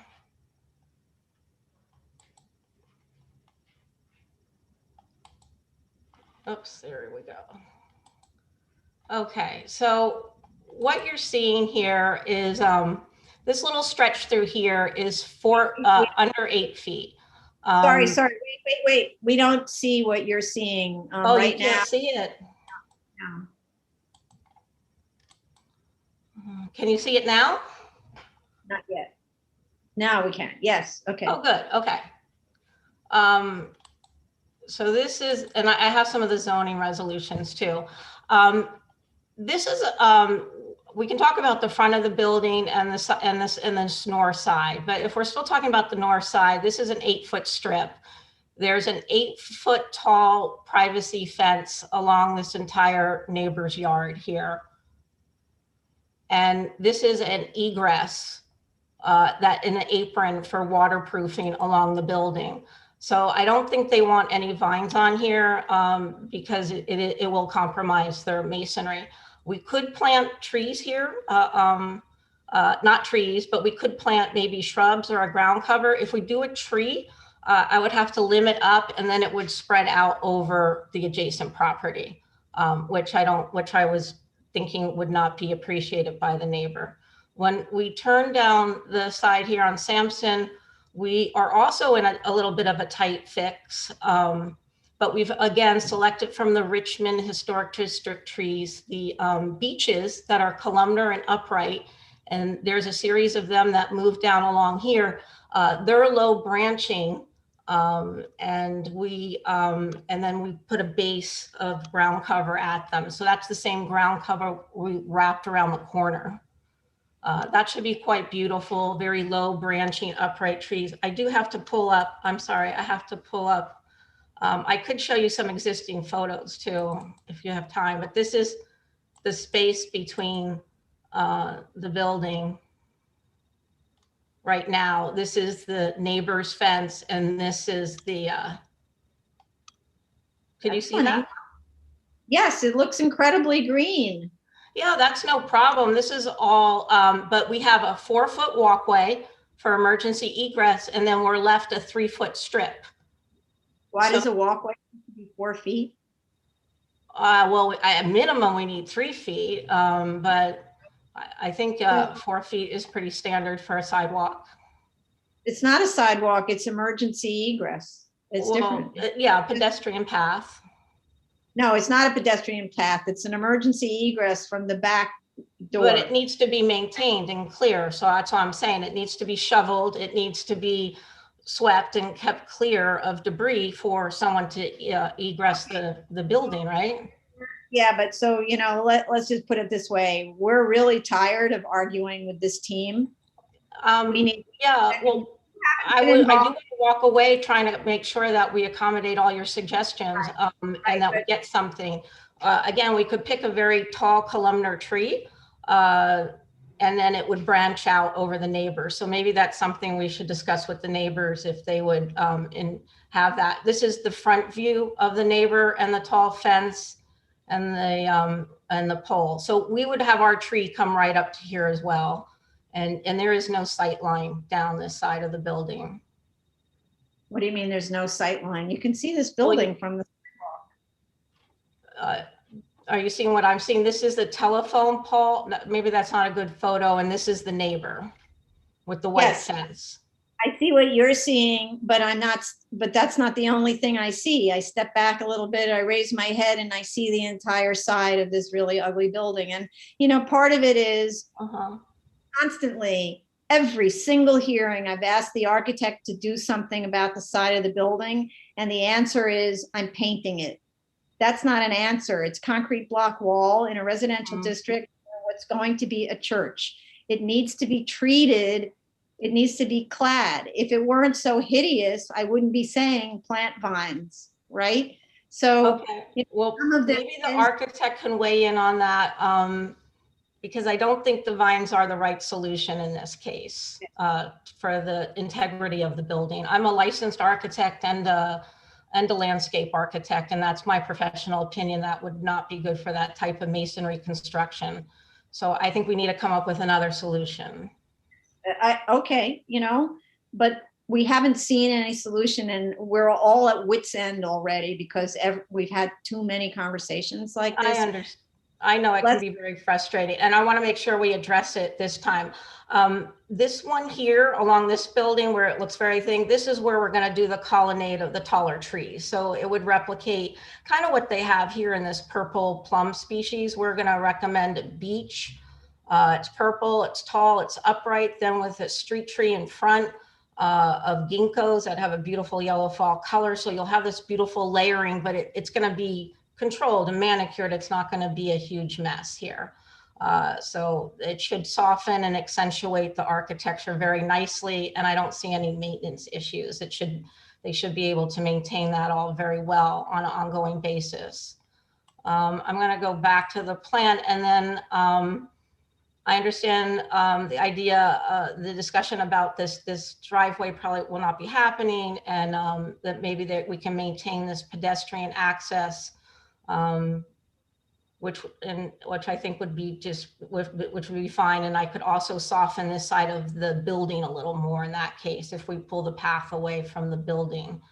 But this whole front, I don't think you had any issues with the front, but this was all this plant material is selected from the Richmond plant list. It all meets the zoning analysis. And the palette was picked for a mix of evergreen and flowering trees. Okay, so you need to, because this was a big discussion at the last hearing. We need on this drawing information about which trees comply with the list. All of them, absolutely all of them. So the ones that are, because there was a discussion about juniper or no, arborvitae along the property line. I'm not proposing any arborvitae. I'm going to show you the planting proposal too. Sorry, that wasn't up on my screen. Also, you have all those photographs. Can you send us those photographs? Yeah, we had it. Somehow it wasn't showing up, but there seems to be a delay. Is there a delay in the screen? Probably. But email us those photographs, okay? Yeah, here. Do you see it now? It just popped up. Oh, no, I don't mean those. Yeah, we see it, but I don't mean those photographs. You had photographs of the alley. No, the other, yes. I will email you those of the existing photos. So as you can see, I could show you, we could go back to those, but it's a big it's a huge asphalt parking lot right now. And I think I was happy to be brought on so that we could landscape this a little more for sure and get this to look a lot better.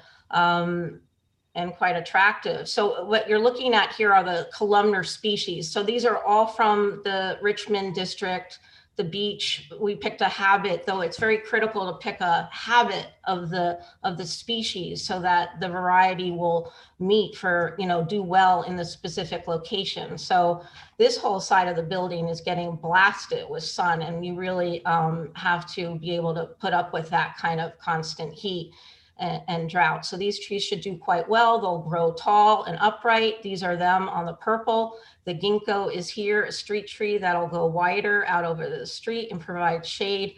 We were providing an oak here, something that could spread out and be a little more park-like at that corner of that property that's off their property. On this row, which is also an adjacent property, we selected a columnar pine. Again, I was a little worried about it overhanging this adjacent property, but no, it's empty lot right now, so they can deal with that later if it needs to be trimmed, but it should be upright and work very nicely for both property owners. And then back to flowering trees. All the pink are the flowering cherries. And then we move into a shrub layer that would happen all across the front of the building and ground covers everywhere. We're not going to do any lawn. It would be continuous evergreen ground covers. And that there, you see all the photos over here. Okay. Okay. All right. So please do, with respect to that, look again at the planting in that little alleyway at the back so as not to create something. There's already green stuff there, so green stuff obviously. We were putting this in here, the lily turf. This was going to wrap the base of this, because you see how low branching and full these are to the ground. You don't want to do a shrub with that. You go into a low ground cover that's there all around. It's about 12 to 18 inches tall, and then it would wrap around the corner. But it doesn't wrap wrap around. Yes, it does. That was on our planting plan. It wraps around. It wrapped all the way around. It's not growing high at all. Like what the photograph we have to grow. We have to get above 8 feet of the neighbor's fence. So the only way I can get above 8 feet is if I plant a tree. And if we plant a tree, I think we have to use a columnar one, but even this will grow. Stop. You've already said all of this. What I wanted to say is there's weeds growing there, and the weeds, whether they're, what's a weed? It's called in French, it's called a bad plant, right? It's still a plant. Yeah, no, right? they're natives. I don't really consider anything a weed, really. We try and find the right plant for the right place. So those weeds are growing high and they're covering the fence. You'd They're actually about 3 feet, and then there's vines on the fence. So we can maintain the vines on the fence. Right. So maybe you need to do that, and then we'll go to the architect. Okay. So you do need to do something to soften up that edge and take let's say instruction from nature that's already handling the fence. Okay. So you would like on our side, you would like a vine on the fence. Something to soften the character. Yeah, I mean, a heterohelix vine or something would do fine there, and that it would only go to 8 feet though. And okay. Yeah. All right. So then let's move to the architect. No, let's cut to the chase here, right? Okay. It's, and this isn't for you. This is for the applicant group. Thank you very much. It's very appreciated when actual landscape architects speak about landscape architecture. It's refreshing. So thank you. I'm glad you asked for a landscape architect to come on board, because I do think we do add value and we're always an afterthought. So I thank you for doing that for my profession. So yes, well, because I'm an architect, and I always tell architects that when I was required as a beginning architect to design the landscape for a very large hospital, having no idea about anything other than looking at one of those graphic standards for plants, and I selected a bunch of trees, they all died within 3 years. So why you're trained to do that's, that. Anyway, so let's go on. Okay, so thank you. Thank you very much. So with the cutting to the chase, we are eliminating, that's it, the drive-through to Sampton. And if I understand from the commissioners, and as was advised by the fire department, the pathway to Sampson will be entirely for fire department with a special key, and probably maybe a special key for administration. So that obviously they need to be able to get out in certain situations to open that. But otherwise, it's not for the general congregation to access and therefore park on Sampson. Chair, can I make one comment? Yes. Thank you. The chair referred to. Because it's really hard to follow the hearing without seeing the faces. Delete the screen share. Oh, sorry. Okay. Thank you. Thank you. The chair referred to a private parking lot where potentially churchgoers would be able to park on the other side of the property. And that's actually not a private lot, it's a public lot. It's street parking, which is available to anybody, parishioners, people in the community, etc. I think that what we'd like to be able to do, and the reason, again, it's late, we're tired, we don't want to waste anyone's time. The reason that the applicant and the church requested that we make this submission regarding the access was because the chair was correct that at the last hearing, the discussion was no access period from Sampson. And so Pastor Gary said to me, we don't think that's fair because 75% of our parishioners are in this community. We're asking the chair so we can specifically allow people to park. You said make a deal with that lot and maybe you can park there. We don't have to make a deal. We can park there. We know we can park there. Kevin Williams has done the review. He said it's available. He knows we can park there. We want people to be able, for lots of reasons, to be able to go through that passageway so they can walk to the church and not have to walk all the way around.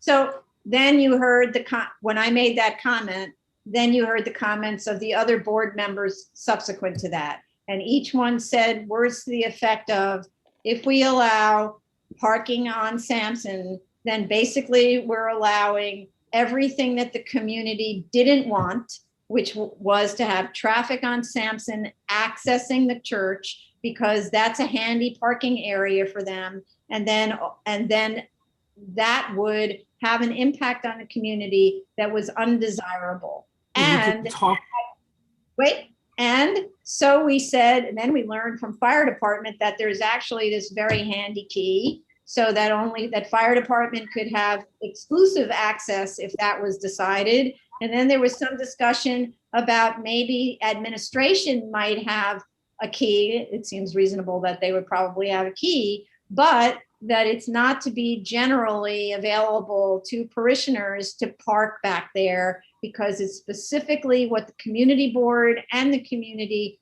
requested we not allow. So, Sure. And then hopefully our council cited to a case that allows us to say the access has to be from the principal access Right, point of it doesn't. That case does not allow that. The case that's cited is the Pine Hills case, 5 NY 3rd 407, decided by the Court of Appeals in 2005. That case involved the actual construction of a road, a secondary road to County Route 32 in the town of Moreau, which there was expert testimony from professional engineer Lawrence Levine on the record that demonstrated that that construction of that road would cause accidents, a direct implication on the public health, safety, and welfare. That is not this. This is something where if you, as of right, put a community facility, medical facility here, you could open that up and have cars come in and out. I would just say that we're being held to a disadvantage here, and we're just asking for people to walk to and from the property. That's all we're asking for. May I say a few words, Madam Chair? Yeah, but before you do that, I just want to say, because here it is 7:10 and it's late and I don't want to keep repeating this. The drawings need to be changed to show only a path with a gate on it. And then this board will decide what the controls on that gate will be. That's all. May I? Yes, go ahead. May I say a few words, please? As you were referring respectfully to the community, 75% of the people that attend my church live in this community, which is the very reason why we have been looking on Staten Island for years, more than 10 years.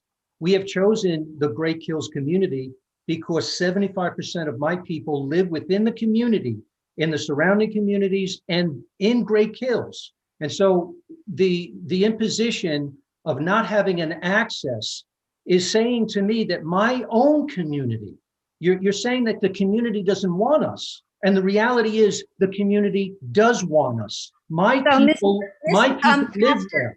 My people live there. We've heard this. Does 75% of your congregants live on Sampson and Schley? They live in the surrounding communities surrounding Sampson.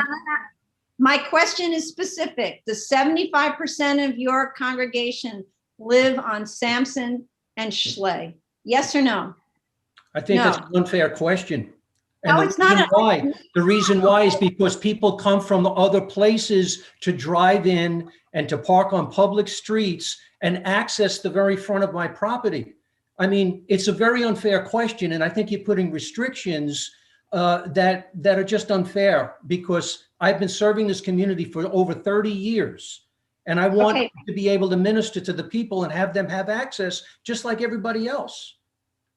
They have access. Their access is another block away. Their access is through a larger route that can handle the traffic and that will not put lots and lots of traffic, potentially 180 cars or more, 108 cars, sorry, or more on that side street at the back during busy times. And really, as I said before, if you had access easily there, all the cars will end up parking on Schley and Sampson. And that's exactly what the community board and the neighbors didn't want. So if you're saying your congregation is in that community, and either they're on Schley and Sampson, or they simply drive their car around the other way and they park in your lot, or they park on a side street and they walk.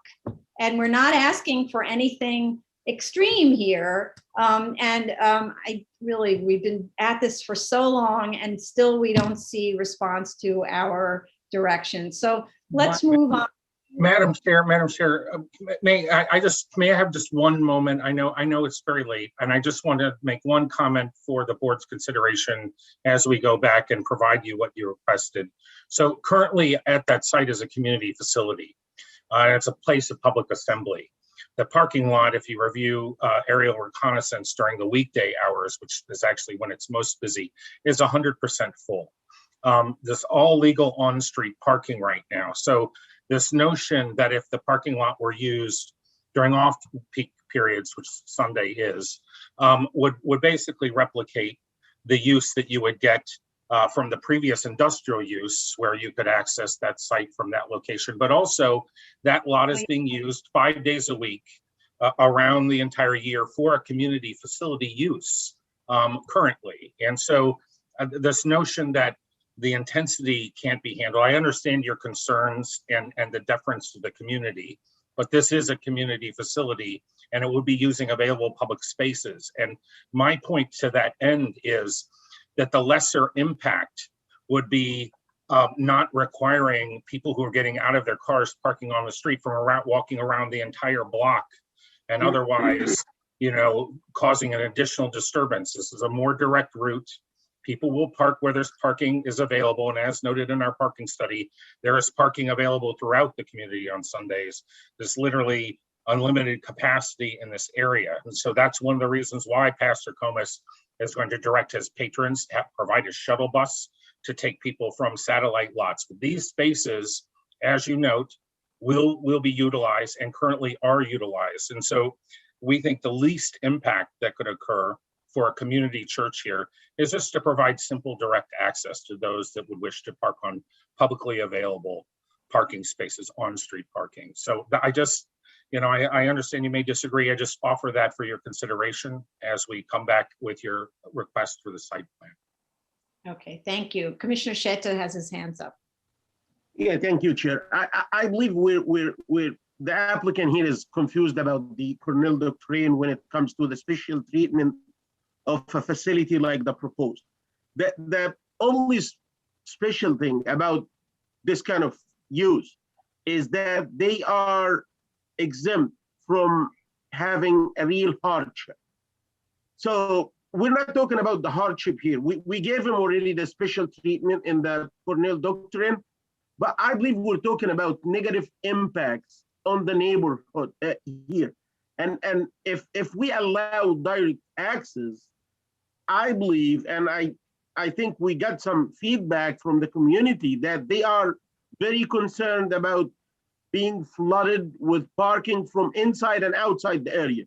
And I believe the only classification for this is a negative impact on the neighborhood. And this is not covered in either Cornell doctrine and anywhere else in the zoning resolutions. We cannot take that and give it to the community. So please, let's move forward and wrap this up. Okay, thank you. May I just correct the record because Commissioner Sheta made an incorrect statement. Commissioner Sheta cited to the zoning resolution as being as basically through the B finding that the only deference required is that they're not required to meet a financial hardship finding. That is not the case. No, he said a unique The physical. overwhelming case law says that there is favorable status afforded to religious institutions. The board is basically taking an opportunity here where the waivers that are requested are for front yard and GCL, and we are being denied access. There may be elderly churchgoers who have to walk around the block because they can't walk through a gate during church service times. I find that to be contrary to the purpose of the board. Okay. Sorry. I didn't want to, thank you. I just need to interrupt with that. You're supposed to be providing valet service. That's going to be in the restrictive declaration where on a busy day, you pull your car in and the valet takes the car and drives it to wherever they drive it. You're supposed to be providing shuttle service from the parking lots to this site on busy days. So don't pull the elderly person walking around the block thing. They would be dropped off. There would be handicap parking spots as is required by law. Yeah.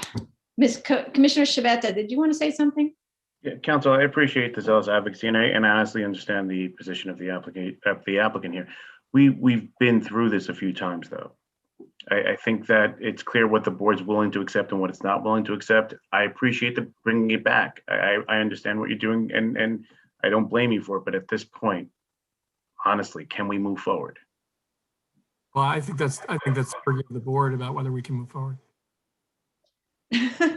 We have been trying to move forward and we seem to be stymied at every point. So let's try the architecture. What are we going to do about improving the architecture on the sidewalls? You cannot leave it as a painted concrete block wall. Let's just simple as that. Can't be simple painted block, concrete block. All right, so you have to do something. I don't want to see nothing the next time. We've already seen 3 submissions of nothing, of no response. You cannot submit nothing. And there's no programmatic needs for submitting nothing. We did submit. Jeff, if you would comment on this, I think you're muted. We did, There. yeah, go ahead. Okay. So I didn't take it from our last meeting that you were opposed to paint. So what we did is we continued the look of the building around the back with banding that matches the brick and stone that we're putting on the other sides of the building. And then we broke that up with some vertical accents. I did not, and a lot of that is because a lot of the building is obscured. It's on the north side of the building. But I also did not take it that your input from the last time was that you did not want paint.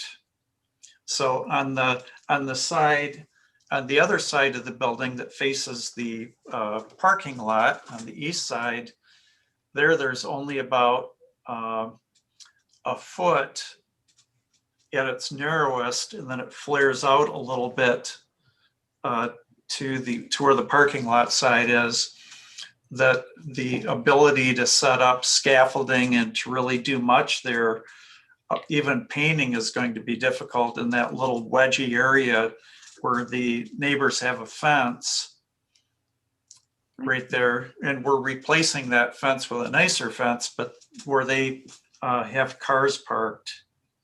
So anyway, overall, we did not take it from the last meeting that you were opposed to paint. So what we were doing is creating a nice painted look that seemed appropriate for the area.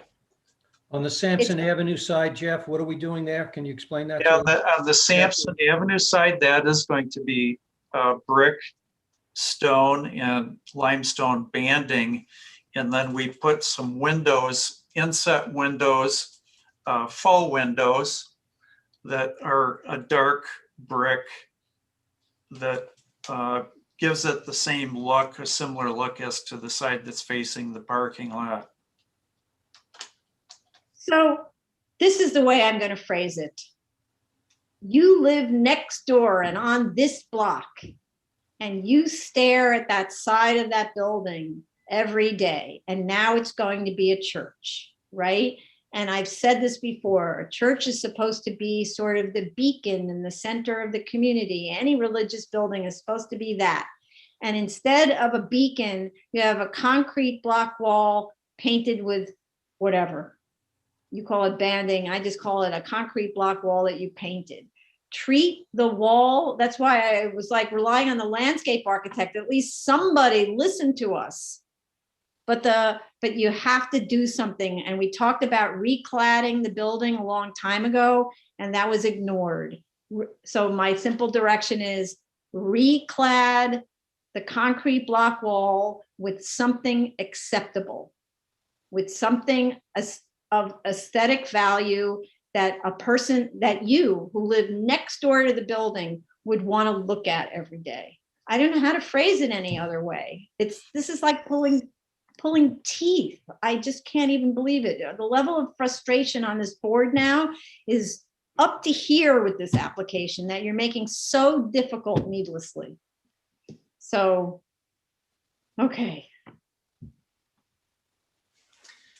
Anything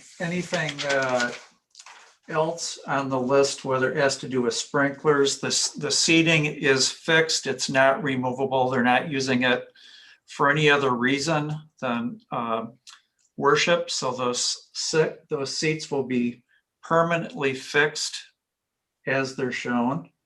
We're going to do away with the trash enclosure outside and put that inside the building. Again, I just want you to know that it's not in transients, and from our part in what we're doing, I think that we're just not getting what you were trying to say there. So yeah, whatever you think. I mean, we have good intentions. So anyway, that and the lighting plan will take care of that. So it's easier to look at. Those topographic lines are actually foot candle lines showing the brightness as it goes away from the building. But anyway, we'll take, that's an easy fix. So just because we keep getting the same thing over and over again, we have an administrative notice that describes what we expect to see in a lumen spread diagram. Use the notice. Mr. Lobel, please send to Mr. Parker the administrative notice. It explains very clearly how our lumen spread diagram is supposed to work, how it's supposed to look, and that's what we want to see, okay? And then in terms of the trash enclosure, we also want to, inside the building, we also need a perishable food refrigerated storage room. It's the case with 100% of our applications where food is consumed on site. Okay. Hey, Chair, please. Yes, go ahead. Yeah, for the lumen spread, I don't have an issue with it. Just remove these. I'm not sure what are these lines. So please remove these brown lines and just put the same on a scaled photo or a scaled plan. Yes. A plan that's drawn to scale and like coordinate the legend with you're using totally different symbols on the plan and on the legend. Okay. Just coordinate these and, Yeah. and make the drawing to scale. And FYI, contour lines never intersect. They cannot. No, but that's not contour lines of topography. Now I understand what it was he was doing. When you buy a light fixture or when you get a spec on light fixtures, they always show the lumen spread in kind of amoebus form. And then when you have two light fixtures, you have the lumen spread in amoebus form and another one with the lumens, even though of course they come up to a different number, right? So that doesn't really make any sense. But when you're just cutting and pasting the lumen spread and they overlap each other, that's the picture you get, even though you're right, of course, it's twice the spot. But if you have lights next to each other, that means that the effect of each one overlap with the other. And these, by the way, these are contour lines, but for single lighting unit, when you put the 3 units in place, that pattern is not similar to that, something different. It's a superposition of all of the three. Right. Don't worry, we'll take care of it. Yeah, take him out. You don't need him. We have the numbers. We'll take them out. Thank you. All right. So the other thing that's missing from the drawings, which I've asked for over and over and over again, is the open space calculation that shows that, and it's going to improve now where we've eliminated the drive through to Samson. You need to show that not more than 50% of the open space is in parking lots. Okay, and then there's also a requirement of compliance with section 3790, which is screening for parking lots. That may overlap the special area screening, but you need to make sure that it does that. So it has to do with lots that have more than 18 parking spaces. Okay, I keep asking for that and I don't get it. And then what is the answer to the question about life events? When there are major life events, where are they held? When you're saying life events, you're talking about worship services, or what exactly are you? Like a wedding, for instance, if your congregants come, say, have a wedding or have an event that celebrates a particular age or something like that. Is there a special event that's not, for instance, because I don't know how your congregation functions, but in other congregations, there's a big event that happens when someone turns, say, 16, 15. Right. And so there's both the religious event, and then following the religious event, there's a reception. And usually we see either the worship space converts into a reception hall, or there's another reception hall. Because you have fixed seating, I'm not seeing where that happens. It doesn't happen. It doesn't happen because we don't have the space. It's as simple as that. This is not a catering facility. The kitchen that we put there is simply a warming kitchen to serve just coffee and breakfast items or whatever, some cookies for the kids.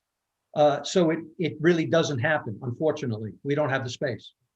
Okay, so for instance, it's warming kitchen to serve coffee or something after an event, like on a cold day like this, right? So then where do the people go who just got their coffee? They go back into the worship space? No. The people who have their coffee, the only space that they have to congregate and to fellowship is in that coffee cafe area or the lobby area. That's it. Because it has a very low occupancy rate. I'm sorry, say that? It has a very low occupancy rate. So, you can only have like 40 people or something like that in those two spaces. Yes, because the reality is when service starts, everybody that is occupying those two spaces move into the sanctuary. That's the way so they're not occupying the same space at the same time. No, that's not my question. Let's just say you get a full house. You get your whole, whatever that number was, 100, 200 people who come to the event, right? And they're all seated in the fixed seating. And then everyone gets up and it's this miserable freezing day. And everybody would really like to sort of hang out and talk and a cup of coffee. But you can only have a total of 40 people between that little kitchen area and the lobby. So what happens to everybody? Right. No, the lobby is larger where people are standing. There's no sitting in the lobby. You're just standing around drinking coffee. How many people? And as far as our history is concerned, whenever service has ended, at least half of the congregation leave the church right away. It's not like 240 people then move to another space and they stay there for hours. People are very transient and they've got other things to do on a Sunday morning. Some people will hang out and fellowship a little bit. Others, a lot of people simply get in their car and they go. So that's usually the way it works as far as our history is concerned. Okay, so, but like, for instance, if somebody gets married, that wouldn't happen here? You wouldn't officiate the wedding? We would officiate the wedding, but we can't hold receptions here because we do not have the space to do that. So the way it would work, we would officiate the wedding and then of course everybody would leave to go to the catering hall, wherever that may be. Understood. All right. Thank you. You're welcome. Okay. Maybe someday you'll come back for an addition onto the roof. So prepare for it, right? It'll take me a long time to prepare for that. Okay. All right. Anything else that we left out? One other thing I might point out is for anything having to do with compliance for landscaping, we have that listed separately on the landscaping drawings. So like for the 3790 and the 107, 322, I think was another. Kim was showing that on the landscaping architecture plans.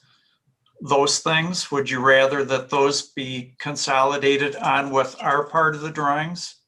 So just put the drawings together, because if I'm not seeing it on one set, I don't know what's on the other set. Unless maybe I find it.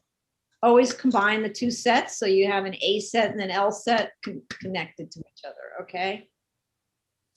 And just combine the compliance items all together rather than separate them into landscaping versus everything else.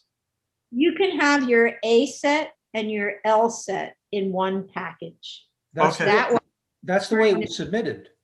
Yeah, that's the way it was submitted? Okay, so yes. I didn't find, what I found was a list of plants, but I didn't see reference to the section that says those plants must come off of a particular appendix. I didn't see that, and we spent 20 minutes talking about that at the last hearing. So Yeah. that's okay. Yeah, it should be. My belief is, I don't know if Kim's still here or not. Here, it's on there. It's on our plan. Okay, I didn't see the compliance thing. Is that on I the just- first sheet or second, Kim? No, what I saw, no, what I see is a zoning analysis that says tree planting, parking lot, 1 tree per every 4 parking spaces, 8 required, 22 trees proposed, compliant, right? I didn't see that the plants are actually ones that come off the list. In other words, statement that all of the plants listed here, if that's what they are. I will state that, yeah, every single tree is from that list. Okay, but it needs to say that, because otherwise. I will definitely say it, yeah. Okay. All right, anything else? All right, did we go to the public? I forget. No, we didn't go to the public. Let's go to the public. Okay, the case that we are discussing currently is 2019-265 BZ 60371A, 35 Giffords Lane, Staten Island. If you wish to call in, it is 646-558-8656. Zoom webinar ID number is 974-3675-3349. And if you're in the Zoom room already, just raise your Zoom hand. Okay. So, how much time do you need to respond to these issues? Jeff, Kim, can you just confirm how much time it'll take you to revise the drawings? I think ours could be pretty quick. This week or next, yeah, this week. Oh, Yeah, I think within a couple of weeks. so it sounds like 2 weeks, Chair. 2 weeks to actually give the board what it has directed you to do, right? And if there is Yes.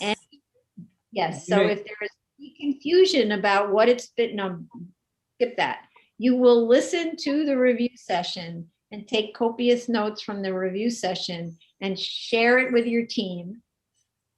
And also listen to the hearing and share all those notes with your team. And when the team submits to you, Mr. Lobel, before you submit to us, because 2 weeks may be enough for them to do their work, but it's not enough for you to do your work. I don't want to see a submission that isn't responsive to every single point, okay? So you need to check, did it respond to every single point? And if it didn't, you send it back to them, respond to that point. Please do not rely on any of the consultants, whatever level of skills they have, do not rely on any of them to be responsive. You need to make sure. All right, okay, 2 weeks is too soon. there you go. Okay, we're not going to get this done in 2 weeks. Jeff, we have to go over architecture on the building side. Yeah, well, we do. That would just be us working together and Yeah. taking care of these. Okay. But then you'd need to leave yourself some time after that. We need at least a month, and Yeah. hopefully we'll get it done. If not, we could stretch it out, Chair, if we need to. No, that's the point, is you end up getting adjourned if you don't submit when. No, I meant if we get close to that point, let's say we're 2 weeks out, we still need more time, can we postpone the meeting for a later date or no? yes, you can postpone it, but then usually that puts you at a disadvantage because meanwhile, there are all of these other applications who got your spot, right? Yeah, I understand. Much better to do a better guessing job. And also I want to add that we have open hazmat and seeker.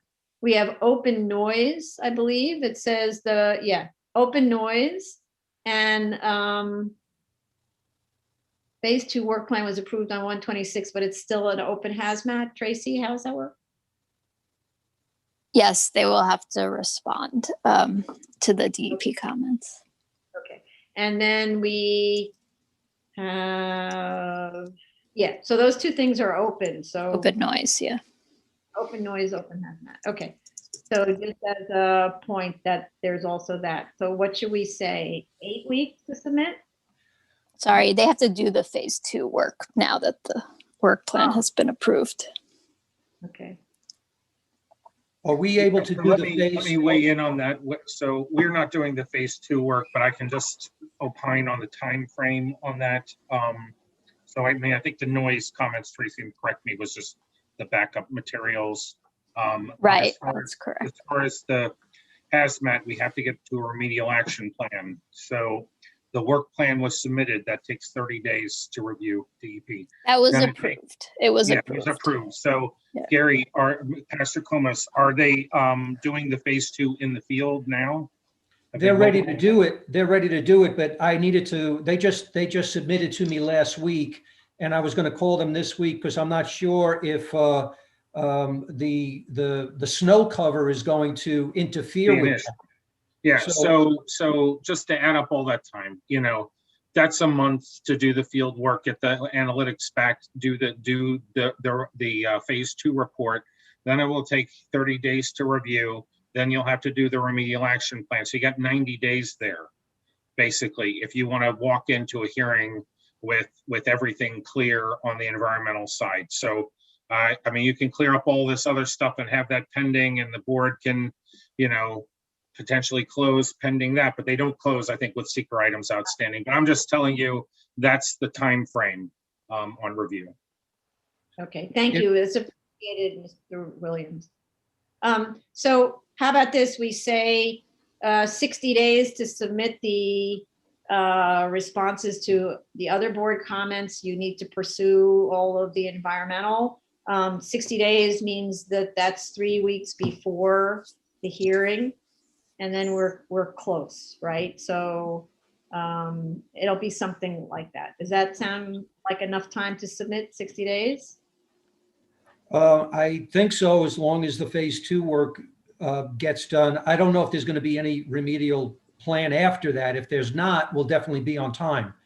If there is, I'm just talking about the other issues, not the environmental. yeah, the other issues, I think 60 days should cover it, right, Jeff? I think it's fine. Oh, yeah, I think so.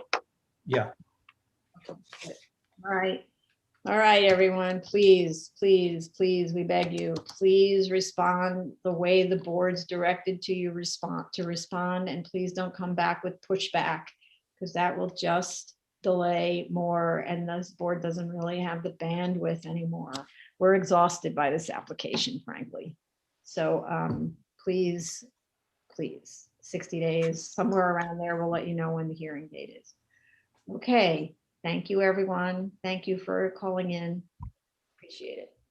Thank you, Chair, Commissioners. Thank you. Thank you. Thank This concludes the public hearing for February 8th, 2021, 2 p.m. session.